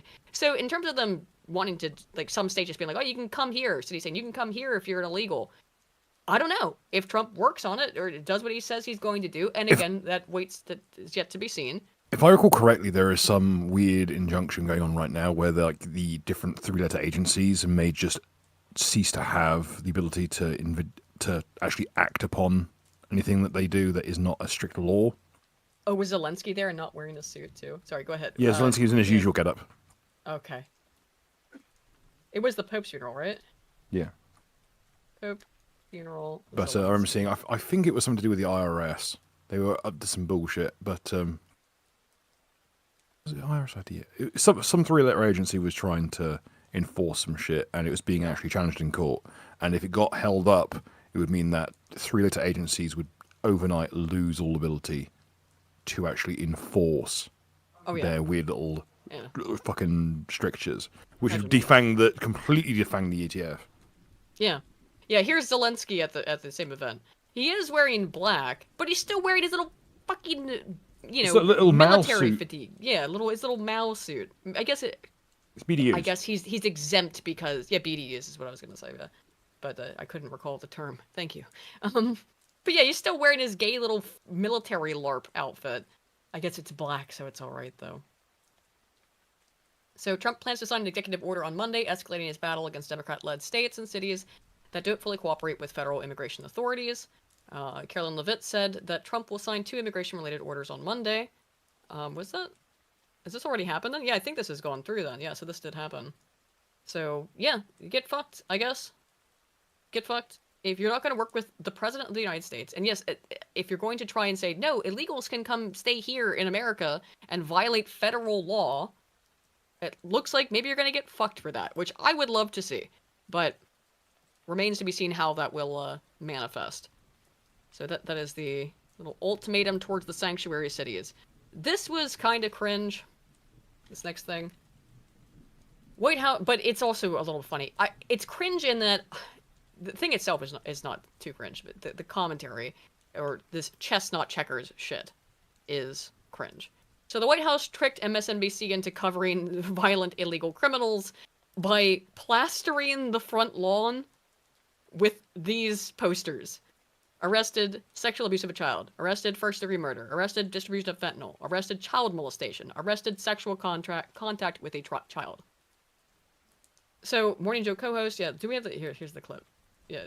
The White House has put up about 100 posters of what they say are unauthorized immigrants who have been arrested for violent crimes. You can see them there. They put them up on the driveway of the White House. If you look here, that's the West Wing just at the forefront, the executive mansion itself to the left.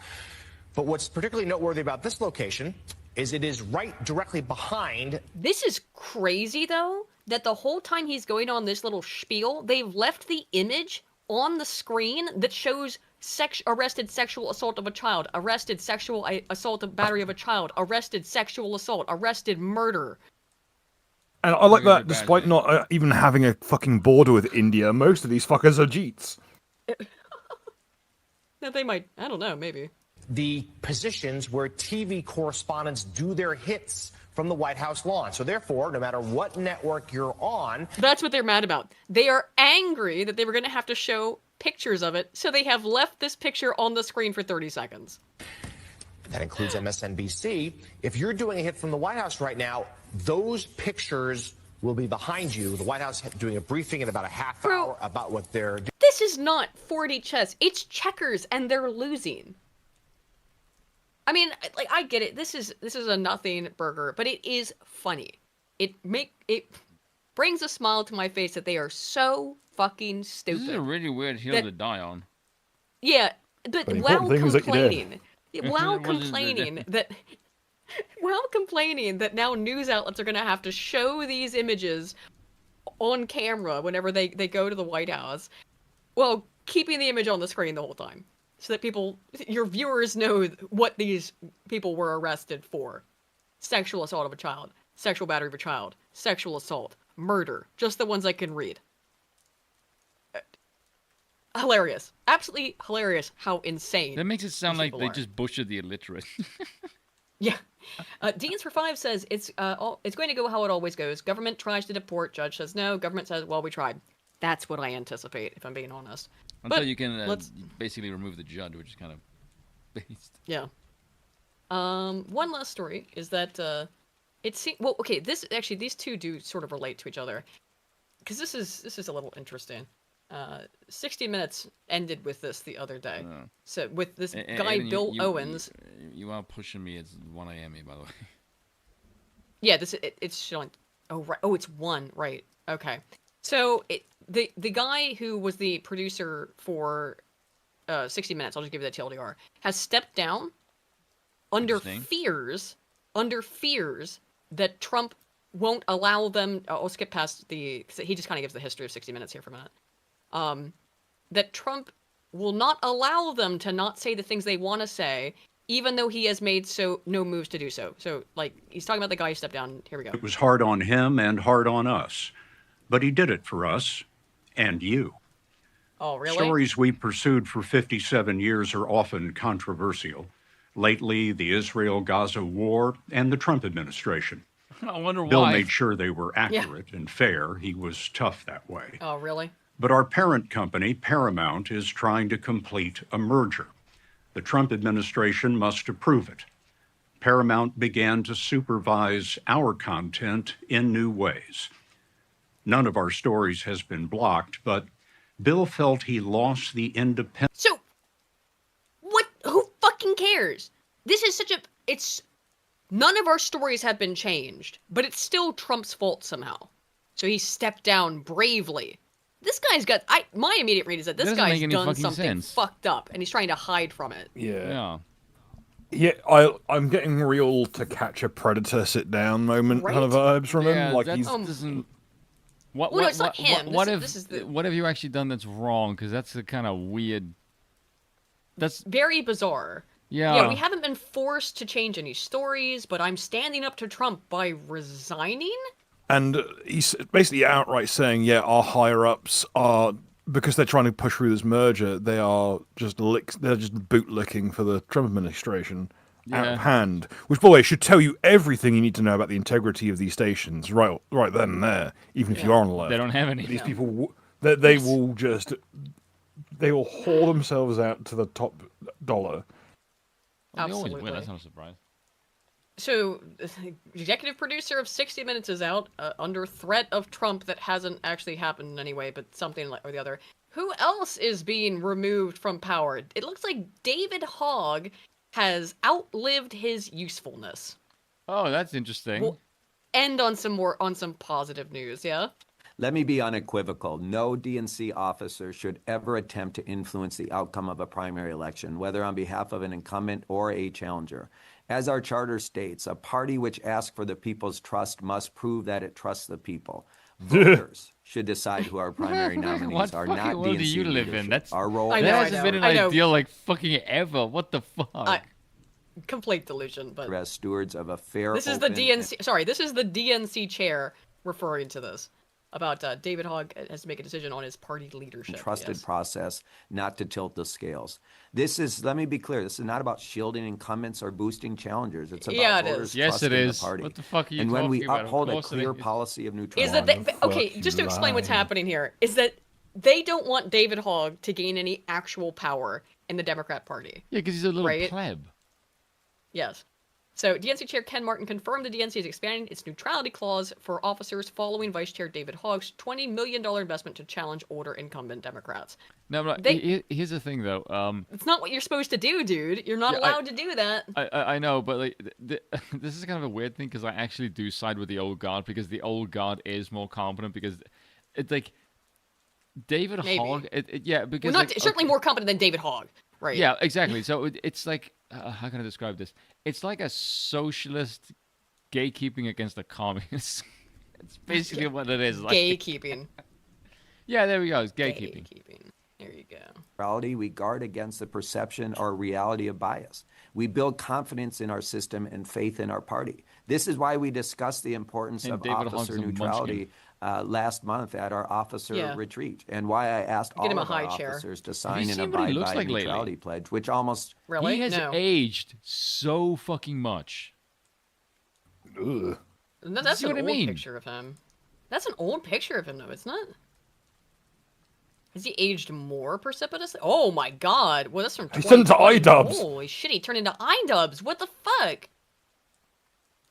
He looks like Trevor from fucking GTA 5. So, like a crackhead version of Trevor, actually. Trevor's already a crackhead version of Trevor. Yeah, I know. That's what I'm saying. That's what's fucked up. It looks like iDubbbz playing Trevor in a skit. It's all that sodomy. Yes. So, Jane Cleave, the president of the Association of State Democrat Chairs, joined with Martin on the call and noted, I too have a deep relationship with David. I was just talking with him this morning. I'm sure you do, we hope that he realizes he got elected to be an officer of the DNC, which means that we will remain neutral. No, you won't. Hours later, Hogg responded in a series of... This is just... He overstepped. He got, again, too big for his boots, britches, whichever you prefer. He got too big. I thought he actually had power. No, you don't. And all the power that you have, you were elected by Democrats into this position because you represent something. Yes, you are just there to exist. And by the way, like gun crime, I think is so low down on their list of things that they're upset about in terms of banning firearms in the U.S., as of course they want to do. That has to be so low on their list of priorities right now that David Hogg you are just there for whenever they decide to bring that issue back up. That is your only purpose, is to be the face of gun tragedies in the United States.